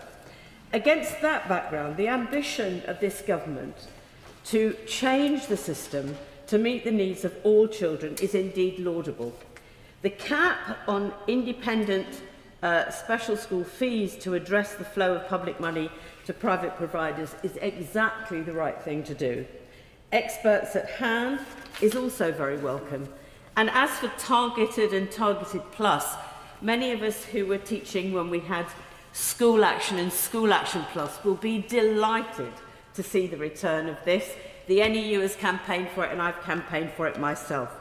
As the CEO of MenCap has said, families must have their children's needs identified and for them to be given the right help straight away, backed by fully funded services to do the job. I earnestly hope that all the resources will be found to meet the very big challenge of doing the right thing by all children and young people with SEND. As Nick Harrison, Chief Executive of Sutton Trust, says, schools are in a financial crisis that's more than a decade and a half in the making. Little wonder then that not just the NEU but also the NACWT, the NHT, ASCL, the Local Government Association and the Save Our Children's Rights campaign all agree that if mainstream schools are to do much more on inclusion for every child, the right level of funding must be available. My Lords, in conclusion, I will just say a few words about further and higher education. The deepening crisis in post-16 education and the consequences of treating education as a market rather than a public good are clearly out of step with the government's ambitions. When your Lordship's House debated the value of modern foreign languages teaching and learning, we were as one in agreeing that the value of learning modern foreign languages is very high, and yet such courses are being cut and sometimes even whole departments in universities. The logic of competition between institutions has not improved student experience. So what reassurances can my noble friend the Minister give to students worried about the financial stability of their universities when 4 in 10 of them are facing deficit budgets? My Lords, we all want the best for all our children and young people, so we must will the means. And I too congratulate all the maiden speakers for excellent contributions, and particularly welcome my 2 new colleagues, Baroness Lehman and Lord Dixon, who are both taking a well-earned break. We were delighted to have them join us, and we look forward to working with them.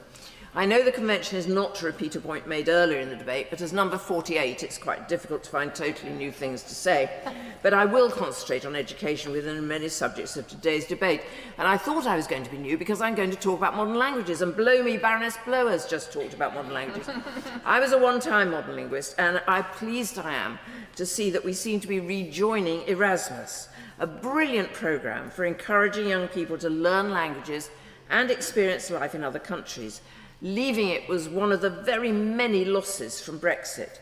But Erasmus Plus gives hope that the government will be able to support this valuable scheme. So can I ask, will they also introduce group passports and find other ways of enabling disadvantaged youngsters to afford life-affirming experiences? Because, my Lords, if we wish to be an internationally minded country, we need to be able to speak other languages. It's no good just speaking English loudly. It honestly doesn't get you anywhere. It is a matter of shame that numbers of GCSE and A-level entries are dropping, leading to some universities having to close language departments through lack of applicants. A knock-on effect, of course, is fewer language teachers. But starting languages in primary schools enables children to learn so much more enthusiastically. So what support is the government giving to ensure there are language teachers to enthuse and inspire the young?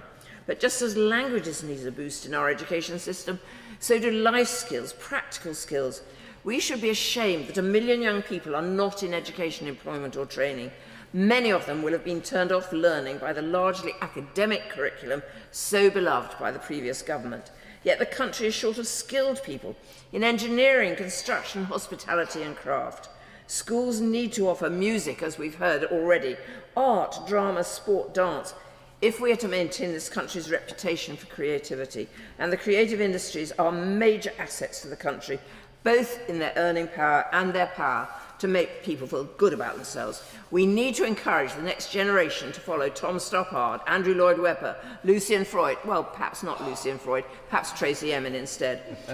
This government has made some good decisions in addressing the curriculum to give a focus on skills for life, moving away from the facts leading to university, which were so highly prized, but not relevant for many learners. So can the Minister say when we shall see a curriculum to cater for all young people, which will prepare them for life, enthuse them about learning, and help them to jobs which the country needs, and which will give them self-respect and the satisfaction of work? And please, will the government review its draconian treatment of independent schools, where some of the smaller, more specialist schools dealing with special needs, music, dance, are struggling with the imposition of VAT and taxes which cannot be passed on to embattled parents? Not all parents at private schools are wealthy, my Lords. Some are just struggling with their children who need a particular environment. We need to encourage talented and disadvantaged youngsters. So can the Minister say if the government will review the very broad brush it used to extract money from independent schools? I look forward to the other speakers and indeed to the Minister's reply. My Lords, my arthritis isn't very good today, so I'm sure you'll forgive me for doing this seated. My Lords, I will focus on energy, and I warmly welcome the speeches of my noble friends Lord Whitehead and Baroness Curran, and also of Earl Russell. And can I add my congratulations to all our wonderful maiden speakers. My Lords, after the second fossil fuel crisis in 5 years, it's that clear that clean power is the only route to energy security. Energy independence is a vital goal of national security, as shown by recent events in the Middle East. This requires increased production of homegrown, clean and affordable British energy. Faster action on the energy transition and climate change will help address many of the country's most pressing challenges, including long-term cost of living, energy security, local job opportunities, and many co-benefits such as cleaner air and warmer homes. The Energy Independence Bill must strengthen us against energy price shocks for the long term and create thousands of clean, green apprenticeships and jobs. As my friend said, we need to get off the oil price roller coaster. Energy independence must mean affordable energy for consumers, including private renters, not just more generation.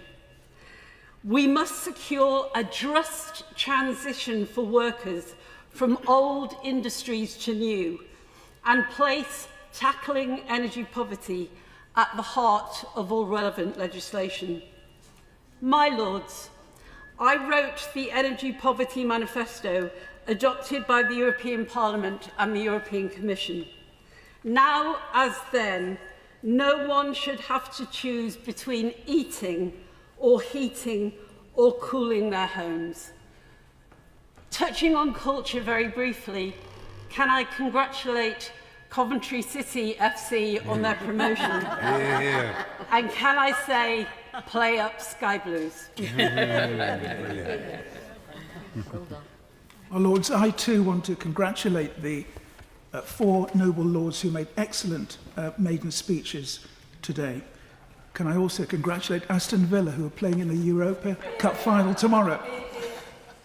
My Lords, the Stone Age did not end because mankind ran out of stone. We just found more effective ways of doing things.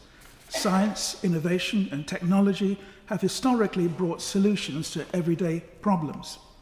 Britain can be proud of the fact that it started the Industrial Revolution. We are now in the fast-moving artificial intelligence revolution, but the issue is, my Lords, whether we are leaders or followers, giants or clients. One of the lessons from history is that we should learn lessons from history. It was my bill in 1997 which established Britain's first ever comprehensive DNA database. As a result, we became the first nation in the world to embrace this groundbreaking technology. Nearly 30 years later, the DNA database has positively transformed the effectiveness of medicine, forensic and research science. Of 195 nations in the world, 175 now utilize DNA profiles. I declare a further interest as a Vice Chairman of the All-Party Parliamentary Group on Artificial Intelligence. I'm also a former Chancellor of Bournemouth University, which has its own specialist data science and AI department. Now, the King's speech included key bills of direct relevance to the technology sector, including the Cybersecurity and Resilience Bill and the Regulation for Growth Bill. But, my Lords, there was no mention of an AI regulation bill. Meanwhile, AI is being monitored, I would say, in pieces through the Online Safety Act and a patchwork of policies in various sectors. This is not the same as a coherent framework for the development, deployment and use of AI. The cost of this delay is showing up most visibly in copyright. The dispute between rights holders and AI developers has been running for years with no resolution in sight. Ironically, in the music industry, it is wealthy musicians like the UK's Sir Elton John and Sir Paul McCartney who have been speaking out on behalf of lesser-known creative artists who cannot afford expensive legal fees to protect their copyright. Clear regulation is not the enemy of innovation. So please will the Noble Minister indicate when are we likely to see an AI regulation bill? The Cybersecurity and Resilience Bill is long overdue with an increasingly pressurised cyber-threatened ecosystem. In recent months, my lords, we've seen major airports like Heathrow, retail chains like Marks and Spencer, and large manufacturers like Jaguar Land Rover all immobilised by cyber hacking. So can the Noble Minister say whether this bill will properly account for AI stewardship? Now, the Regulation for Growth Bill claims to give organisations controlled environments to build and test AI tools, but I query whether this will be enough to support the innovation landscape and retain AI companies in the UK. There are numerous examples of UK AI startups which were created here but bought out by the Americans. For example, DeepMind in London was sold to Google. SwiftKey in Cambridge was acquired by Microsoft, and Vocal IQ, another startup company in the east of England, was taken over by Apple. Earlier this month, I was invited to speak at an awards ceremony in America, the biggest AI event, presumably in the world. It was backed by the federal government, and it was backed by Wall Street. We need that here now. My lords, I have no doubt that all noble lords have seen K-pop Demon Hunters. It is the most watched original film in Netflix history, and it is, of course, centered around K-pop, Korean popular music, which is now a $10 billion industry for Korea. And on the back of it, Korean dramas, food, cosmetics, and fashion are all thriving. And my lords, Korea is not alone. It is just one of several emerging cultural superpowers. My lords, when we get home tonight, 1 billion people would have watched this evening a Turkish drama. Every night, 1 billion people watch a Turkish drama. Turkey is now the world's largest producer of television episodes. And in a town called Mardin, more than 1 million hotel nights were booked just last year because it featured in one Turkish drama. My lords, I'm getting to it, I promise. My lords, Nigeria, Nollywood produces more films than Hollywood, and it employs 1.5 million Nigerians. And finally, my lords, if you look at China, they are now leading in microdramas. These episodes, which are 2 minutes long, that you can watch on a bus or on the tube, and the entire 60-episode series are shot in 10 days for $300,000. It's a $7 billion industry. Now, my lords, none of this is happening by accident. These are results of a deliberate state strategy. The Turkish government subsidizes these productions that promote its culture by $100,000 an episode. The Korean government is opening cultural centers all around the world. But meanwhile, my lords, we are retreating. We have been for centuries the world's leading exporter of ideas, stories, music, art, film, education. But today we're dismantling that influence. The British Council is shutting offices all over the world. The British Council's library in Chennai has sold all its books and is shutting down. Our programs to teach English in Italy, a program which has been running for 80 years, is shutting down. My lords, we have stopped thinking of culture as a strategic export, and there is no reference to culture or the creative industries in His Majesty's most gracious speech. But in this year, 2026, this is a great year. It is the year when the next James Bond is being cast after 20 years.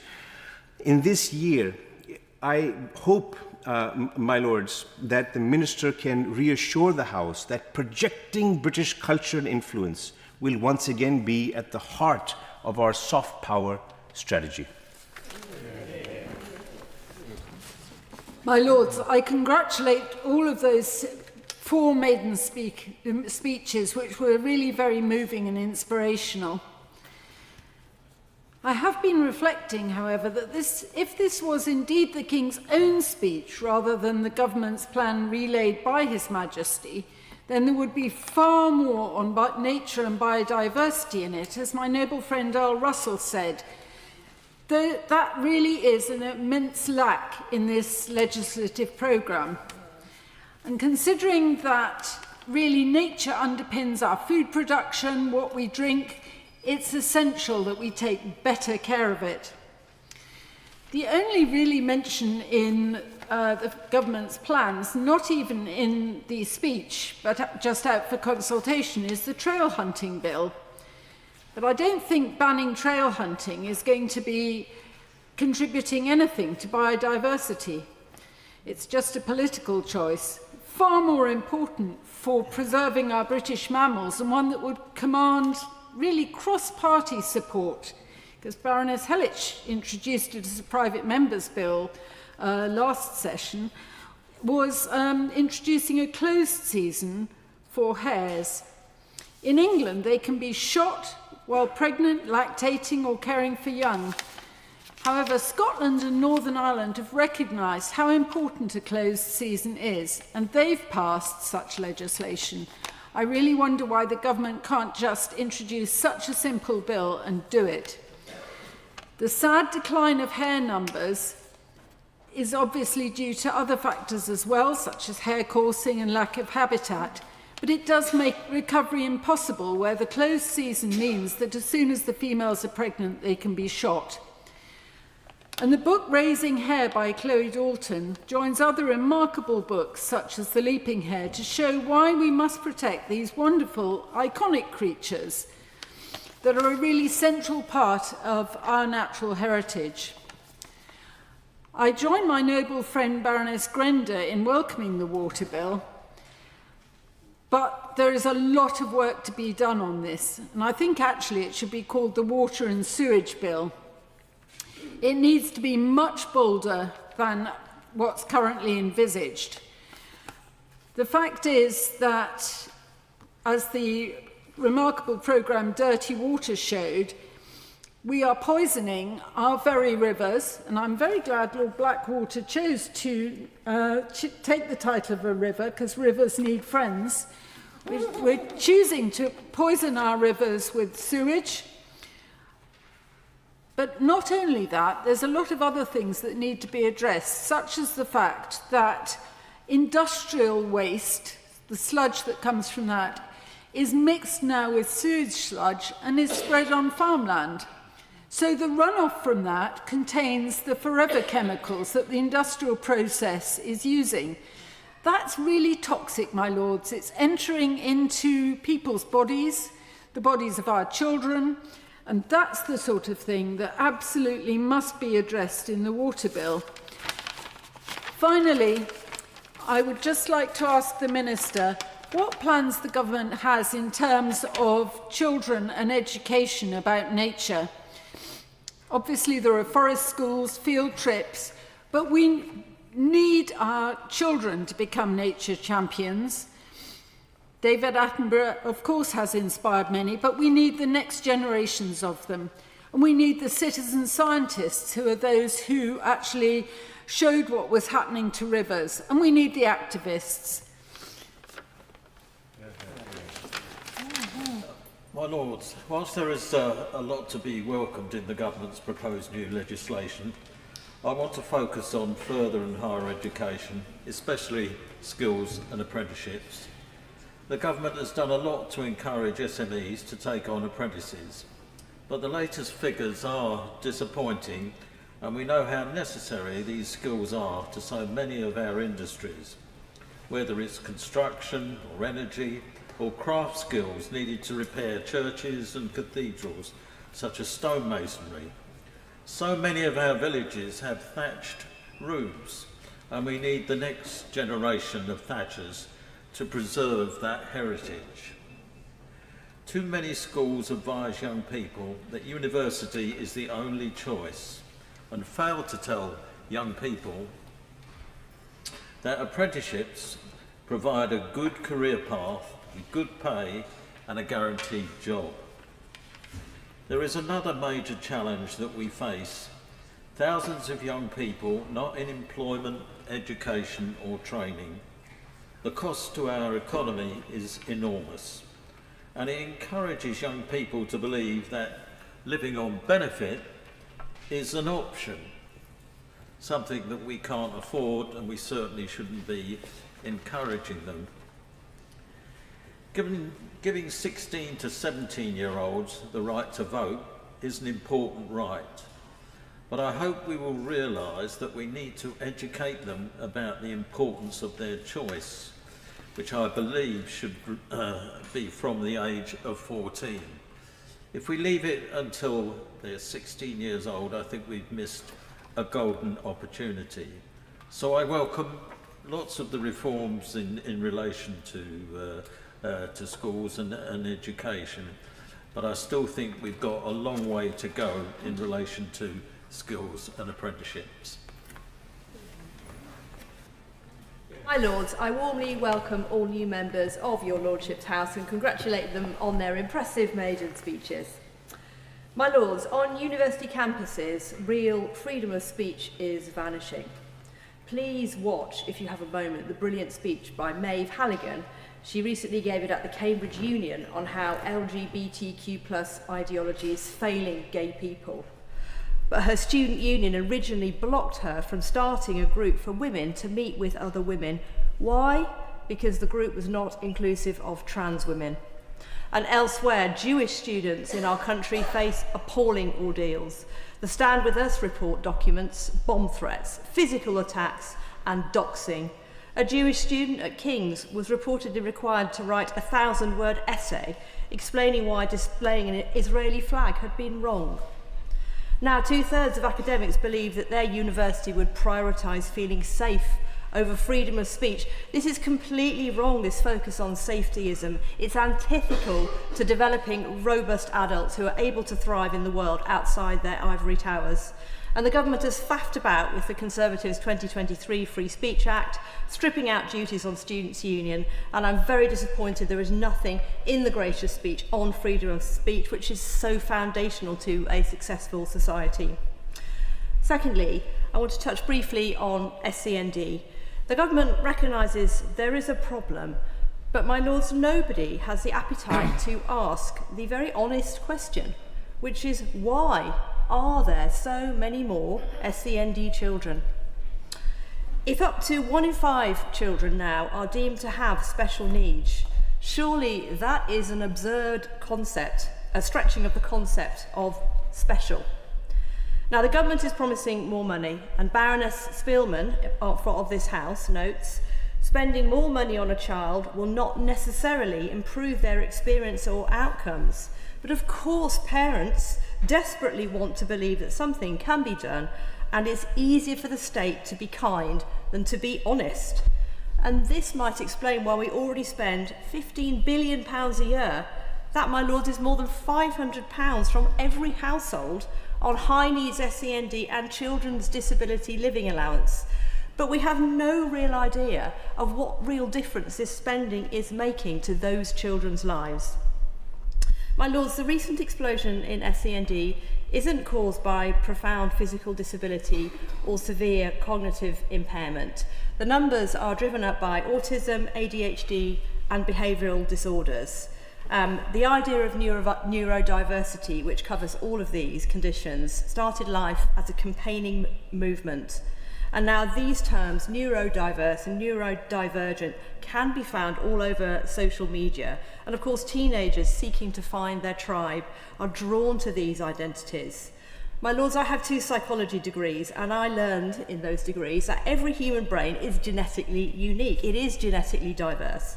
So neurodiversity is a simple biological descriptor of every human brain.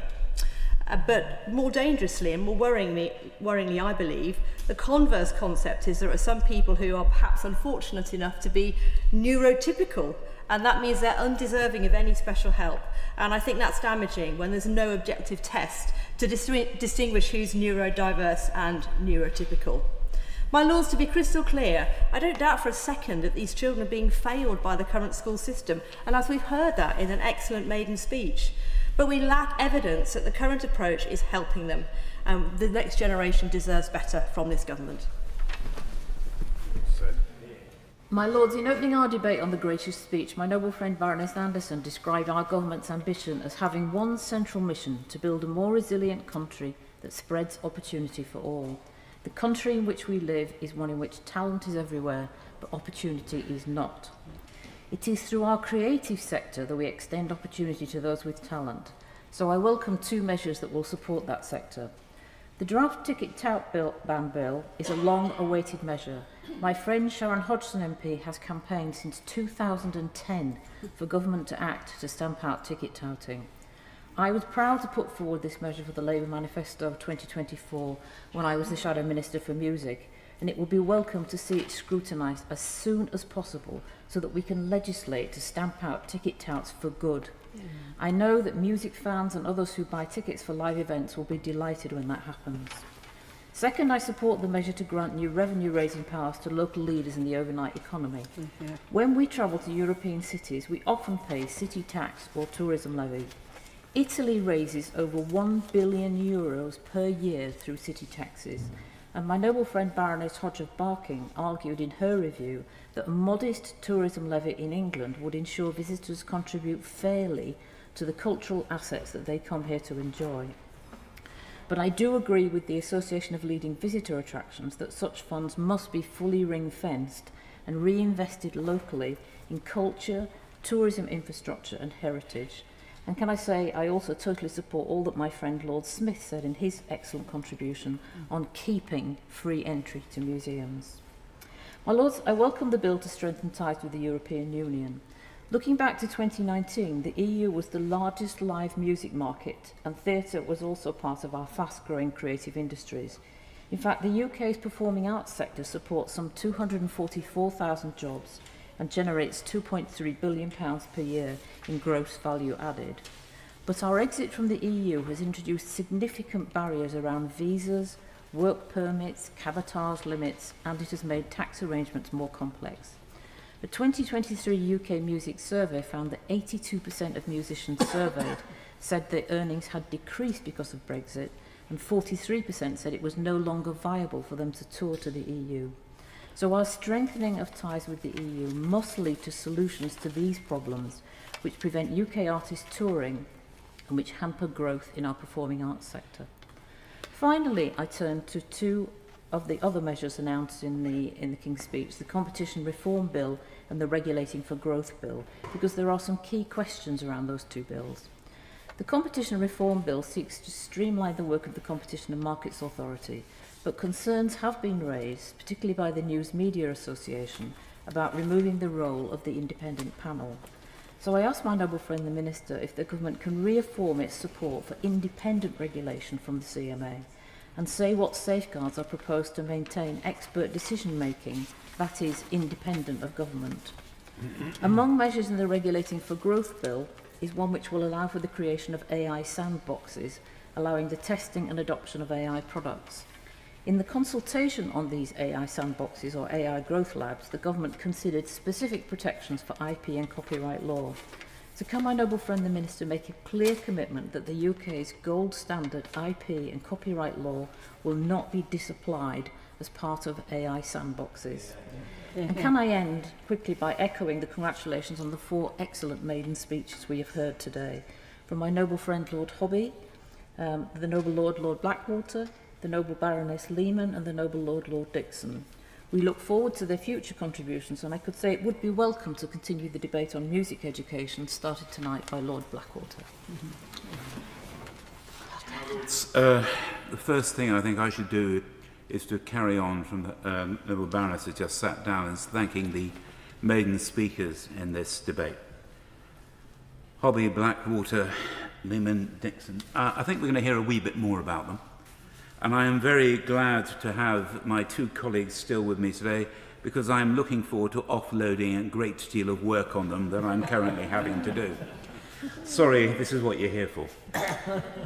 And now, what I am really attracted me to speak in this day, as of course, and this will come as no surprise to anybody, is the supposed bill on, the proposed bill, sorry, on special educational needs. It was over 39 years ago that I made my maiden speech on the subject. It was then something of a novelty. Dyslexia in my case, we all have our little part of this fence we come to from it. And it was, oh, haven't you done jolly well to have got to university then? My lords, it isn't quite that now, but it's still a slightly patronising attitude in certain quarters. And there's always somebody saying, oh, just try harder. My lords, it doesn't work that way, because anybody who's got a special educational needs identified part of the neurodiverse community has a brain that works slightly differently. You process information differently. That's why you need special education, i.e. different education, to get through. Hopefully, when this bill comes forward, and the opening statement from the government front bench about saying we would make sure this was a part of how a school is assessed and how you do it, is probably the first step that should be taken. After that, you're going to need a trained workforce that accepts that you've got to get in and teach differently. And then you've got to define what you're doing. And this is where I start disagreeing with the government. Because I said I am a dyslexic, I'm president of the British Dyslexia Association. I'm also chairman of a company that deals in technology for supporting people usually with disabilities, but anybody's got a problem. Doesn't matter, we're just putting the package together. That's Microlink PLC. You've got to work differently. Special here doesn't mean anything other than the fact that different. You have a different pathway through. In the case of dyslexics, and I'll stick to nurse if the House will permit me to at this point, I am not going to handle huge amounts of written work or having to take notes. And I didn't in my education process, I haven't in this House. I will be able to do it if I use technology and listen. This is quite a friendly place for me. If we bring that into the classroom and if we make sure people implement that, the dyslexics, 10% of the population, stand a chance. Or they will achieve to their full potential. And if the government makes sure people are trained, people are assessed, you're going to stand a chance. We have a very short period of time to get this in place by the end of the Parliament. We need real energy here. And we need to make sure that people are checking that it happens. If that doesn't occur, you're not going to achieve. You're going to get another serious list of things which aren't happening. The rest of this bill, as we go through this Parliament, is going to be difficult to maintain this. But please make sure you remember it's learning differently that will give you the chance of getting people out there so they can function in life independently for the rest of it, because that's what it should be about. It's a pleasure to follow the noble Lord Addington. Over the many years I've seen him performing, he's been a brilliant contributor. But we've always known that because of his educational needs, there is a particularly important thing to recognise that he brings to the attention of this House. And he's done it again tonight. And I do hope that the Education Minister is listening, because what is needed for everybody with any form of special needs is recognition that they are just a bit different from the rest of us, and all of us are different. And I do hope that is taken up. My Lords, this is probably about the 30th King's Speech debate I've attended, and I always try meticulously to follow the recommendations of what is suggested for this the particular day. My problem this time is my main obsessions these days are climate change and employment, and neither of them actually appeared in the titles for the day. So I decided to use the energy security hook for mentioning some things which, broadly speaking, relate to climate change. And in that context, I want to congratulate the Noble Lord, the Minister, Lord Whitehead, not only for sitting through 90% of this debate, which I know from experience is a terrible drag, but also for making clear that despite all the shots that we are getting from all sides, including some within the Labour movement, our commitment to our net zero strategy remains. And I was disappointed in the opposition in effectively repeating that and underlining and emphasising that what was a good cross-party consensus for about 10 years has now entirely disappeared. And I am really glad that the Noble Lord, the Minister, made it clear that our commitment is to energy security through the use of renewable and nuclear energy. And that is the investment we need to make. We need to recommit ourselves to that. If I can use a couple of other environmental issues, two things.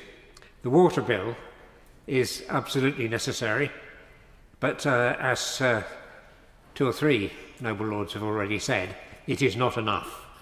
I have always advocated nationalisation or renationalisation of the water sector. I recognise that is not approved by any party in this House.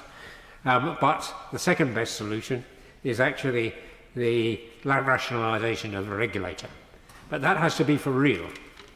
The fact we had 2 or 3 regulators regulating the same sector, and the main regulator, in a sense, the Environment Agency, was starved of resources for 10 years during the past government, has meant that effectively the regulation of the water sector has not operated.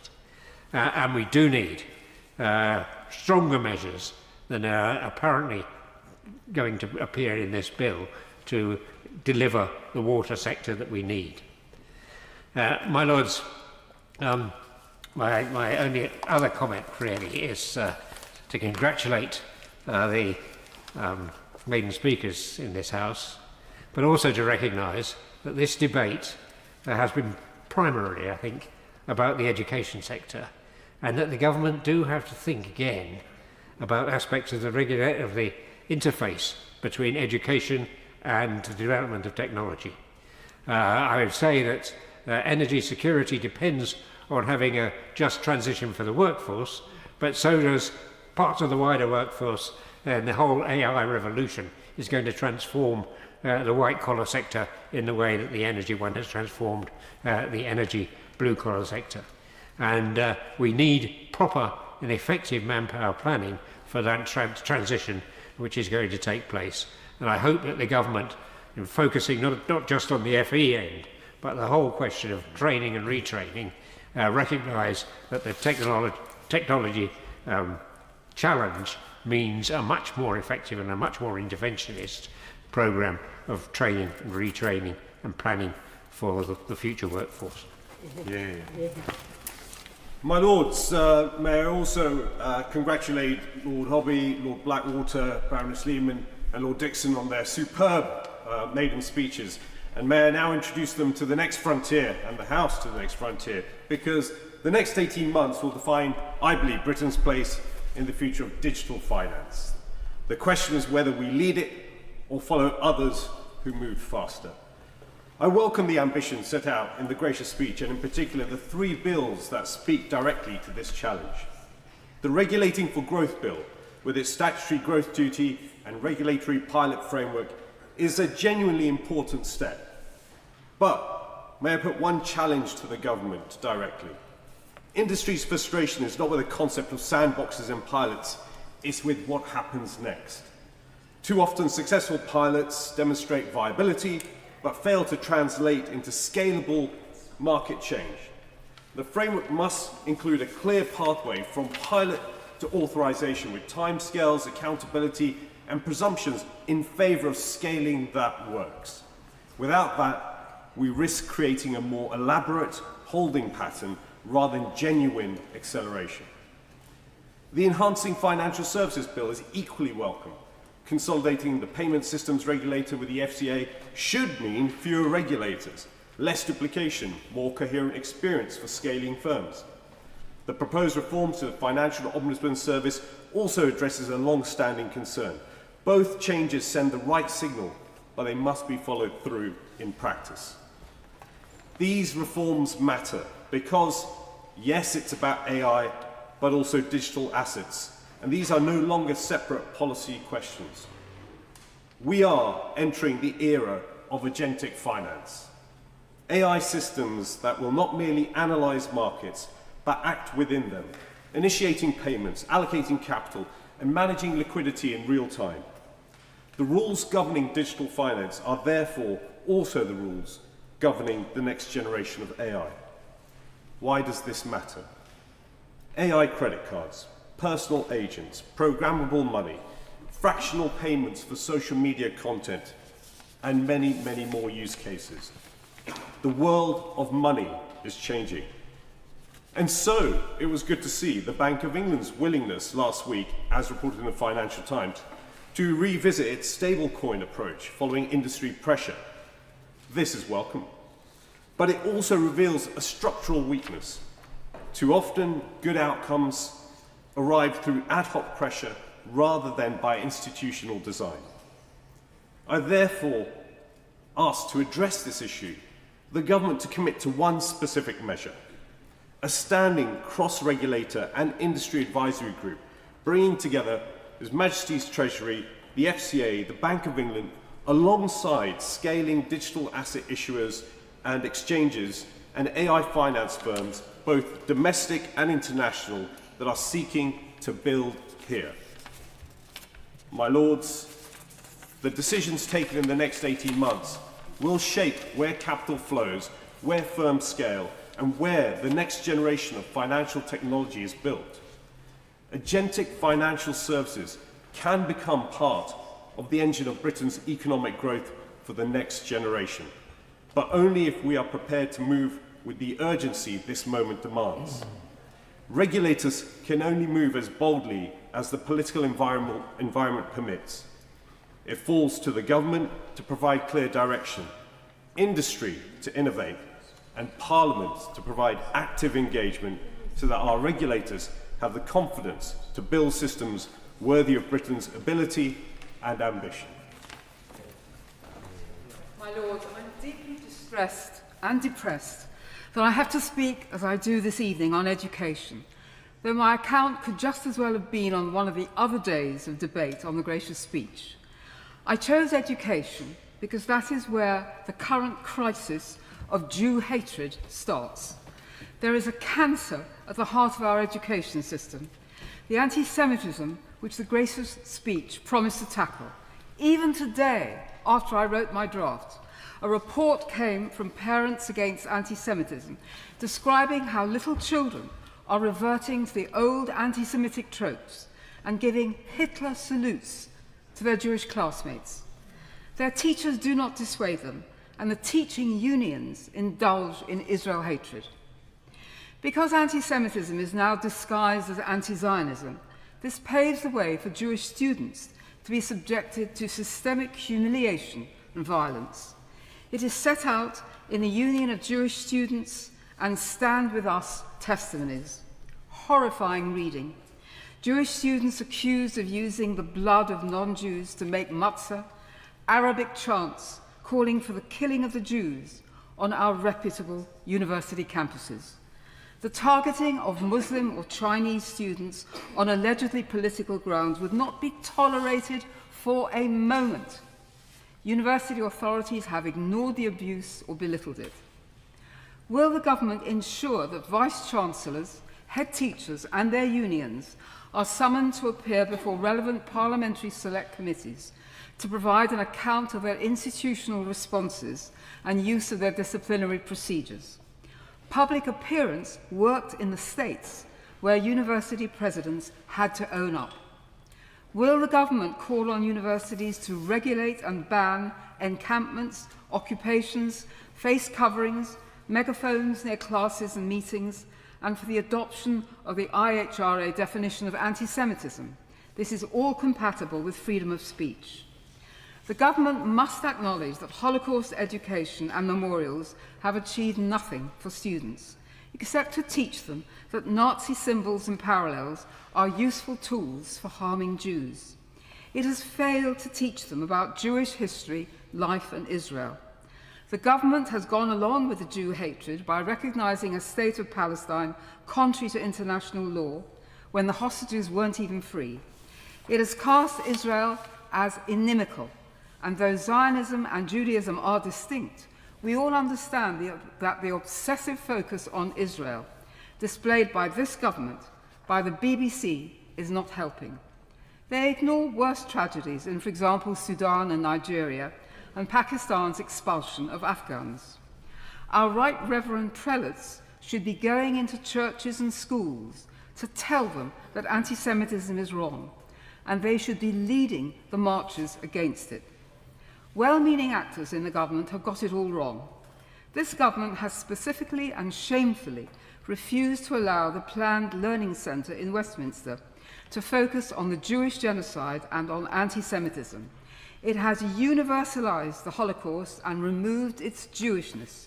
It is likely to be co-opted into anti-Semitic narratives. And frankly, the current plan is an insult to our intelligence.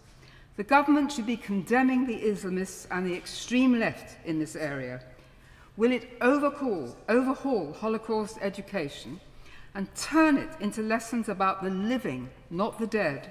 Will it promote a Jewish museum to explore the amazing 1,000-year story of Jews in Britain, their contributions and their survival?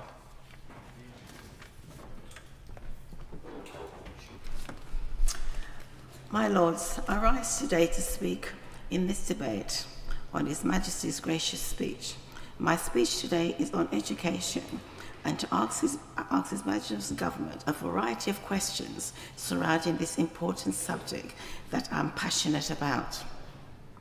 This morning, in my capacity of Chair of the Race Equality Engagement Group, our roundtable discussion was with the DFE teams covering behaviour, management and exclusion, and what alternative provision for SEND, including the disparity of those groups.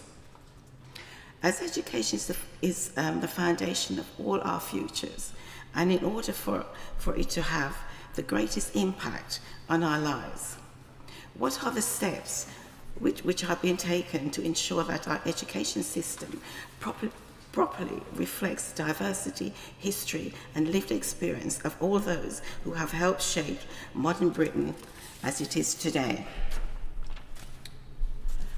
First, can the government continue to outline what measures that are in place to ensure that teachers receive adequate training and continued professional development on promoting racial equality and addressing racism within the education system, within education settings?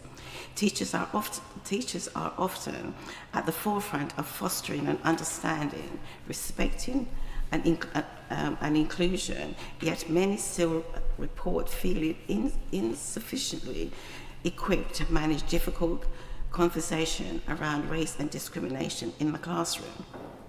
Secondly, our teacher training providers required to include within initial teacher training curricula meaningful teaching on Black history, the experience of marginal communities, and the impact of racism both historically and in contemporary society.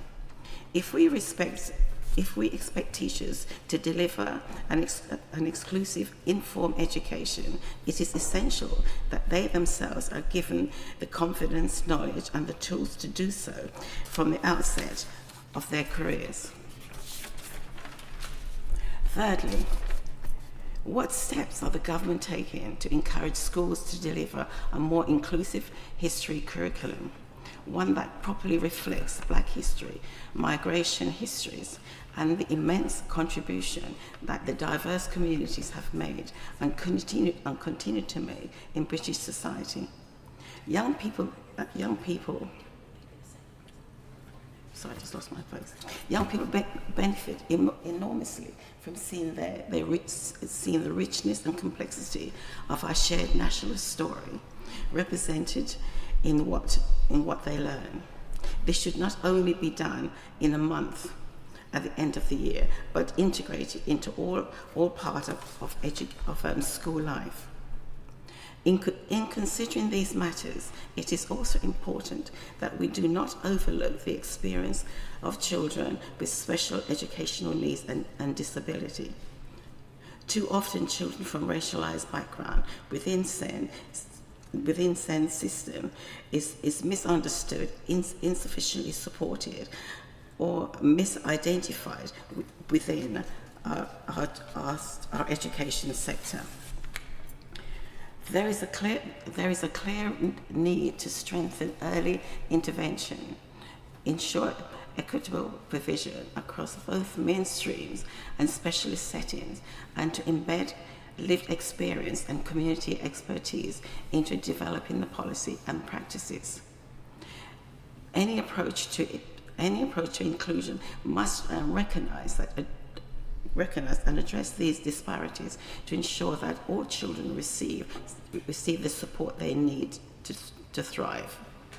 It was equally important to consider the experience of pupils educated within the pupil referral unit and other forms of alternative provision. These settings disproportionately affect children from marginalized background, many of whom have already faced exclusion, unmet needs, or systematic disadvantage within mainstream education. There must be a clear and sustained focus on ensuring that these children are not further marginalized, but instead are provided with a high quality, inclusive education, clear pathway to reintegrate into mainstream school where appropriate, and the support necessary to achieve positive outcomes.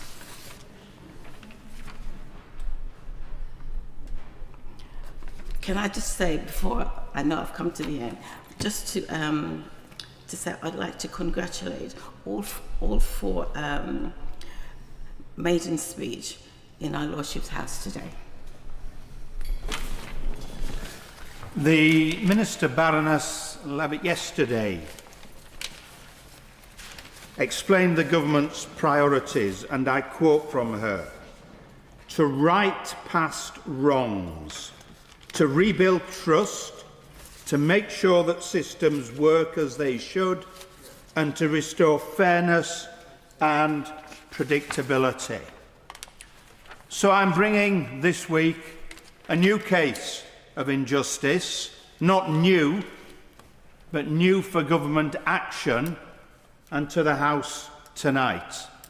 And I've met with a group of people who are the victims of such injustice: Sean Davis, Brian Dean, Rod Wallace, Craig Short, Tommy Johnson, Paul Williams, Michael Thomas, Danny Murphy, Andrew Cole. They're part of the V11, some of the top footballers that this country has ever produced. They did what was right. They followed the government advice. The film schemes to promote the British industry, established by Prime Minister, or rather by Chancellor, Gordon Brown 20 years ago, And rather than squander their money, they invested the money as government advised, with a company called Kingsbridge Asset Management. What's unique about them, as opposed to large numbers of other footballers, famous and non-famous, is that they were missold. Not just them, but most footballers missold. Tens of millions, probably hundreds of millions, disappeared. That money's gone. But with this group, HMRC decided they would pursue them in addition for tax on money that they have never had, never seen. Now, I've met with this group. They were persuaded in the dressing room by major football organisations, football authorities, people they trusted, to invest their money the way that government advised people to invest the money, and lost that money, huge amounts. But what really gets to them, to their soul, is that they again are pursued and constantly pursued and have battled for 14 years, not just with the financial advisors who missold, that the City of London Police describe as financial fraud, not my words, the police's words, financial fraud. Not just that they can't get the money back from there, but the government, through the HMRC, then pursues them and continues to pursue them for taxation. That is not fair. That is not reasonable. When you have done your best for your family, when working class people suddenly get into money, be it footballers, sports stars, musicians, HMRC, like they do for MPs, should have a direct hotline for tax to help them pay their tax, and not have the secondary scammers advising them and ripping them off even more and leave them in the state they are. A government has a responsibility to get in and solve the problem. Working class people making good, wanting to do the right thing, should be allowed to do the right thing. This should be part of, and will be part of, the government's agenda.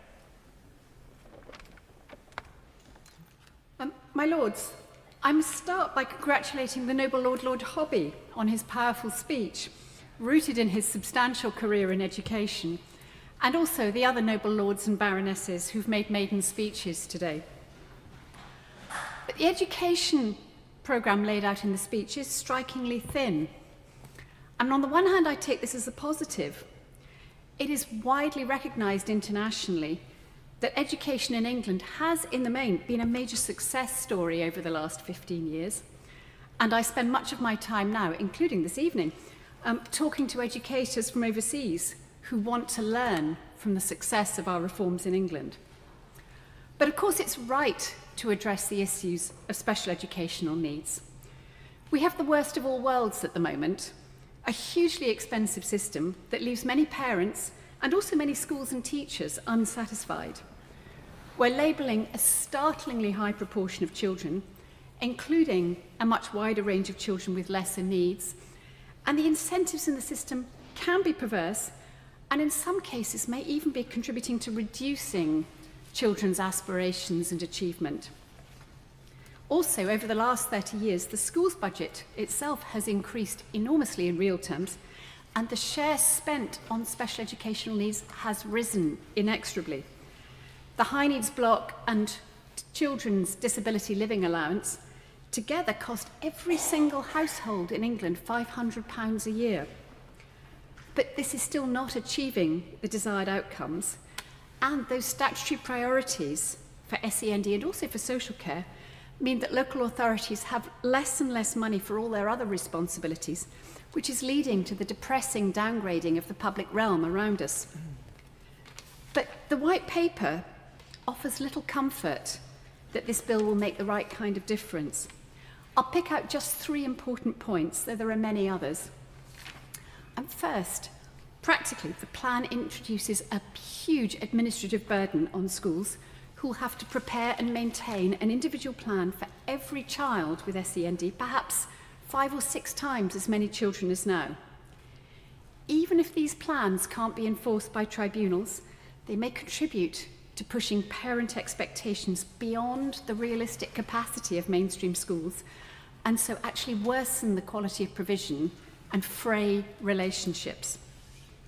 Secondly, the references to education to evidence, conceal the fact that there's remarkably little firm evidence either of what makes a real difference to outcomes for children with special needs, or what is unjustifiably expensive relative to its cost. It is easier for the state to be kind than to be honest.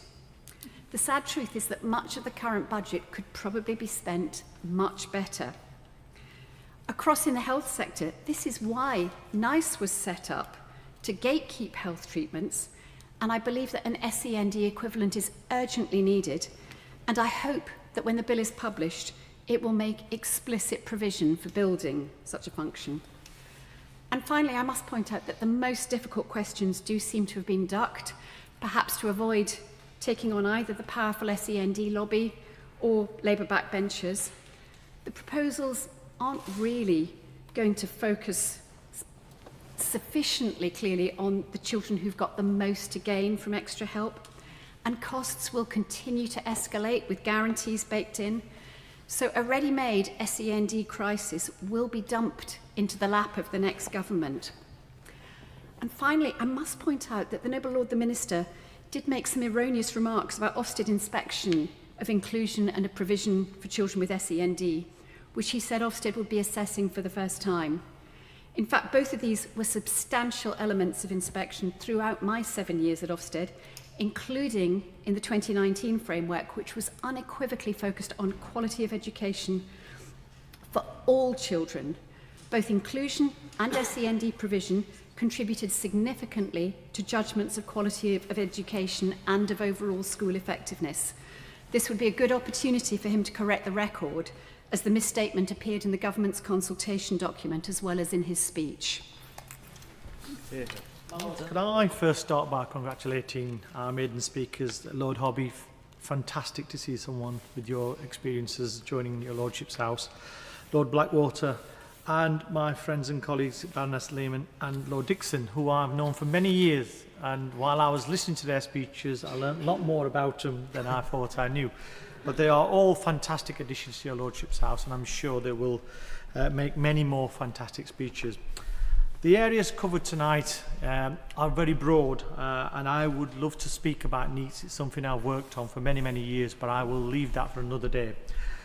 Just as I would about Erasmus, I'm very excited by the fact that we are, or you are as a government, now in 2027, 28, at least going back to where we were before. And I say this as someone who served in the European Parliament. I was on the Cult Committee, and at that time in 2019, 2020, we were very keen as a Parliament then to triple the Erasmus budget to make sure that actually more young people from across different sections of society benefited from it. And I really hope that training is also a priority rather than just the academic route. But for my remainder of my time, I will talk about the Education for All bill. For too long, our special education needs and disability system has been failing the very children and families that it's designed to support. Parents and carers across the country are forced into exhausting battles simply to secure the help that their children need and are entitled to. At the same time, local authorities, and as someone who's just finished serving as a local councillor, are buckling under immense financial pressures, with SEND costs driving many councils to the brink of effective bankruptcy. This is not sustainable, and nor should it be acceptable, my lords. The previous Conservative government left behind a system in deep crisis. Reform is not only necessary, it is urgent. In that context, we on these benches recognise that the government has inherited an inevitable challenge and that difficult decisions must be made. Proposals for more coherent SEND frameworks, including universal SEND offer and greater access to specialities, expertise represent a step in the right direction. But reform without children and families at its heart is reform destined to fail, my lords. The Liberal Democrats have serious concerns about the proposals to remove and weaken parental rights to challenge decisions through tribunals. Parents already navigate a system that is too often opaque, combative and draining. To strip away the route to appeal would not reduce conflict, it would merely silence families while leaving poor decisions unchecked.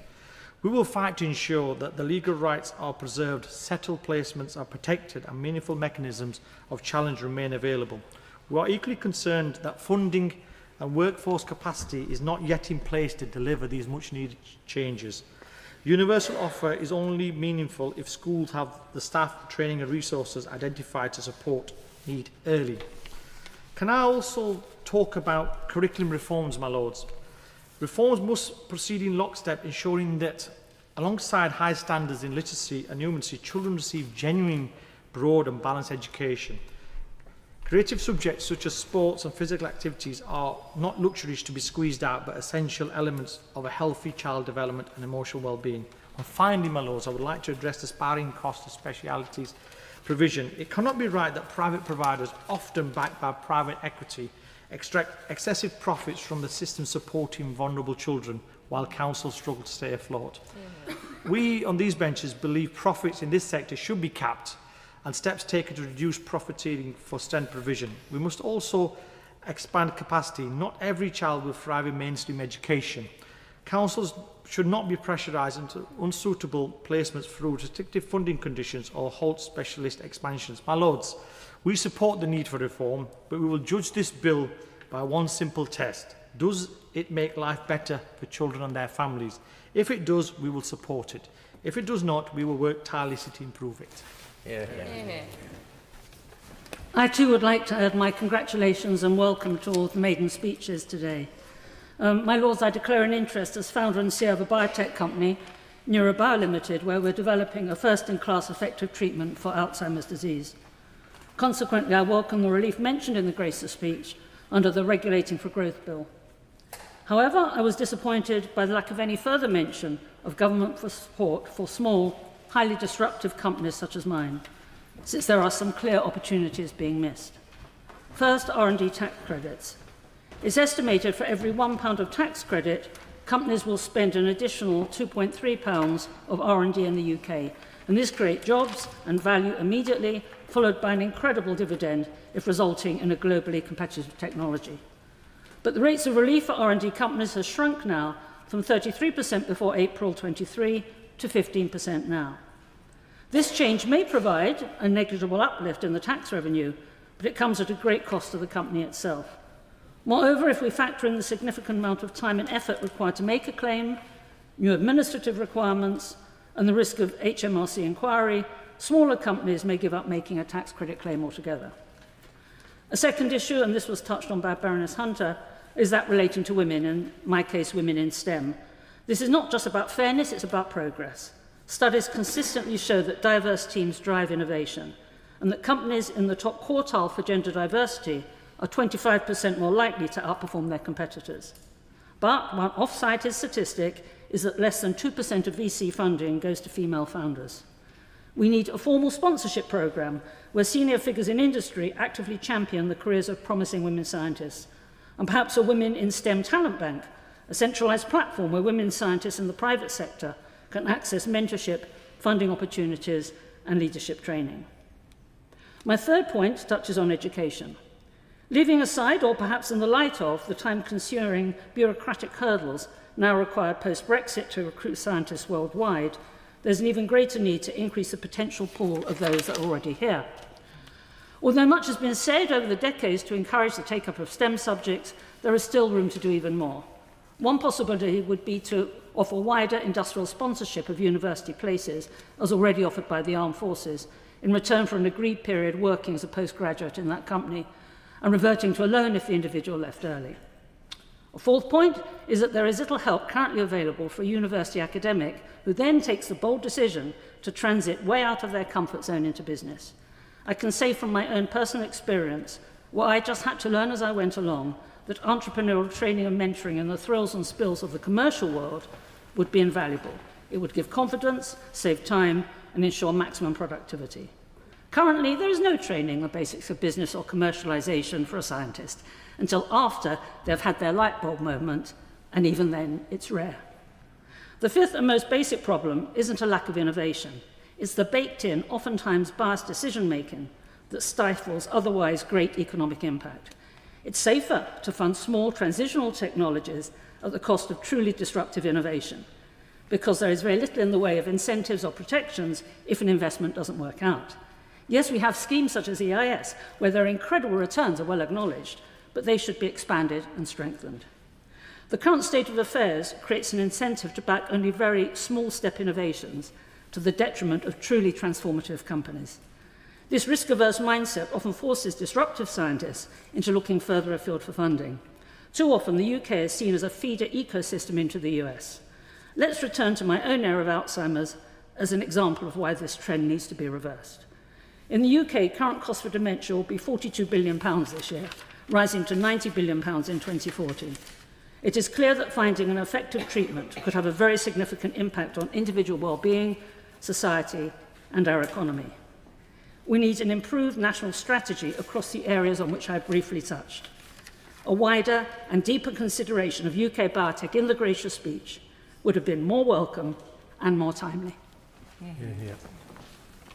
My Lords, I have very much enjoyed the range and quality of the speeches that have taken place this afternoon and into this evening, and in particular I congratulate those members of the class of 2026 who made their maiden speeches today. I am biased, but I think this is going to go down as a vintage intake and a very special one for the future. Well, I would say that, wouldn't I? Before I make my comments, I'd like to declare my interest as a director of the government-backed terrorism reinsurer. So, to the speech. I welcome the government's continued focus set out in the gracious speech on strengthening the resilience of the United Kingdom in an increasingly uncertain and volatile world. In that context, the Cybersecurity and Resilience Bill represents an important and timely step in modernising the framework that protects our digital economy. However, if we are to build a true national resilience to cyber threats, we need to not only think about how we prevent incidents, but also how we respond to them and recover quickly when they occur. And so it's in that spirit that I wish to briefly highlight the importance of the cyber insurance market in keeping us safe. Insurance is a vital but often under-recognised component of our economic resilience. It helps businesses absorb shocks, supports recovery, and enables those who have been impacted to get back on their feet fast. In every survey of leading business people, cyber risk tops the poll of what they're concerned about, with a recognition that the capabilities of those that wish to harm us is evolving at pace and that we just can't keep up with it. In this context, specialist insurers are well placed to help businesses, especially small businesses, understand the risks that they face and the mitigation activities they can take to protect themselves. Underinsurance, however, is a real problem that remains significant. There remain significant protection gaps across the full gamut of the risk spectrum. So at one end, among small businesses, the take-up is worryingly low. A recent report by the Association of British Insurers, Small Businesses, Big Risks, shows that fewer than 20% of SMEs have any cyber insurance at all, and that percentage goes down as the business gets smaller. Many SMEs either underestimate the risks that they face, particularly supply chain risks, or they find the market far too complex or frankly too expensive to engage with it. And statistics show that if an SME has experienced a cyber attack, 6 months later, 20% of them will be out of business. So it's an important element of keeping them safe. At the other end of the spectrum, we have the spectre of systemic cyber attack, which, while reassuringly remote, is still imaginable. A single event or coordinated attacks could generate widespread outages and result in correlated losses across the economy.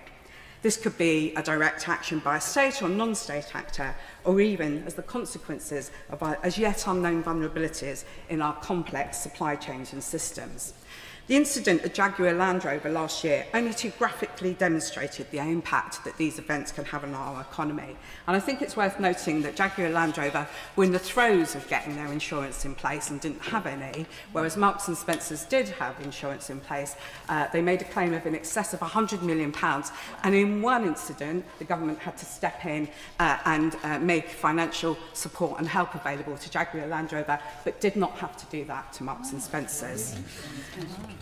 We have to do this in a better way, and pooling arrangements have long been an important and established way for businesses and governments to risk share.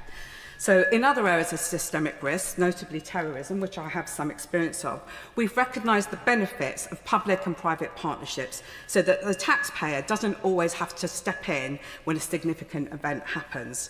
The creation of Paul Re back in 1993 as a response to a sustained campaign of terrorist attacks has proved to be an effective partnership for government and industry, enabling over the 30 years that it's been operating a fund of £13 billion to be built to pay claims in the event of a catastrophic terrorism event. So this is money collected as insurance premiums that's then invested and will be spent before any government has to step in. So before we're called upon as taxpayers to support organisations. There's now a growing discussion in the insurance industry here and across the Five Eyes community as to whether, in time, a similar approach might be required for systemic cyber. And I hope that this is a discussion that our government would consider being part of. As this important legislation makes its way through this House, I hope we'll consider how the insurance sector could be better utilised and its expertise leveraged in helping to meet the ambitions of the Cybersecurity and Resilience Bill. Lords, again, I rise to say I understand how important this debate is to everyone, but the speeches since I came into the chamber have all been creeping over the 4-minute recommended time. Could I ask everyone to be very focused in the last few speeches to give our winders the opportunity to give a proper round off to the debate? Thank you. My Lords, firstly I congratulate all the 4 maiden speeches which were so inspiring. I welcome the importance with which the government rightly takes the well-being of children. The Children's Wellbeing in Schools Act, passed in this session just ended, delivered the statutory backing for mobile phone-free schools that begins at the end of June, the consultation on social media that closes on the 26th of this month, and I thank the tireless efforts of my noble friend Lord Nash and others. These are not small things. They reflect a country waking up to the harms done to a generation of children by an industry that profits from their attention. So in the limited time that we have, I turn to faith schools. Faith schools exist because parents in this country have, for centuries, claimed the right to raise their children within a moral and spiritual inheritance. Faith schools are not a footnote in the British education system. They are a foundational part of it. Long before the state took an interest in educating poor children, the churches, the synagogues, and later the mosques were doing the work. Today, faith schools, Anglican, Catholic, Jewish, Muslim, Sikh, Hindu, consistently outperform the national average. They are popular with parents of every background and with parents of no faith at all. And yet they live under a kind of permanent suspicion in parts of Whitehall, as if private conviction were a public danger. Today I want to focus on the Haredi community because their case is the hardest, and the hard cases test the principles. It is with a sense of irony that Haredi children already live in a world that we are trying to legislate into being. They do not own smartphones, they do not scroll, they are not groomed in the small hours by strangers in foreign jurisdictions, they are not driven into eating disorders by algorithms, they do not need a bill because they have a tradition. The Haredim are not trying to be different for difference's sake. To them, the precise content of what is taught, the topics permitted and the topics deferred, the relationship between religious and secular learning, these are not preferences but obligations. They cannot, in conscience, accept a curriculum that requires them to teach what their faith forbids. They are not asking the state to fund their dissent, they are asking for the state not to extinguish it. When they ask that certain topics, including aspects of sex education, be taught in ways consistent with their faith, They are not asking to opt out of being British. They are not being difficult. They are simply asking to remain who they are. The transmission of a 3,000-year-old inheritance from one generation to the next is not a lifestyle preference. It is for them a sacred obligation. Walk into any Haredi classroom and you will not find a child scrolling on a smartphone. You will not find a child filming a fight in the corridor. You will not find a child who has been up half the night in the company of strangers on the internet. The corridors are not toxic. Truancy is almost unknown, and the addictions that the government rightly worries about, to screens, to vaping, to pornography, find no foothold there. Let me say plainly what is too often left unsaid. There are Haredi schools in this country that have been threatened with closure by Ofsted, not because their pupils are failing, not because they are unsafe, not because they are unhappy, but because their curriculum does not include precise content in the precise terms that the Department for Education has decided every child must hear. That is not safeguarding. That is conformity dressed up as safeguarding. These parents will not hand the moral formation of their children to the state, and the state, my lords, has no business in demanding it. So my plea to the noble Lord the Minister is a simple one. In the pursuit of high standards, let us not confuse difference with deficiency. In seeking better send provision, let us not assume one model fits all. And in dealing with faith communities, let us not proceed let us proceed not with suspicion, but with understanding and compassion, with the full consultation that this community are still waiting for and is long overdue. My Lords, as the final backbench speaker in this debate, I want to speak about something that seems to be missing from His Majesty's gracious speech, a sense of the bigger picture. And why it feels to so many as though this country just isn't working. Our public services and the services from companies that we rely on are just not delivering what we expect and what we need.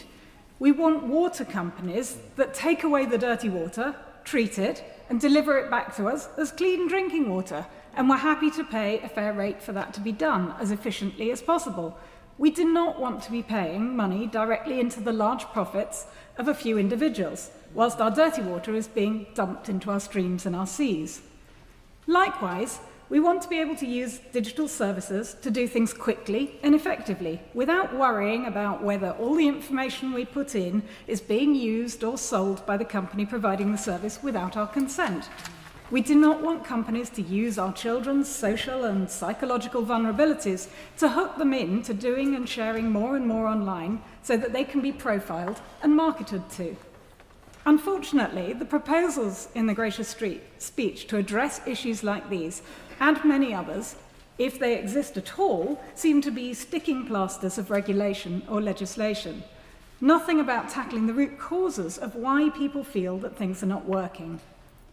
We all know that it's very hard and very expensive to get a company or institution to do something that goes against its incentives or its fiduciary duties. And this government appears to be making the profit or growth duties stronger and stronger with its proposed agenda. Instead of adding a new priority of growth to regulators or any public service, in order to try to increase the tax income that can then be spent on the expensive business of trying to remediate the problems, we need companies and public services to be focused on delivering what people want in the first place, the job they were founded to do. People care about the environment, child online safety, data security, about every job actually being done well. We need the government to design the basic incentives and the duties of institutions and companies to deliver these outcomes in the first place, to help ensure that all the sectors of the economy contribute to the common good, to create incentive structures that allow companies and organisations to develop naturally in the right direction with minimal need for regulation. Obviously, we can shape what public companies are aiming to achieve through their statutory duties. We can also help shape what private companies do too, through changing their fiduciary duties. We need to be able to assign value to what people value, so that we can help companies maximise what people want them to maximise. For example, looking at longer-term outcomes, mainstreaming natural capital accounting alongside financial accounts. Even on a utilitarian basis, the services we currently get for free from ecosystems need to be valued before we destroy them and have to invent an expensive way to replace them.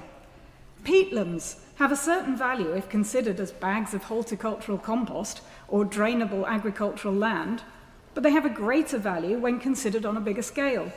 Financially, it could be natural flood prevention, saving costs somewhere else. In terms of climate stability, our peatlands could be carbon sinks, but ONS's figures show that instead we're still degrading them and they're releasing carbon dioxide instead of capturing it.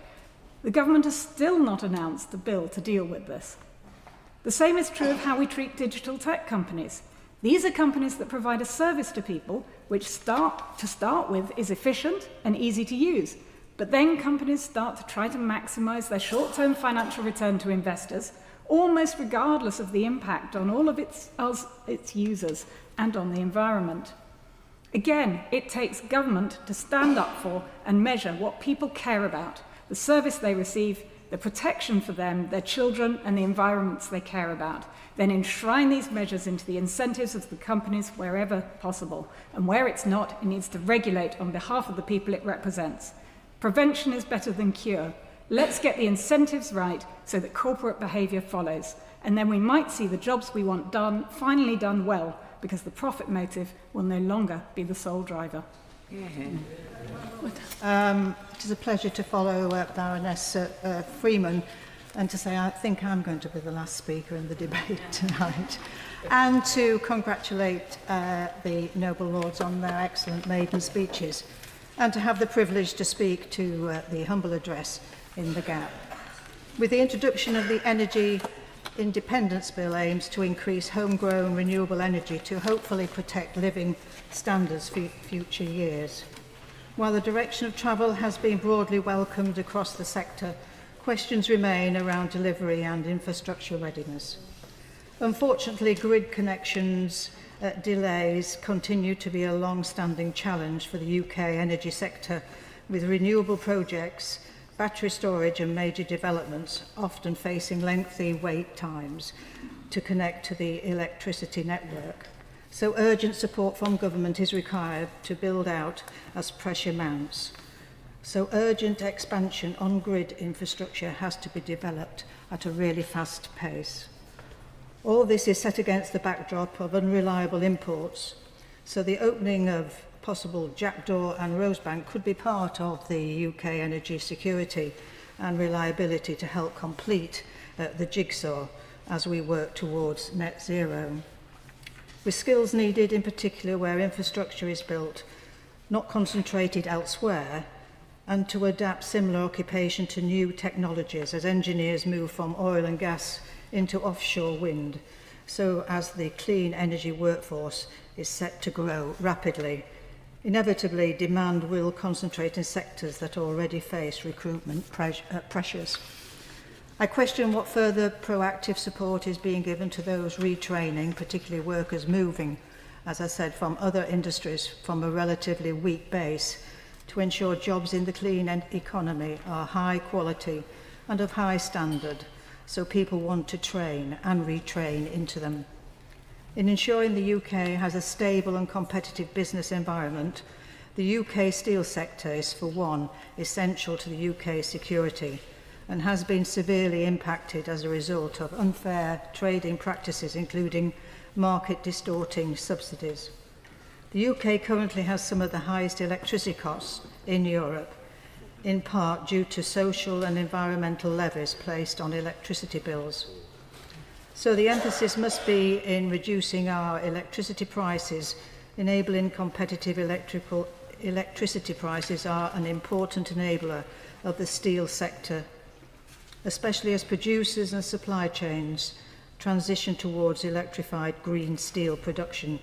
High electricity prices hurt and cut deeply into business competitiveness and reduce business confidence for future investment. Finally, my lords, I turn to the issue of large solar farms and seeing communities who are increasingly on the front line. And aside, importantly to note that just 58% of Grade 1 agricultural land, the most productive and versatile land, is situated in the floodplain, and 9% is at highest risk of coastal flooding. Our food farming sector's contribution to the economy must not be overlooked. The question is just how many acres of good grade land is still determined at planning stage, while the alternative sits waiting. So with urgent action first and foremost should be to target large industrial warehousing, car parks, brownfield sites, first and foremost, and therefore support food security as well. Thank you. My Lords, we've had a very rich and wide-ranging debate today, which, of course, in itself presents some challenges on winding up at the end of the day. My Lords, I'm very tempted to take a leaf out of the noble Baroness Debonair's book and just give a big tick to a number of speeches that we've heard today, and perhaps one of my biggest ticks would be to the noble Baroness Freeman. She expressed pretty much how I feel on Monday mornings, my Lords, and I thought she had some very refreshing points to make. But I want to start by warmly congratulating my noble friends Baroness Lehman and the noble Lord Dixon and the noble Lords Hobby and Blackwater on all their excellent maiden speeches and the thoughtful points they made, my Lords. It's difficult to shine when you have 70 or so other speeches in the same debate, my Lords, but in my view, they all sparkled. And I look forward to many future speeches from them. My Lords, a number of noble Lords, noble Lord Hobby, Baroness Morgan, noble Lord Isaac, the noble Lord Tuig, and the noble Baroness Browning, and of course my noble friend Lord Mohammed, all mentioned send provision, my Lords, and the government's proposals to fix what is essentially a broken system. And this will involve earlier, more local support.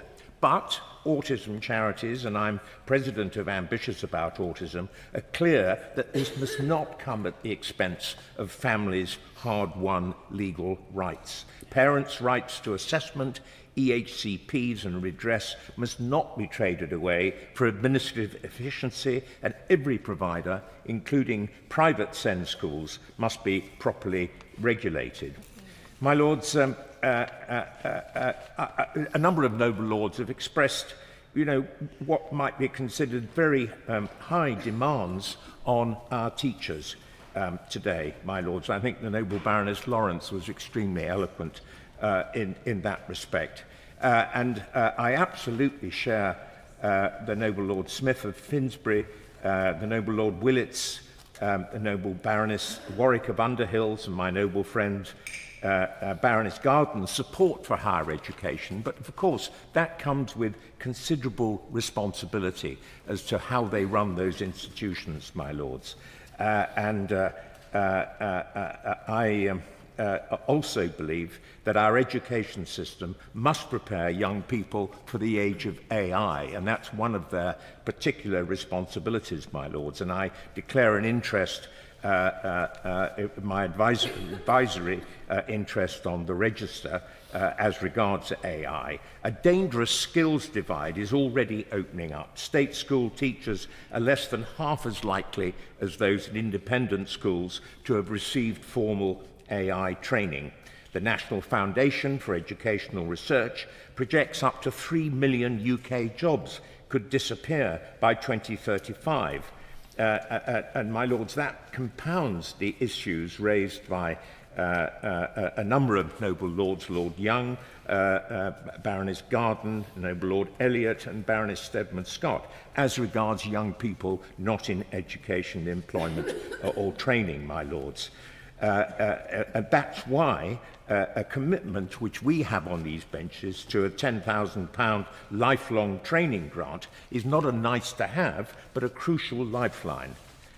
We welcome the government's commitment to a broader computing GCSE and the exploration of new data science and AI qualifications, but with the final curriculum not due until September 2028, and the AI qualification still only being explored rather than confirmed, the pace is simply too slow. And so, my lords, on these benches we're calling for AI literacy to be embedded across the curriculum from primary school age now, not in 2 years' time, and woven into how we teach critical thinking, civic understanding and creative writing. My lords, the Noble Baroness Keeley and the Noble Lord Brennan talked about the new proposals from the government as regards ticketing, and I must pay tribute to Fanfare Alliance, UK Music, the all-party group on ticket abuse, Sharon Hodgson MP, the Noble Lord Moynihan. It's quite a roll call. The Noble Lord Brennan himself, particularly with his fan-led review, and I welcome the government's move to tackle industrial-scale ticket touting. The new sports events bill is welcome, but relegating the broader ticket tout ban bill covering the face value cap that music fans have waited so long for, despite the efforts of so many to draft bill status, my lords, risk years of further delay. And like the Noble Baroness Debonair, and I suspect the Noble Lord Brennan, we are rather disappointed at it only being a draft, my lords. My lords, my noble friend Lord Strasburger, and my noble friend Baroness Carter, Noble Lord Berkeley and the Noble Baroness Keeley all set out powerfully the damage done to the creative industries by Brexit. The AI copyright battle is where that damage risks being compounded. The creative industries contribute over £145 billion to our economy. The music sector alone contributes £8 billion and publishing £11 billion.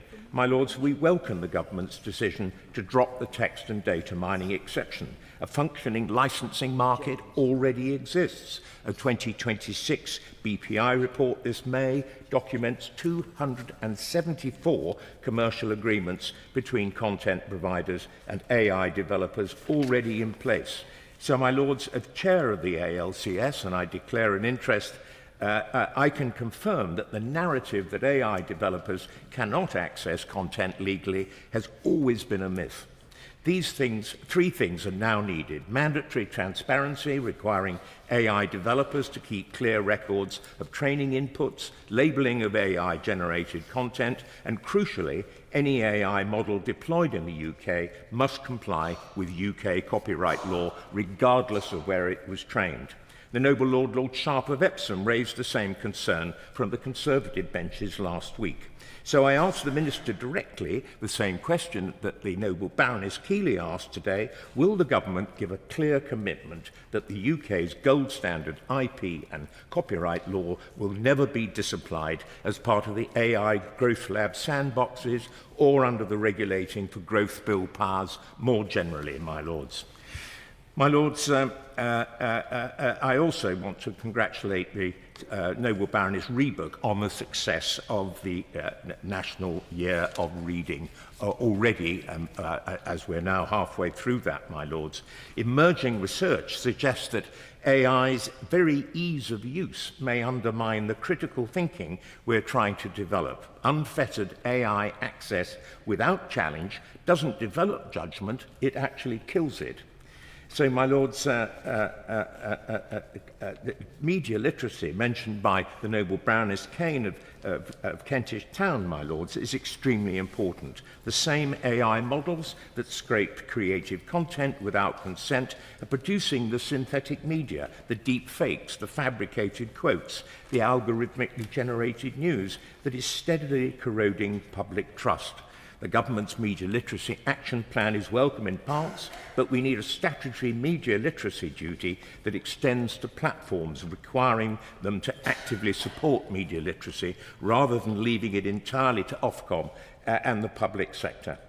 And of course, the single greatest instrument of media literacy in this country is the BBC. It received not a mention in this King's speech, and of course, my noble friend Baroness Benjamin mentioned its key role in children's programming.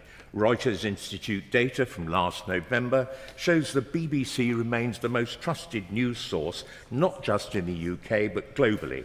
And in an era where outrage travels faster than facts, that matters enormously. And we wish the new DG, Matt Britton, who started this week, well. But as my noble friend Baroness Bonham-Carter emphasised, the BBC is far more than news. It is an ever more vital instrument of British soft power, and that was a point, of course, made by the noble Lord Ali as well.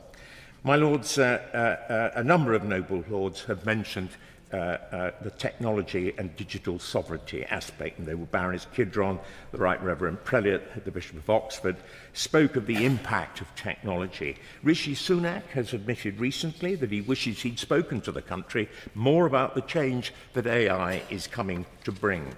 This government has been equally reticent.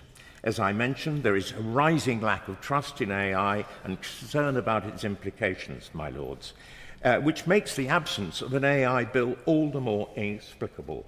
My noble friend Lord Fox asked the question directly last week, and a number of noble lords today, noble Baroness Harding, the noble Lord Taylor, asked the same question, and I repeat it. Although AI is set to affect every aspect of our economy, how can that be sensible? Ahead of artificial general intelligence, fragmented rules will not be adequate. We need binding, comprehensive regulation, my lords, and particularly, as the noble Lord Ranger pointed out, in the world of money. My lords, as the noble Baroness Morgan says, we look forward to the children's online safety, the results of the children online safety consultation. But, my lords, there is disappointment that the government has not brought forward any bill on online safety. And, my lords, we heard from the noble Baroness Kidron with her, if you like, imagined future, which, of course, was enshrined in so many amendments that we have failed to pass, or the government has failed to accept. Into legislation. We are confined now to amendments bolted on to other bills in response to specific crises rather than any coherent strategic architecture. My lords, there are many other aspects. Lord Tarasenko expertly discussed the question of AI sovereignty. We are threatened by President Trump with tariffs unless we abolish our digital service tax, and Washington is using the tech prosperity deal to pressure us into diluting the Online Safety Act and failing to regulate AI. And, my lords, I hope the Minister will give us sufficient assurances that we have the ability as a sovereign power to regulate AI, protect data and levy appropriate taxes, and that will not be traded away. My lords, we must not become an AI taker wholly dependent on foreign hyperscalers. And I commend the Lord Science and Technology Committee's report, Bleeding to Death, published last November, which clearly sets out the scale of the crisis and which was reinforced by what the noble Baroness Greenfield had to say. My lords, we could say more on the Digital Access to Services Bill. The voluntary character of this scheme must be guaranteed in primary legislation. Noble Baroness Hunter, noble Lord Taylor and the noble Baroness Paul talked about cyber security and resilience, my lords. There are gaps. Anthropic's mythos has demonstrated how important it is that we fill those gaps, my lords. There is the update of the Computer Misuse Act, my lords, and I hope that the government will work with industry to ensure that these reforms support the UK cyber security sector and meet with the Cyber Up campaign to discuss the proposals, and I hope the Minister will assure us that that will be the case. And, my lords, I urge the government without delay to introduce Herbie's Law, which would enable a phase-out of animal experiments over the next decade, supporting scientists with the transition and positioning Britain as a global leader in cutting-edge, human-specific medical research. My lords, I won't repeat what the wise words of my noble friends Earl Russell, Baroness Grender and Baroness Miller had to say on energy, the environment and climate change. But, my lords, energy strategy cannot be decoupled from our technology ambitions. The exponential growth of AI has created 30 gigawatts of data centre demand, currently stuck awaiting grid connection. Grid connection reform is urgent, my Lords. My Lords, across all these 4 areas, the question is the same one I return to repeatedly. Will this technology be our servant, augmenting human potential and distributing opportunity more widely, or will it become our master, concentrating power in the hands of those least accountable for its consequences? The answer depends on whether this government can focus on growth and opportunity and at the same time give citizens trust and confidence in when they access new technology. On these benches, we will be holding them to that objective throughout the session ahead. So I would like to start by declaring an interest as a founder in a health tech company, health tech fund, which has and is likely to have many investments in the AI space. It's late, so I'm not going to try and summarise all the excellent speeches we've heard tonight, particularly as Lord Clement Jones actually did such a good job of summarizing. So I will avoid that repetition.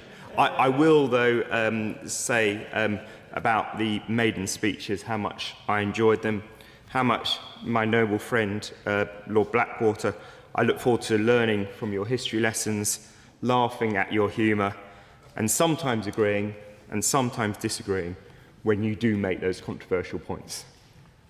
To Lord Hobby, a speech of such intelligence, I know that listening to him will be a learning experience for me and the rest of the House.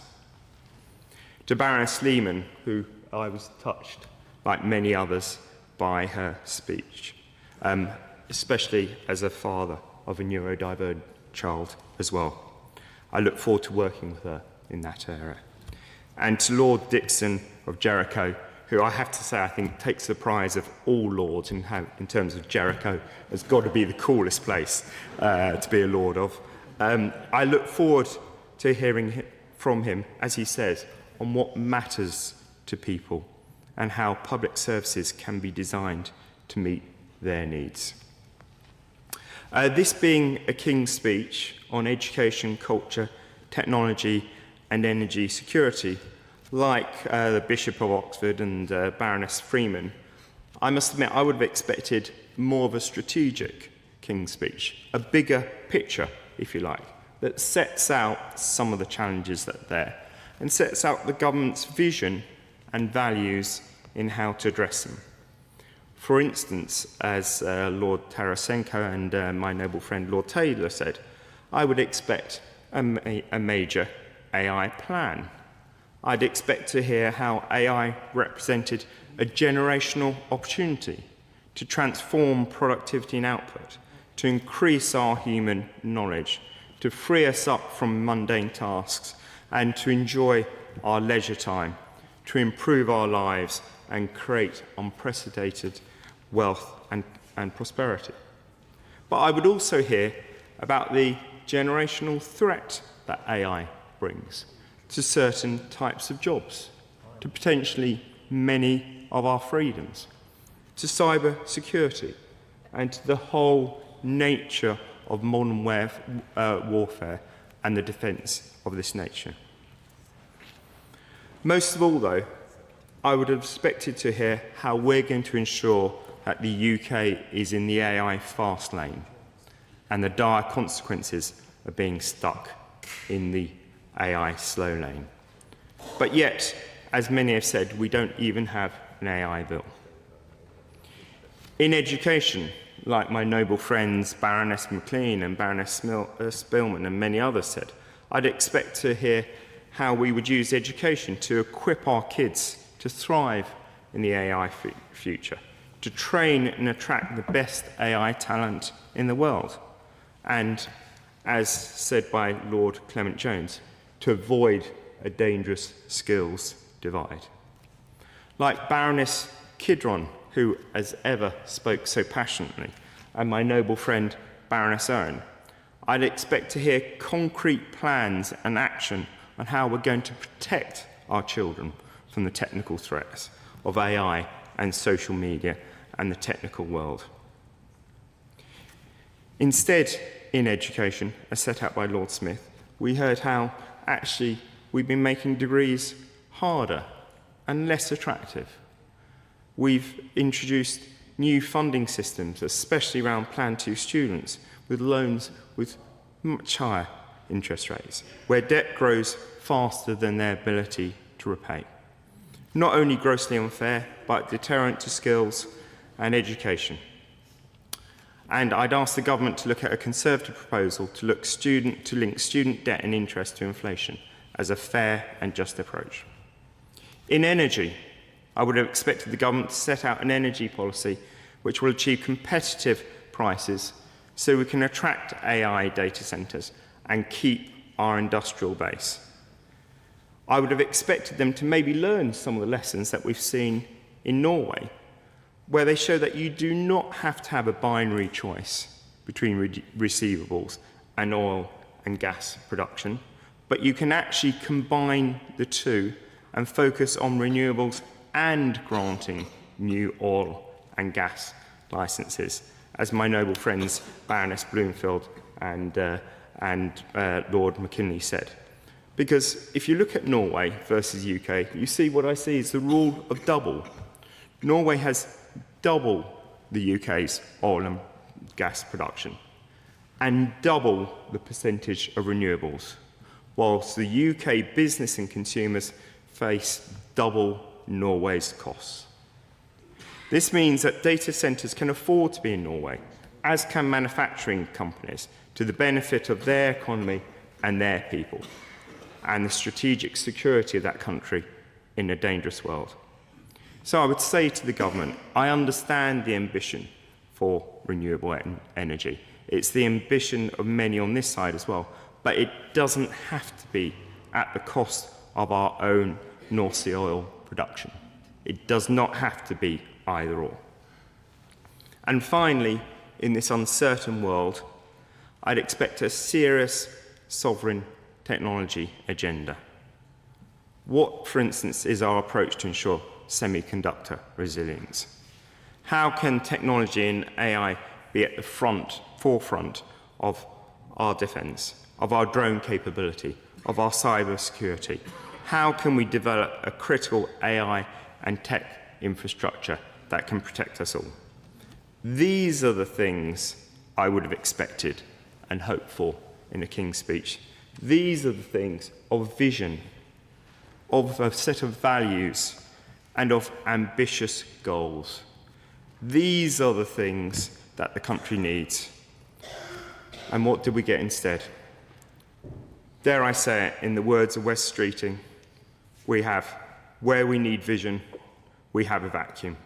Where we need direction, we have drift. As I say, not my words, but the words of the former Health Secretary, Wes Streeting. So I say to the government and ministers here today, who are vastly talented, who I highly respect, please don't settle for the mediocrity set out in many parts of this King's Speech, when we can do so much better and our country needs so much more than this. So I'm actually going to conclude in the words of another minister's resignation letter, that of Jess Phillips, who I think many of us, probably all of us, have enormous respect for her campaigning. It might surprise you to hear me say this, but she said, Labour governments come around rarely. They are precious. Have a row, push back, make arguments, stand up and be counted. And bring back a King's Speech with vision, boldness and energy, which is equal to the task at hand. My Lords, it's a tremendous honour and pleasure to be closing today's debate. A debate, as we've heard, with very many interesting and important contributions, not all of which, I'm afraid, I will be able to do justice to in this response. But I certainly want to draw attention to the excellent maiden speeches that we've heard today. My noble friend, Lord Hobby, notwithstanding his confession of not having actually taught.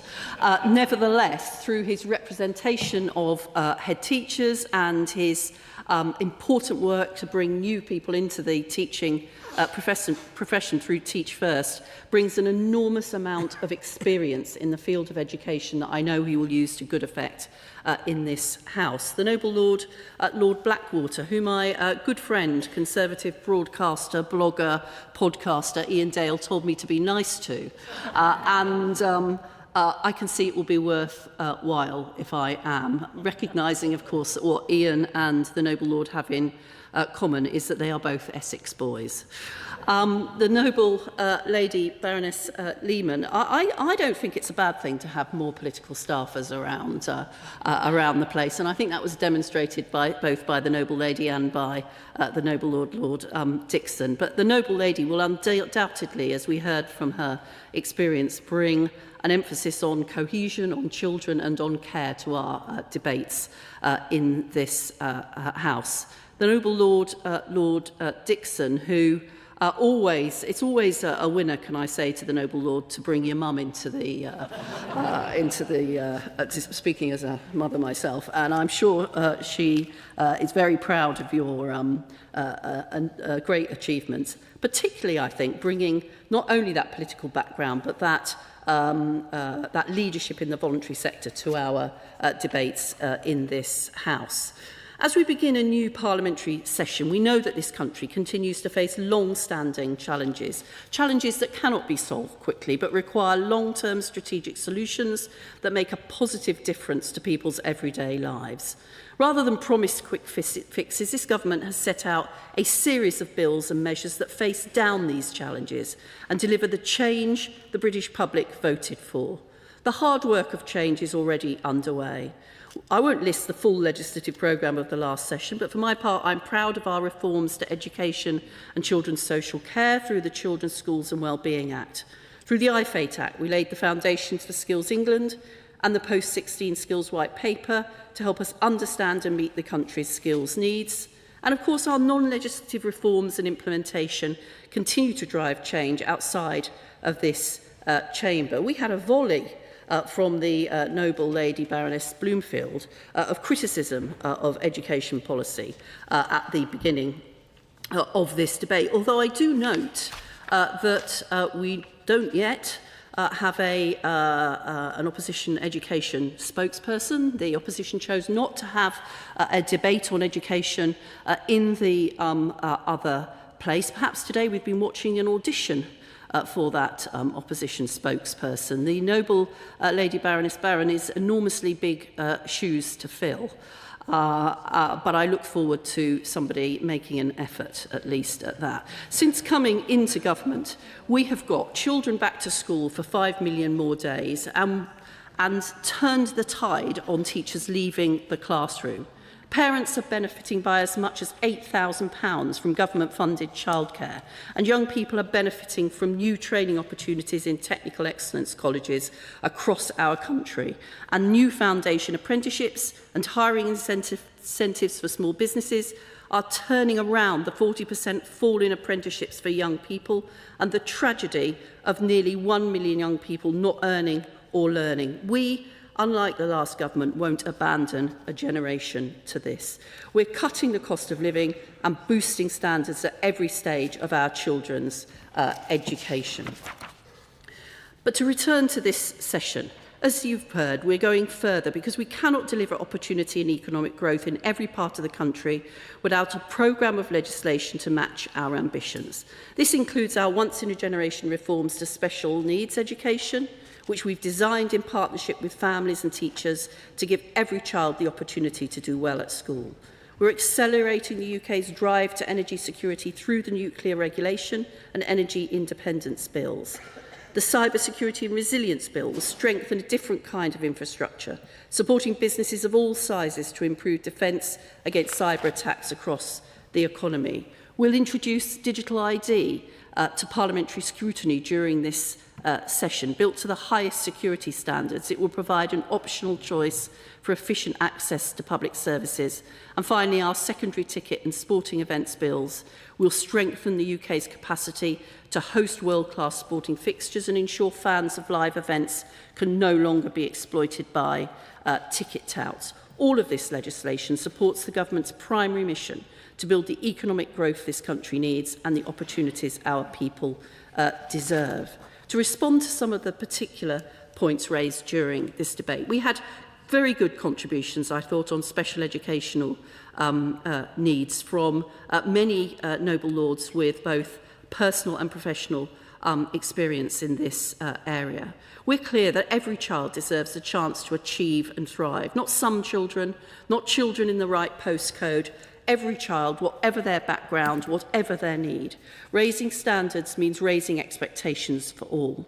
The Education for All Bill will transform support for children and young people by providing access to high-quality education, health and care services in every community. It will ensure every setting delivers the stretching, rewarding education that all children and young people deserve. It's how we build a truly inclusive education system, because when settings get it right for children and young people with SEND, every child and young person benefits. And we will carefully consider responses to the ongoing SEND consultation.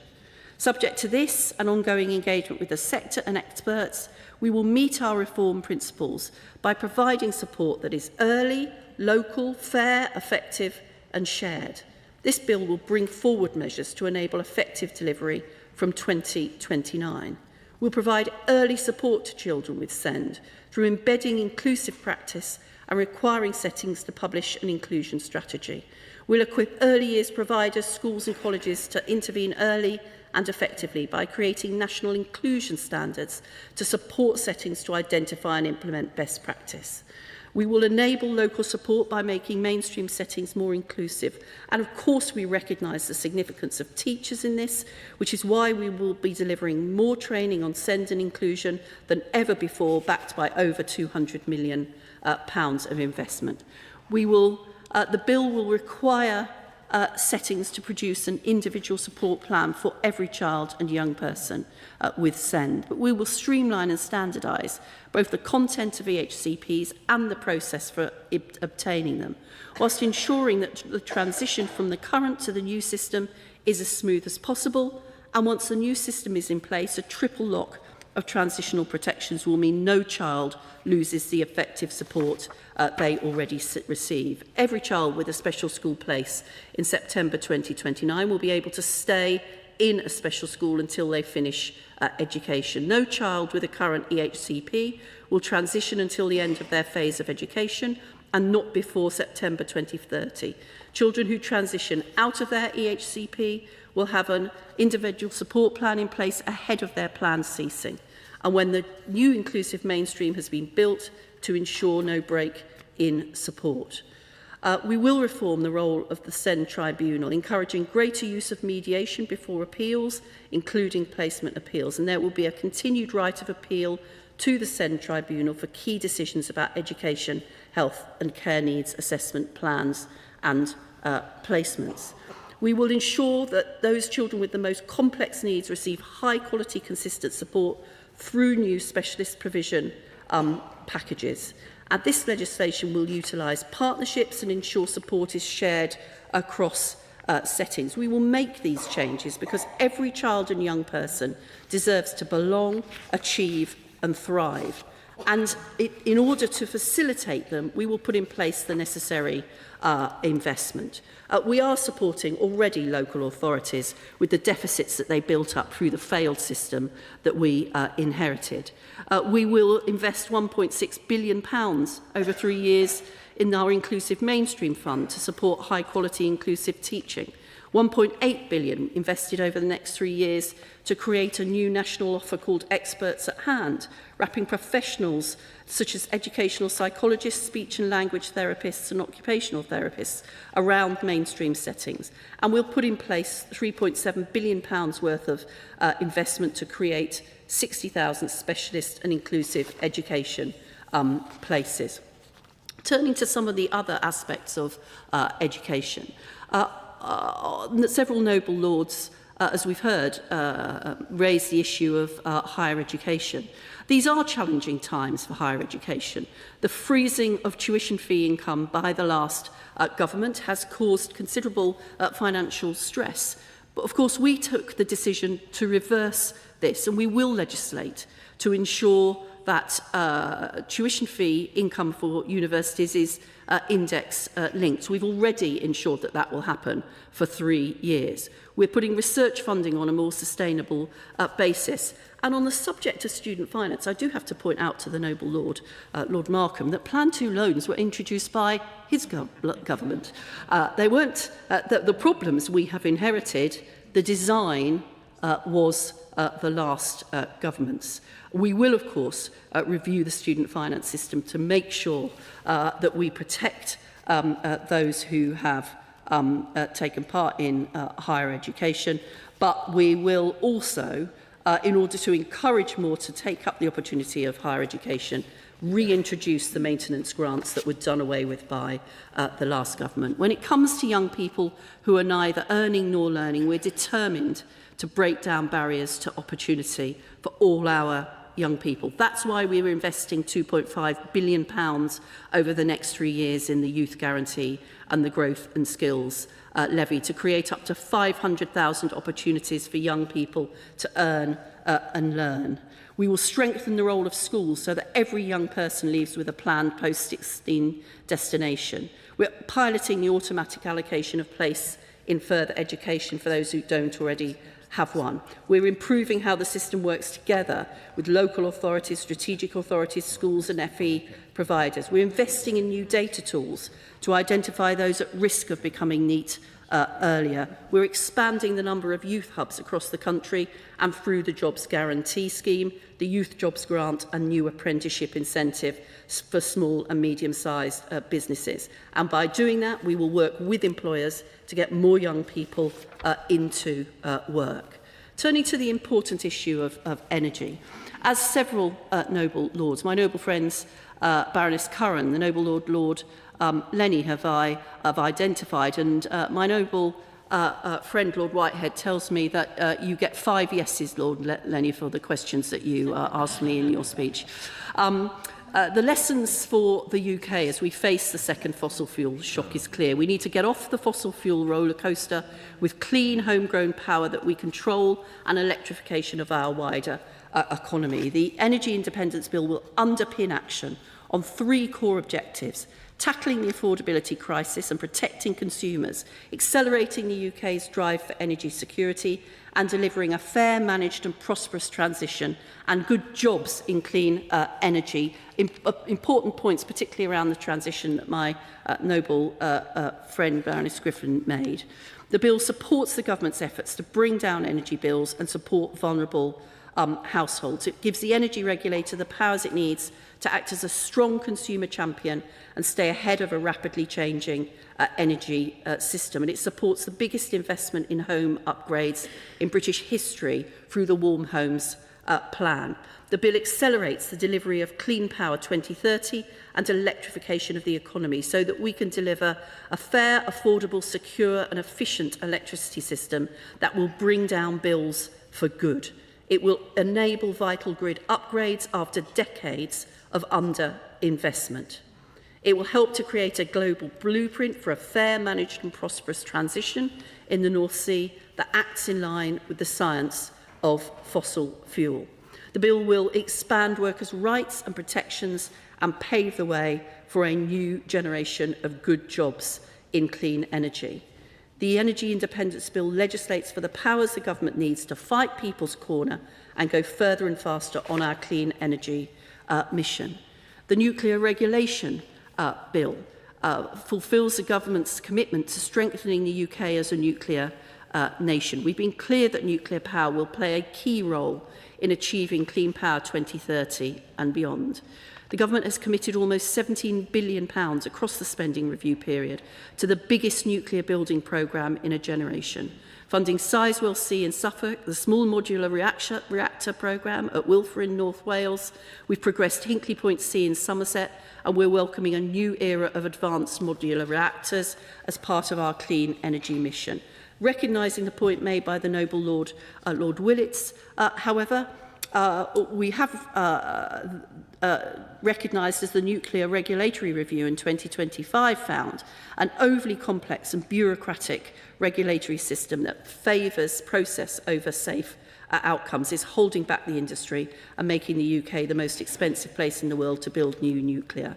We accept this diagnosis, and the measures in the Nuclear Regulation Bill will support quicker delivery of nuclear projects in a way that produces a win-win for building critical infrastructure while protecting nature and the environment and high standards of nuclear safety. Moving on to the issues around technology and AI. Can I first of all say, in response to the contributions by the Right Reverend Prelate, the Bishop of Oxford, the Noble Lady Baroness Kidron, the Noble Lady Baroness Owen, my noble friend Baroness Hazarika, and the Noble Lord Carlisle, this government has been clear that we will be putting some form of age or functionality restrictions in place for under 16s on online services. Our consultation will determine the best route to do this, to ensure the safety and well-being of our children. We will act by the end of the year. When this government published the AI Opportunities Action Plan, we set out our ambition to ensure Britain leads in shaping the AI revolution. AI has the potential to grow the economy, create good jobs and deliver huge societal benefits. We're making sure that we shape a future that works for all, not just a few at the top. We're building on Britain's technological strengths and expanding our domestic capabilities through the £500 million Sovereign AI Fund to back British startups. At the same time, our AI growth zones are accelerating the delivery of data centres and bringing in billions in private investment. And we're working towards a copyright solution that both protects the UK's creative industries and unlocks the potential of AI-driven innovation.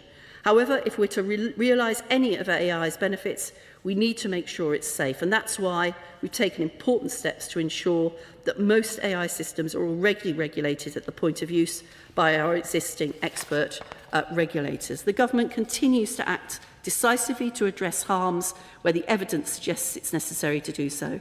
That's why we've taken powers in the Crime and Policing Act to bring unregulated chatbots into scope of the Act to mitigate illegal content risks like non-consensual intimate images and child sexual abuse material.